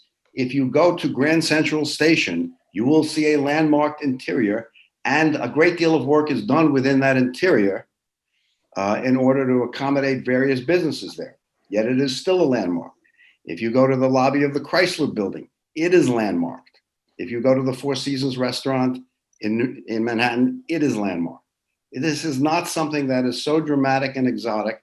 And because we own the property, it is not a situation where we necessarily are creating a precedent to take people's property away from them by landmarking their interiors over their opposition. This is city-owned. We're doing it voluntarily. It's appropriate to do it. And I strongly urge us to do so, whether we're doing it simply on the basis of the statute as it exists, or if we want to direct staff to create a properly limited amendment to the statute to subsequently landmark the interior. That is what should be done here. And anything short of that, to me, is unsatisfactory, as we have seen in terms of what's been done to the interior to date. Thank you. Thank you, Mark. Go ahead, Tom. So Mark, that's not a fair characterization of what I've said at all. So I'm a municipal lawyer. We tend to be very conservative. We have a law that, since it's been written, has never been interpreted to include interiors, ever. We've had attempts to include interiors and haven't done it. If you change the interpretation of the law by fiat, what you're telling the community is you can interpret, you can include interiors under the language that has never been interpreted to do that before. We don't do that as municipal lawyers. When the community comes to trust a language in a law to be a certain way, before we change it, we take community input to do so. We don't just do it randomly. I agree that under the New York landmarks law, you can landmark interiors. I agree that you have the power to change this law to landmark this interior in a separate application. You could also put language in this landmark ordinance referring it to historic preservation for any changes. My only objection is interpreting language that has never been interpreted to cover interiors, because you want to do so in a particular case. I'm not worried about precedent. I'm not worried about us getting sued. What I'm worried about is the community trust in the way we construe laws in Boulder. Okay, and my only response to that, Tom, is one, I think the community has spoken fairly clearly as to what they would like here. Number two, to be very candid, I'm not really that concerned with how the sausage is made. I'd like to get to an end result where we properly protect the interior of the Dushanbe Tea House, whether we do that by amending the statute, by broadly interpreting the statutes as it exists, or putting in a covenant in this application that refers it to landmarks jurisdiction. I don't really care. I don't really want to get into that kind of territorial argument with you. I'm simply trying to get to a result that the community will appreciate, that the community supports, and that I think is very important for the most iconic building in the city. And you and I can have this conversation as to how to get there, but I want to get there. And I want to help you get there, Mark. That's my job. Then we can find common ground on this. I agree. Thank you both. I got Mary and then Aaron. Mary? Well, so based on what I heard and the emails and Tom's hotline response to my question, which I appreciate, Tom, thank you. it seems to me, and I'd like to just put this out there as a proposal, that perhaps something that we can all agree and address the concerns of community members who also feel that reinterpreting the current statute without making any change as being able to landmark interiors would be a slippery slope. So what I would like to propose is that we go with amending the code and amend it in such a way that makes it very clear that we are doing this because it is a city building on city land, and to allow it for city buildings on city land with certain criteria.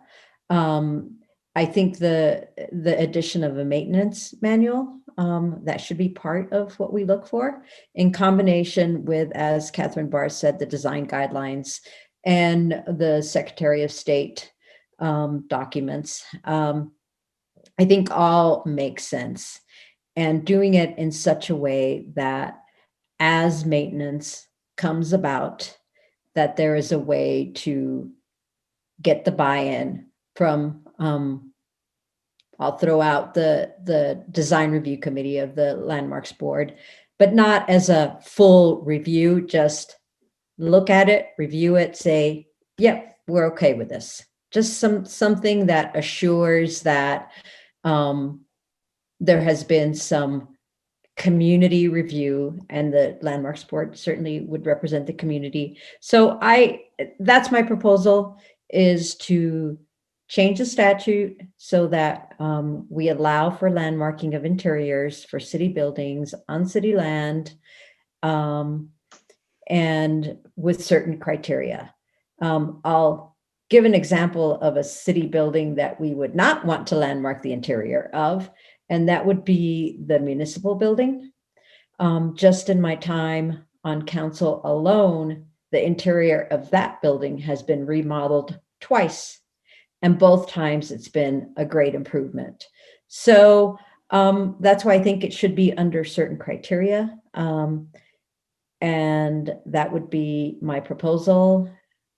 And I'm open to hearing what people think about that. Yes, please. I think that's a highly workable suggestion. That's all I've got to say. I think it's a reasonable and workable suggestion, and may deal with some of the concerns people have about creating an out of control statute that will apply in too many situations. But it will apply to what we would be doing would apply to this situation and this building, and I think that's paramount. Thank you both. I've got Aaron and then Rachel. Aaron? Yep. Thanks for that, Mary. I was going to go to a similar place. I think, I imagine I'm going to guess that I speak for the council to say that I strongly support the landmarking, and I also want to make sure that the extraordinary interior of the tea house stays safe and in good shape. So if I can just counter propose just a little bit, Mary, I agree with the approach of doing something that's targeted and getting it into statute.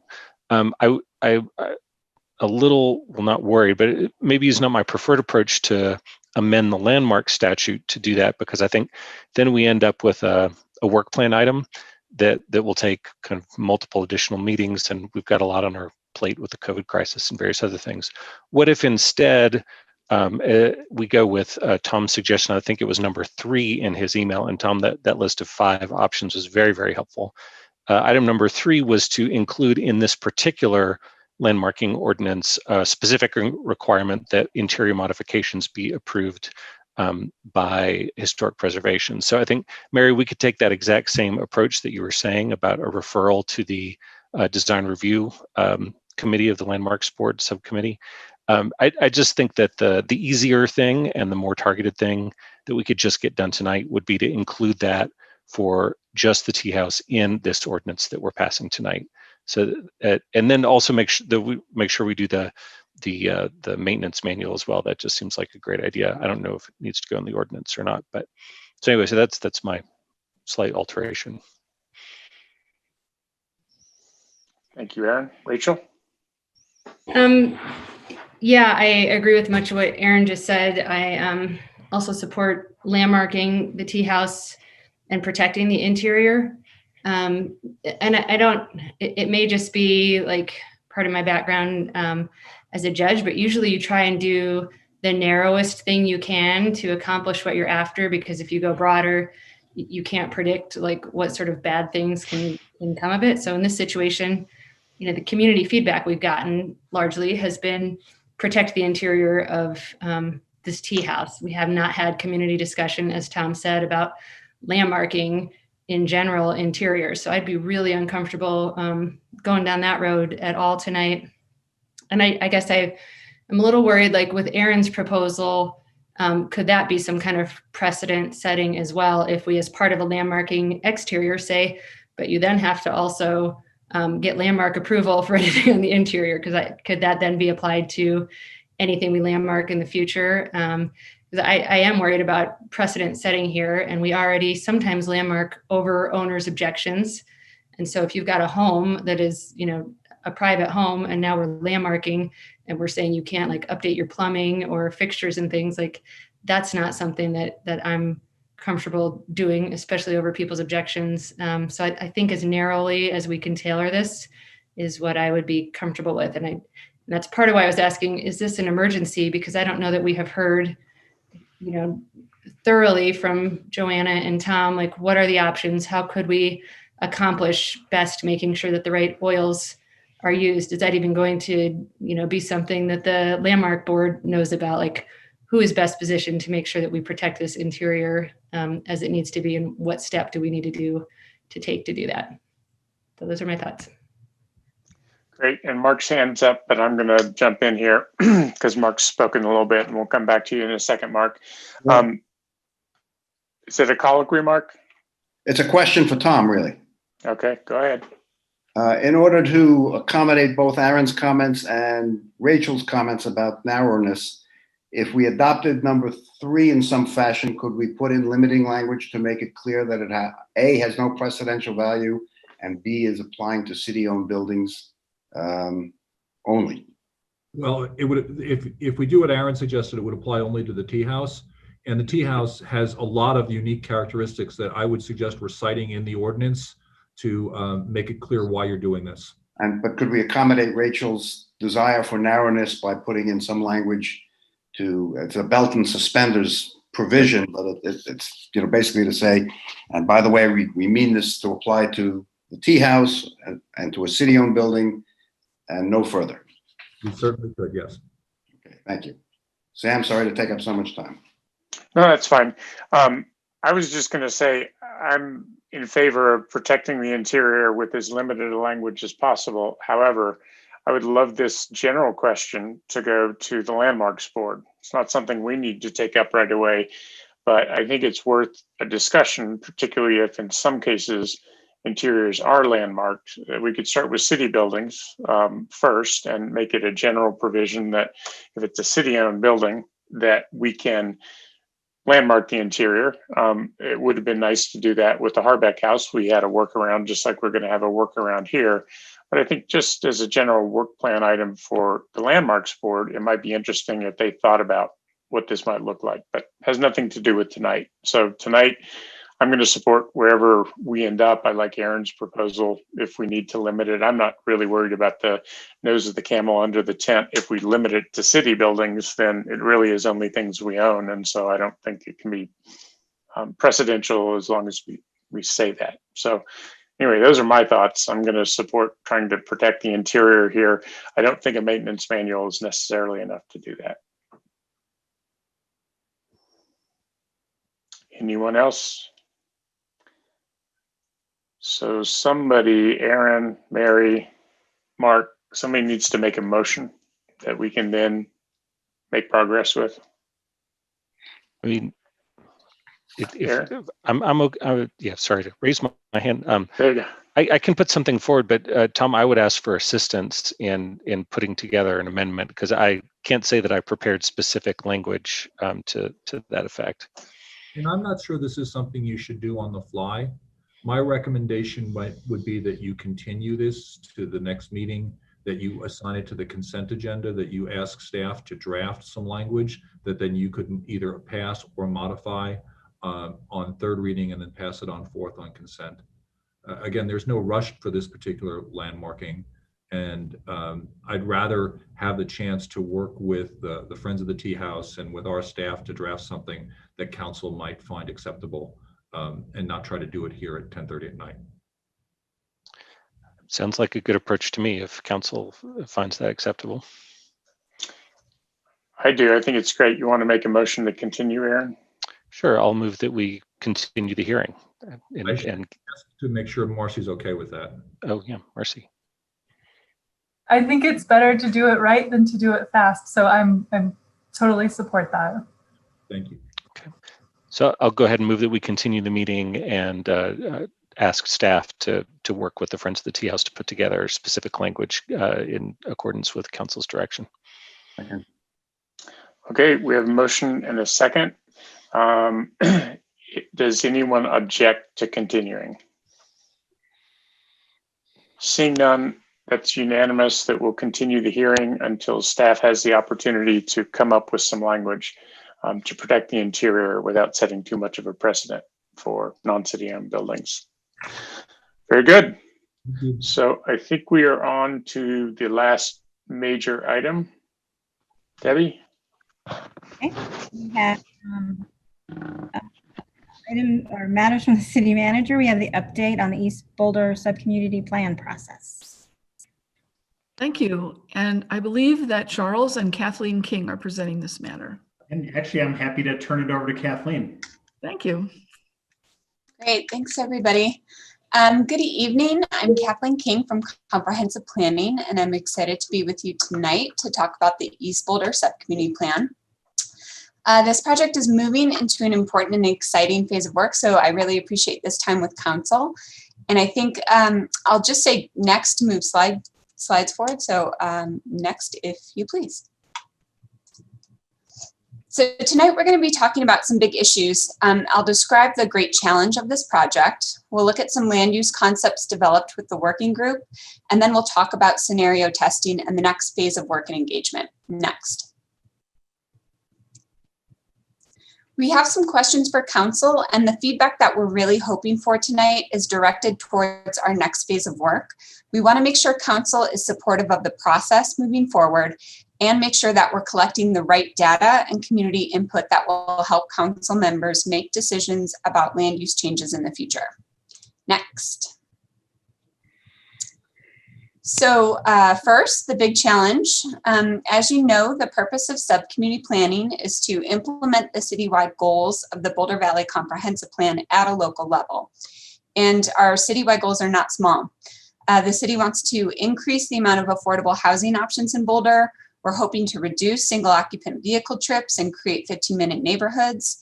The city wants to establish resiliency in the face of climate change, protect our small and local businesses, and foster places and networks for the creation of art and celebration of local cultures. So it's a lot. Next. When we met last fall, council reviewed the inventory and analysis report that asked the question, does the East Boulder subcommunity have the capacity to make a contribution to these citywide goals? And what we found was for each of the 6 focus areas, there is opportunity in the subcommunity to make a contribution. But I think as you are all well aware, the solutions are not simple. Next. A contribution to one goal has an impact on the success or failure of another.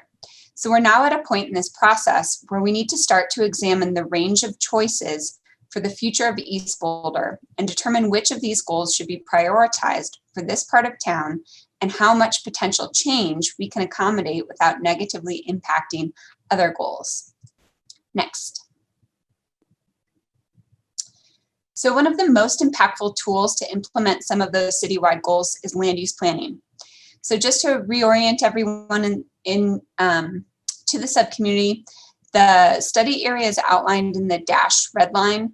We're looking at the Arapahoe corridor on the south, Foothills Parkway on the west, and roughly 63rd Street on the east. Some of the major landmarks in the area are the hospital, Belmont City Park, the airport. We have a mobile home park, which is our only residential community inside the boundaries of the subcommunity. And then there's also Flatiron Business Park is out here, and the Belmont Power Plant. So what we're looking at on this slide is the BVCP land use map for East Boulder. And I just want to highlight that there is sometimes confusion about this map. This is not an existing land use map, but is intended to depict future land uses as described in the comprehensive plan. So this plan currently envisions that over half the area will be industrial land uses. There's also a significant amount of designated open space and parks land, and then some land that is categorized as public, and just a few community business parcels as well. Next, please. Over the past few months, the East Boulder Working Group has been meeting on Zoom to consider what an alternative future for East Boulder might look like and what kinds of land use changes would support citywide goals and visions for East Boulder. As a reminder, the subcommunity planning process is committed to operating in the collaborate space of our engagement framework. This is the highest level of engagement, and this working group takes on a lot of responsibility for tackling the challenges of the project. The working group is one of the key elements of the engagement program for this effort, and so our staff team has invested a lot of time and resources to supporting them, and in turn they've been an extremely dedicated group, and I think have been working really well together to make important progress on the project. I also want to mention that 2 members of the working group are part of the city's Community Connectors program, and they have been essential to our ability to engage residents of the San Lazaro Mobile Home Park, which is the only residential area in the subcommunity, as well as Vista Village, which is just outside our study area boundary. Using community input, the group has studied the subcommunity and gone through a couple of cycles of iteration to develop 3 concepts for alternative futures that represent a range of choices for land use. These concepts are now moving into scenario testing, so we can begin to understand what the impacts of land use changes could be.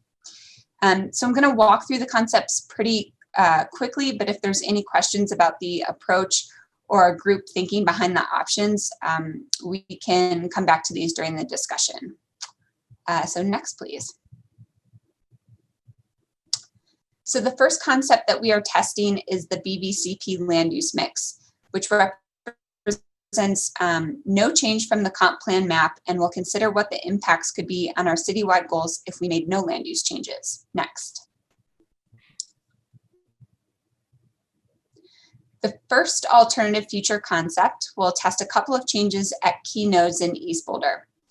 Of the 3 concepts, this one has the least amount of change and adds in some new land uses: medium density residential, mixed use industrial, and a new category called mixed use TOD, or transit oriented development, which imagines a mix of residential and commercial uses oriented around a future mobility hub at 55th and Arapahoe.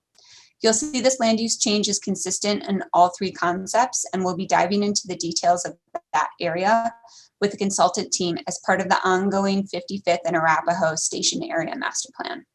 Kathleen, I'm sorry to interrupt. Could I ask a question about mixed use? You show mixed use residential, mixed use business, mixed use industrial.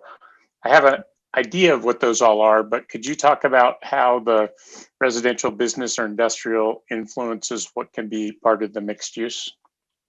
Yeah, so the mixed use categories are representative of what that says. So it's a combination of different uses. Whatever the name is, so mixed use residential, that imagines predominant use of residential, and then also would include supportive retail and commercial, similar to mixed use industrial. So the predominant use there would be industrial or light industrial, but it allows and imagines an integration of residential uses, commercial uses, things like that. The way that these mixed use categories are described in the BVCP, I think allows for a lot of flexibility and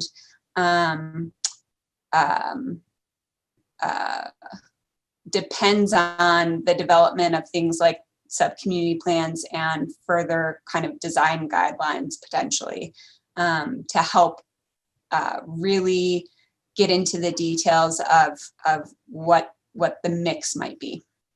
Okay, great. Thank you. Sure. Yep. And Mary?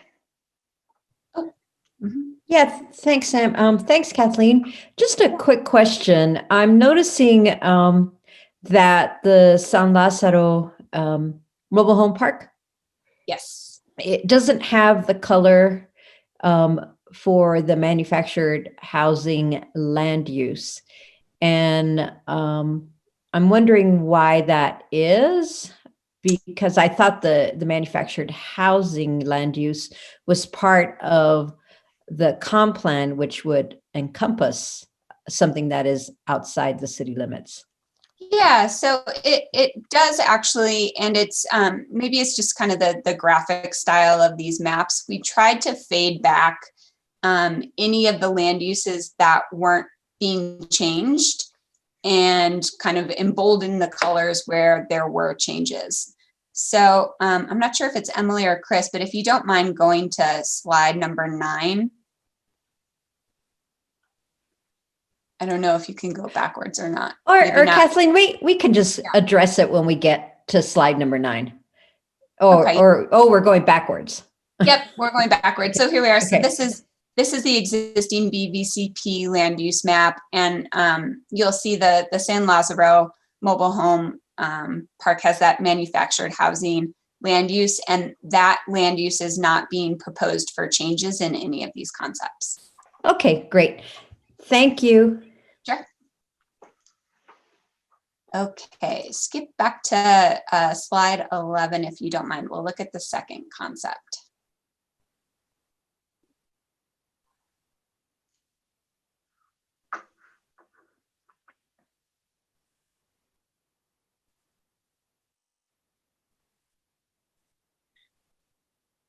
Great, thank you. So this second concept looks at testing some high density residential and mixed use categories and increases the amount of community industrial in the area. Changes are focused along the major corridors of the subcommunity, Arapahoe Avenue and 55th Street. And this concept will also test the potential for changes at the Valmont power plant site. Next, please.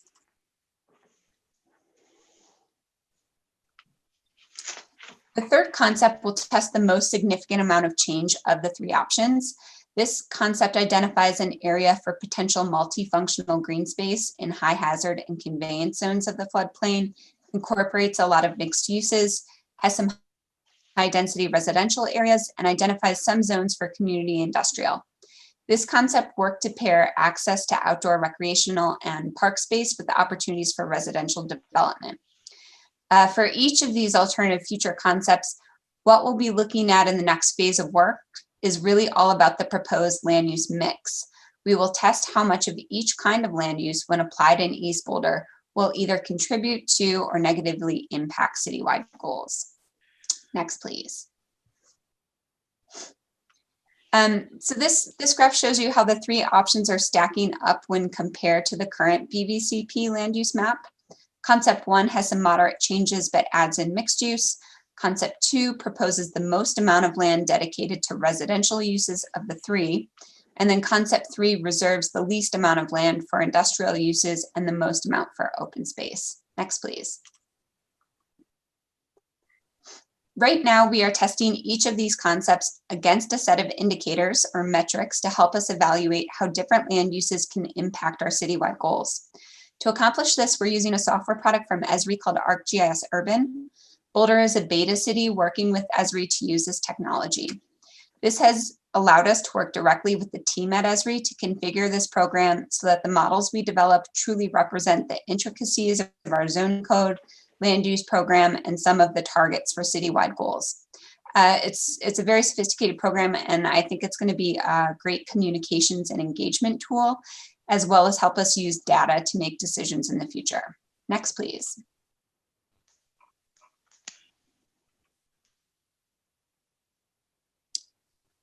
The program allows staff and the public to look at each of these alternative future concepts and consider how they might affect capacities and performance of the East Boulder subcommunity.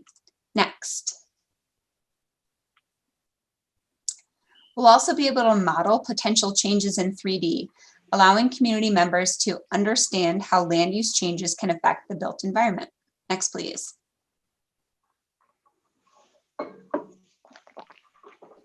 So this brings us to our next big engagement window, which we are planning on for winter 2020 and 2021. During this window, we will be sharing the outcomes of the scenario testing, the 3D models showing some land use changes, and we'll be using those indicators and performance measures to ask community members to make some trade-offs. What we know is that the city has some really ambitious goals for the future, but that not all goals can be achieved simultaneously in the same place. So for East Boulder, we'll ask community members to really make some hard choices and prioritize how these goals get implemented in this subcommunity. And I think this is perhaps where our process may be different from past planning exercises that the community has participated in. When we bring the test concepts out to the community, we're really not asking people to select a favorite or tell us what they do or don't like about each concept. Instead, we are providing them with data about how changes in East Boulder could impact the subcommunity and the city, and asking them to really make decisions about how land use planning should be used to implement goals.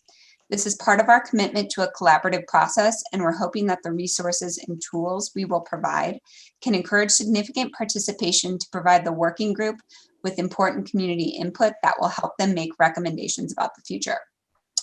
So right now we're working with a committee of the working group members to create the questionnaire and make sure that the performance measures and impacts we share with the community are both of interest and relatable for community members to weigh in on. This is a key phase for our engagement process, and I can say this is just one instance where the partnership between staff and working group members has been so valuable. Originally, our staff team crafted those performance measures and indicators to really align with the citywide goals. Our working group members said, that's great, but my neighbor does not care how close the city gets to a 15% affordable housing goal. My neighbor cares about how that land use change will impact their commute or whether a proposed change will result in a needed grocery store in the neighborhood. And that's really shifted our approach to the data and the types of questions that we'll be asking the community. Next, please. So I've outlined our planned process over the next couple of months. Next month, we'll be wrapping up all of the technical pieces and we'll complete the scenario testing. At our November working group meeting, we'll test all of our engagement material and make any changes necessary. Then we're planning on launching our online engagement the week after Thanksgiving with a couple of resources, the most important being the community questionnaire, and that'll be hosted on Be Heard Boulder. We will also host and record an online workshop, one in English and one in Spanish, to introduce the material, talk about the process, and show people how to use the resources and provide feedback through the questionnaire. Those materials will be available for the entire month through the first week of January, and then we'll begin reviewing the results and analyzing the material with the working group to begin crafting a preferred land use concept. And we'll plan to bring that back to boards and council in February of next year for your iteration and feedback on that work. Next, please. So this will get us closer to the end of our scenario testing and alternative futures phase next spring. And we'll be spending the spring and summer of next year developing final recommendations and options for implementation. Next, please. So that's really all I have for the presentation. I can answer any questions. And then, as I mentioned earlier, we really want to make sure that council is supportive of the process moving forward. If you have any recommendations about the process, that'd be great to hear. And then also really want to make sure that we're collecting the right data and community input that will help council members make decisions about potential land use changes in the future. So that's it. Thank you very much. And let me know if I can answer any questions to aid your discussion. Thank you, Kathleen. That was a great presentation. I got a question from Adam. Mm-hmm. Thank you. This is sort of a general land use question, but as far as I recall, most of the buildings just to the east of 55th are actually mostly office buildings, but that is all light industrial. Yeah. So those are, yeah, those fit in the same usage category. So again, that BVCP land use map is a future land use map. So they are in a light industrial land use category today. And what we have seen is a lot of the light industrial spaces and buildings have converted to office over time. Gotcha. One thing that may help me in guiding decision is the vacancy rates of those buildings to the east of 55th Street, and just getting a clear understanding of maybe what the best usages might be if those are not being heavily utilized right now. So if I could colloquy on that, because I had an office out there for a dozen years. There are many office spaces over there. Some of the buildings, like the elevation, what used to be the Elevations Credit Union headquarters, is all office. There's also a bunch of flex space. So where I was at 5541 Central Avenue, the front, which had been mostly office, got redone into a bigger office, but in between was a cell phone disassembly facility that was entirely, a workshop. It was a big workshop, and it was cell phone recycling and repurposing. And if you go around to the back, I will say to the east side of Flatirons Park, most of the buildings there are either dual use, so you've got, say, office in the front and warehouse in the back, or entirely warehouse. So it's well worth taking a tour around there when we have this conversation, because lots of stuff around Western is really all light industrial. So there's a blend in there. And yeah, as you drive by on 55th, it looks like everything on both sides is essentially office. But if you go a little deeper and take a deeper look in there, you'll find a whole bunch of stuff that's light industrial. So it's a little more mixed than you might think just from 55th Street, or even a quick spin down Central and back up Flatirons Parkway. So I just make that comment because I know a lot of the businesses out there. Aaron, you're next. Yeah, and just to add to that point, as I understand it, I think those industrial zones allow office spaces, so that having, it's not that those are non-conforming uses or didn't comply with the zoning, but that in some cases, owners have chosen to put offices in there rather than more kind of classic industrial stuff, I think. Kathleen, that really was an excellent presentation. Thanks very much. It seems like the project is on a great track. Just one question for you. So with these scenarios that you're putting out there, I appreciated how you were saying that people want to give feedback. They're not just picking a favorite one. It's not like you're dot voting on 1, 2, or 3. That makes sense. But what about the idea of combining different concepts from different scenarios? Like if you hear that people loved a certain thing about scenario 1, but they loved another thing about scenario 3, would you potentially combine those for a refined final proposal?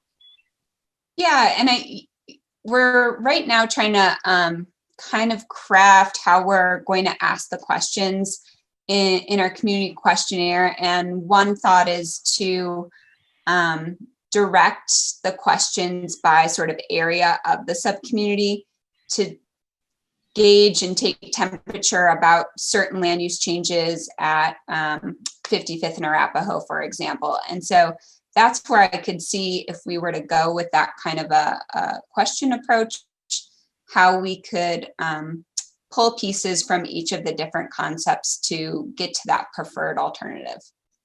Great, thank you. Mary. Thank you, Kathleen. I just have a couple questions.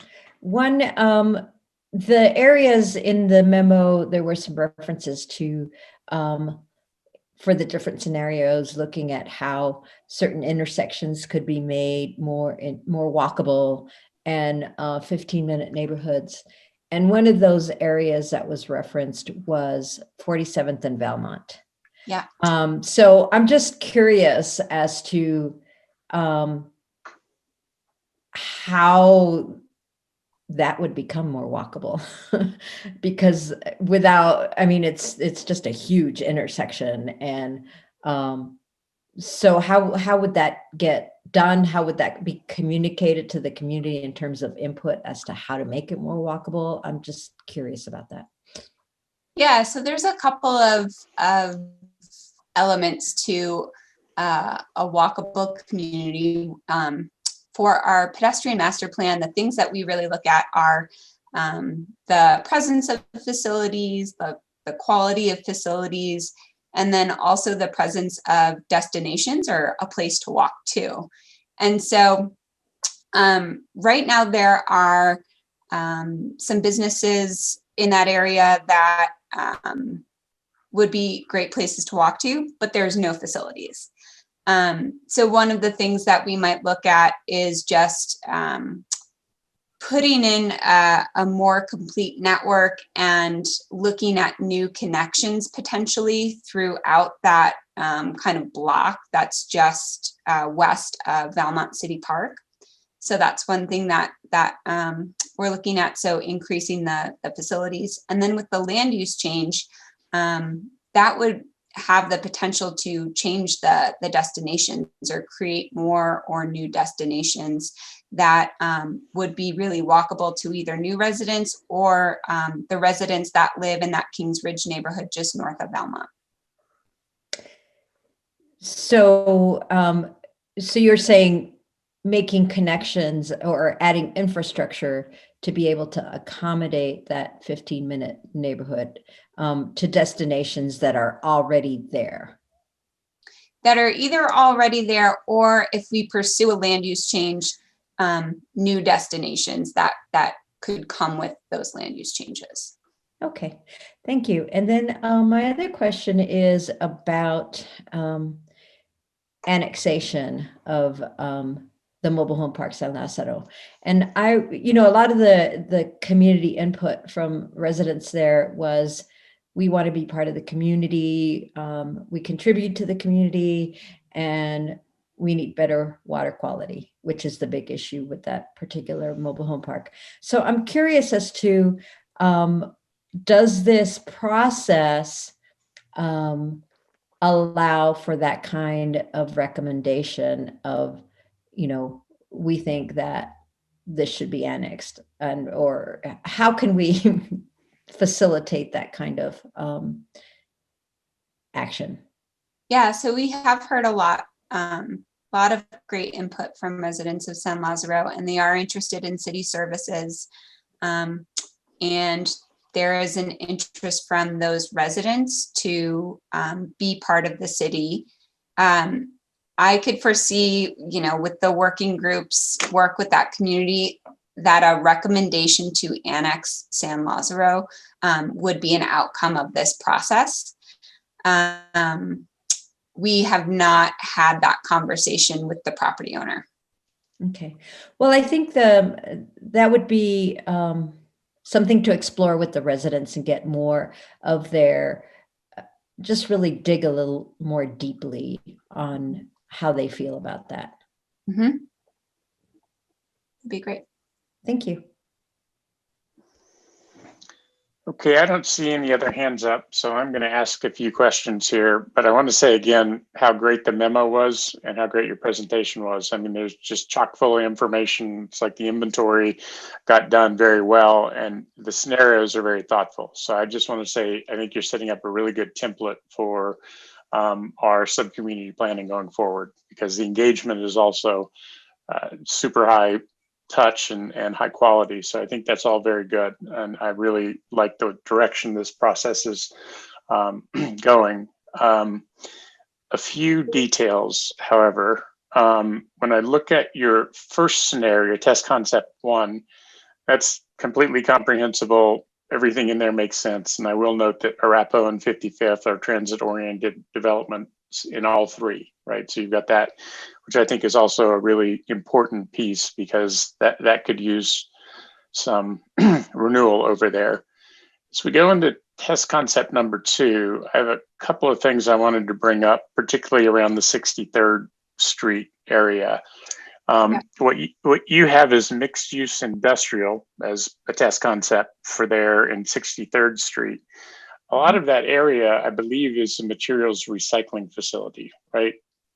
So there's the big MRF there, which is run by EcoCycle, but it's a huge kind of very industrial and kind of smelly area. So I'm kind of curious what you're thinking in that particular area could be mixed use. Certainly other industrial, but are you thinking housing there of some kind, or what were you kind of envisioning next to the recycling facility? So no, I think for that that location, the thought was to build more opportunities for commercial and retail.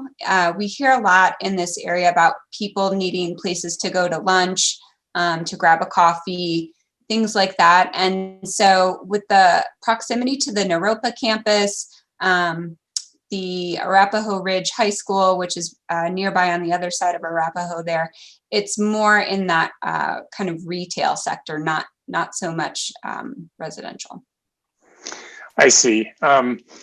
I'll just comment that seems unlikely to me in that particular area. Now, across the road next to, on the north side of Arapahoe, that seems totally possible, but that stuff over there near the MRF, I don't know, I have a question. But then a much bigger concern with this scenario is Valmont. So you show it there as a nice green thing.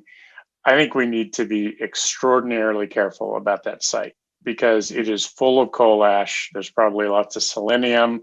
The amount of cleanup that's going to have to go on there over the years for public service company, I think it will be a long time before I would be interested in doing anything park-like there, only because, and certainly not acquiring anything, because there's so much hidden there, so much buried, and there's, a coal plant for whatever, 70 years, 100 years. It's just, I would just raise flags around that particular concept because I'm afraid that there's going to be a lot of stuff that we're just not going to want to deal with right there. So that's it. Have you thought about that or discussed that? Yeah, definitely. And I think, the direction from the working group is that they do want to be ambitious with the vision for this area. And I have, I had to write down some notes about the power plant because I do think it's really important for council members to kind of know what Excel is planning for that area. So let's see, today there are 2 gas combustion turbines that are currently operating on the site. One of those units is expected to stay online until 2038. So this vision would be very kind of long-term. Site is entirely owned and operated by Excel, but members from our climate initiatives group have had conversations in the past about restoring park area to public use. So those conversations have happened. And then I did just hear from CU's MERC program today. We put forward a proposal to have graduate students take a look at the feasibility of converting that site in the long distance future. And we got a lot of student interest. So that's something that our staff will help support with CU in the next year. Great.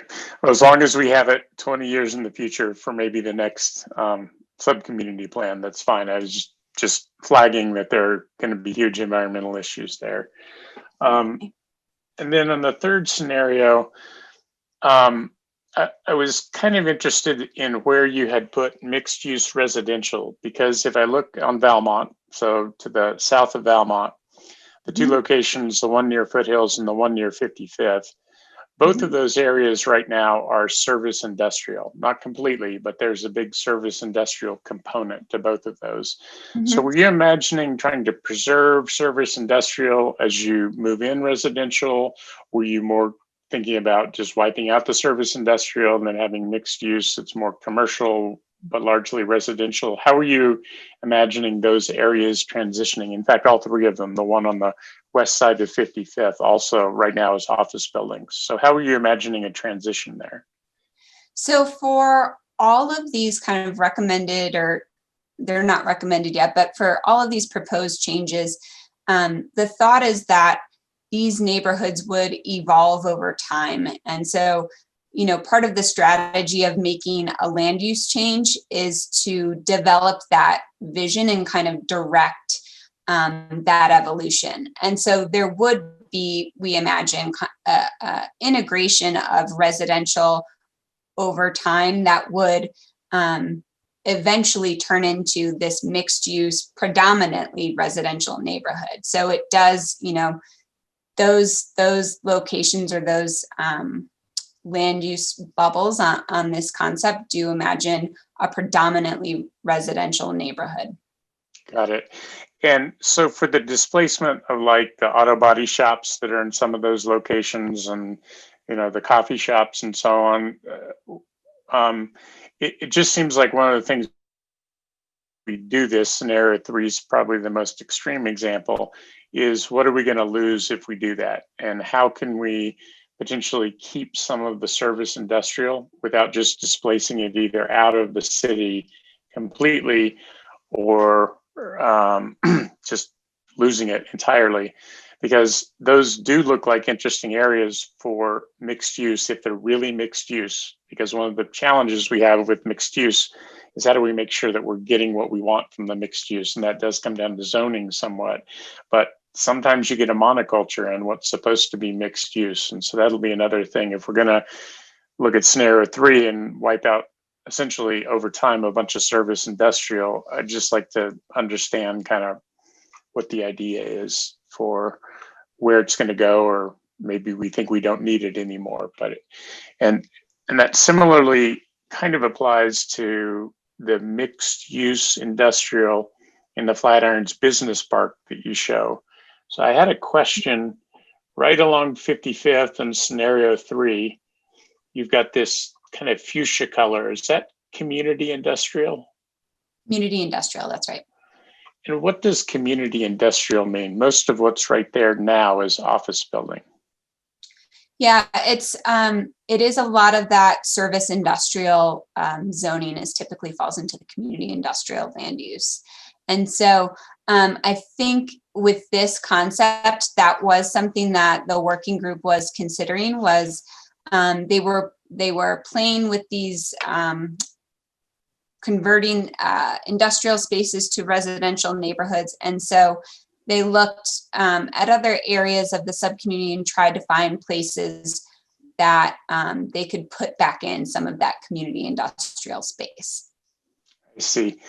I'll just comment that that area along 55th seems like an unlikely place for that transition to happen, because that would go from largely office buildings then to whatever community industrial service industrial looks like. And then you've got to the east there, then a whole bunch of mixed use industrial.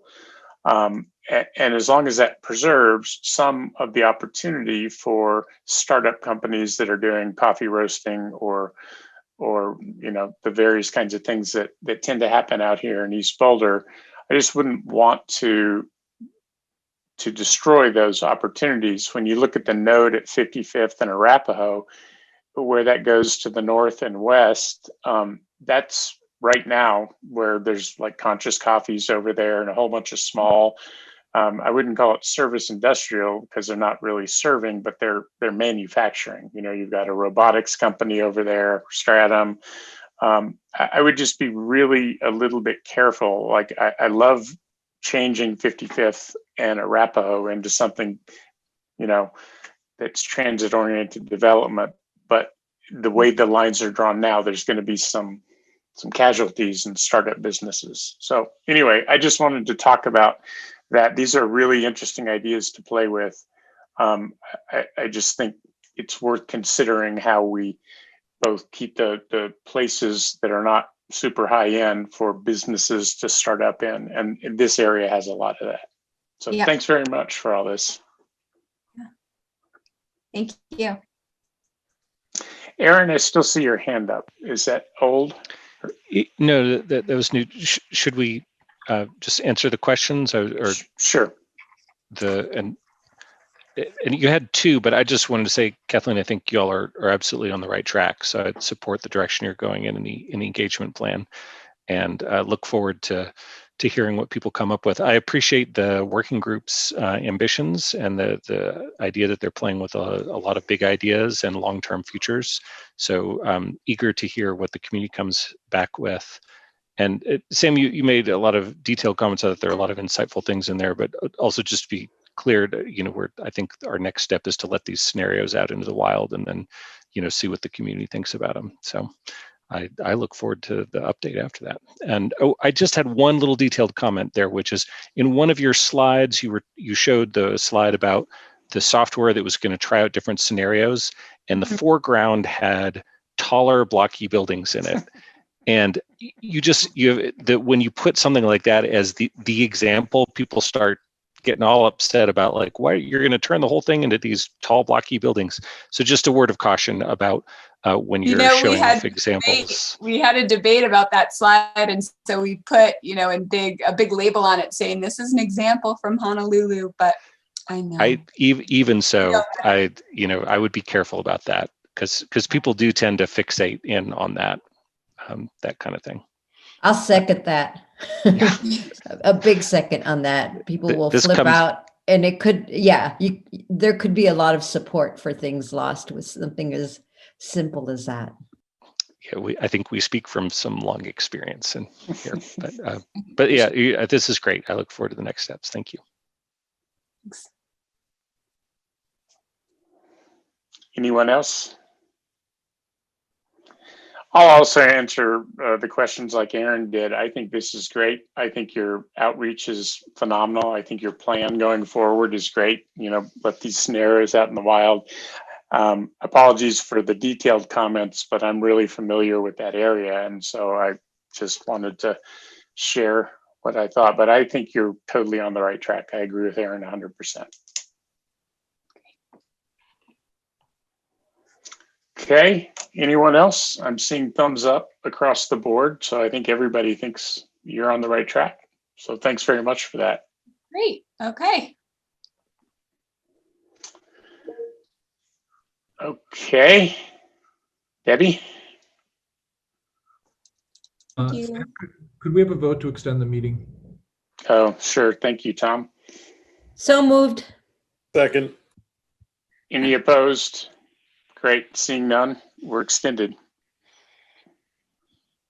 So I don't really see anything else on the agenda, Sam. Okay, so I think it's matters for mayor and city council. And I just wanted to give Rachel the opportunity. Rachel, you had mentioned something about the cannabis board and you wanted to have a conversation about it. So go for it. Yep. Yeah, I just read a note from CAC yesterday morning that we had a CLAB member resign, and there was input from the board not to replace the board member that resigned. So I just thought that raised some process flags to me. As an analogy, if one of us resigned, I think it should be up to our constituents, who I think put it in the charter, if not ordinance, how we are replaced. It's not up to us who are still sitting here to decide we'll replace the member or not, because I think that could be political or just odd. And I would rather we have a pretty firm process for when a board member is replaced, and that would be something streamlined. So that was my concern. I don't know what the usual process is. If a board opening happens in X, Y, or Z month, you wait until the next board appointment opening, or how it should work, but it just seems like that should be a firm process to me. That was my concern. So Rachel, there really is no firm process, and what councils in the past have done is judge based on factors like the amount of time left before the March full process goes, the needs of the board, the council's work program, possible confusion on recruitments, things like that. It is clearly council's choice on how to do this. And originally, the first feedback I got from the people, the staff for the board, was they thought it might be good to replace them because their learning curve is so steep.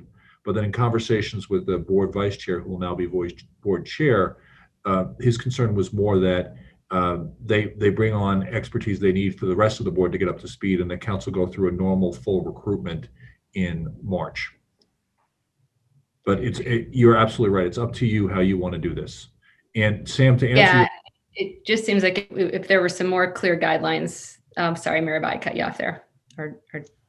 Well, Tom was going to finish, and then I'll go to Mirabai. So Tom, you were going to finish something. I was going to say that, yes, Sam, on your question of whether or not the ex officio members can't be residents of the city, I do not read the code that way. What the code says is that it basically encourages that they be non-residents, but it doesn't require it.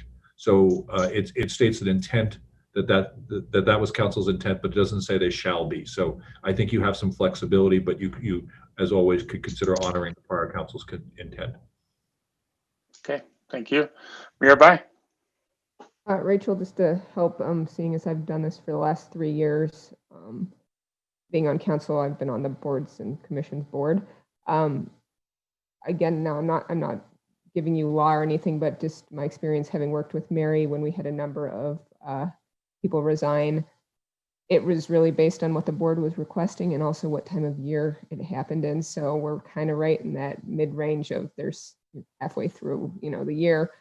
And so if the board's not as intent on needing someone, I think we've in the past agreed that it'd be fine to replace them come March. But if the board really did need someone and it was at this midway point, we would add someone in. The problem is it can be difficult in terms of scheduling and looking who else has offered to serve on that board and if there is anyone willing to serve on the board. So again, for me personally, having done this for 3 years, I think that if the board is not desperately needing someone, we are at this kind of midway point, I'm okay with holding till March. But now that I serve with Aaron, he's welcome to give his feedback, and obviously we'll take the will of council to do whatever. But that's kind of just what we've done to give you an idea of our history. Thanks for that. Do you mind if I chime in? No, please. Yeah, I think that's a fair summary, Mirabai. And I think that we had left, we had never gotten back to the ex officio members because we were going to interview them, and then there was a snafu with the notice, and then COVID hit, and we never got back to it. So our suggestion was that we go ahead and work on getting those ex officio members appointed, because we never actually did that. So it was unfinished business. But given I think there is there's certainly importance and interest in the cannabis board. I wouldn't want to just go back to the applicants from back 8 months ago. I think we'd probably want to open a full recruiting window. And at this point, I think, Debbie, are we going to start in December with the board recruitment process this year? Do I remember that correctly?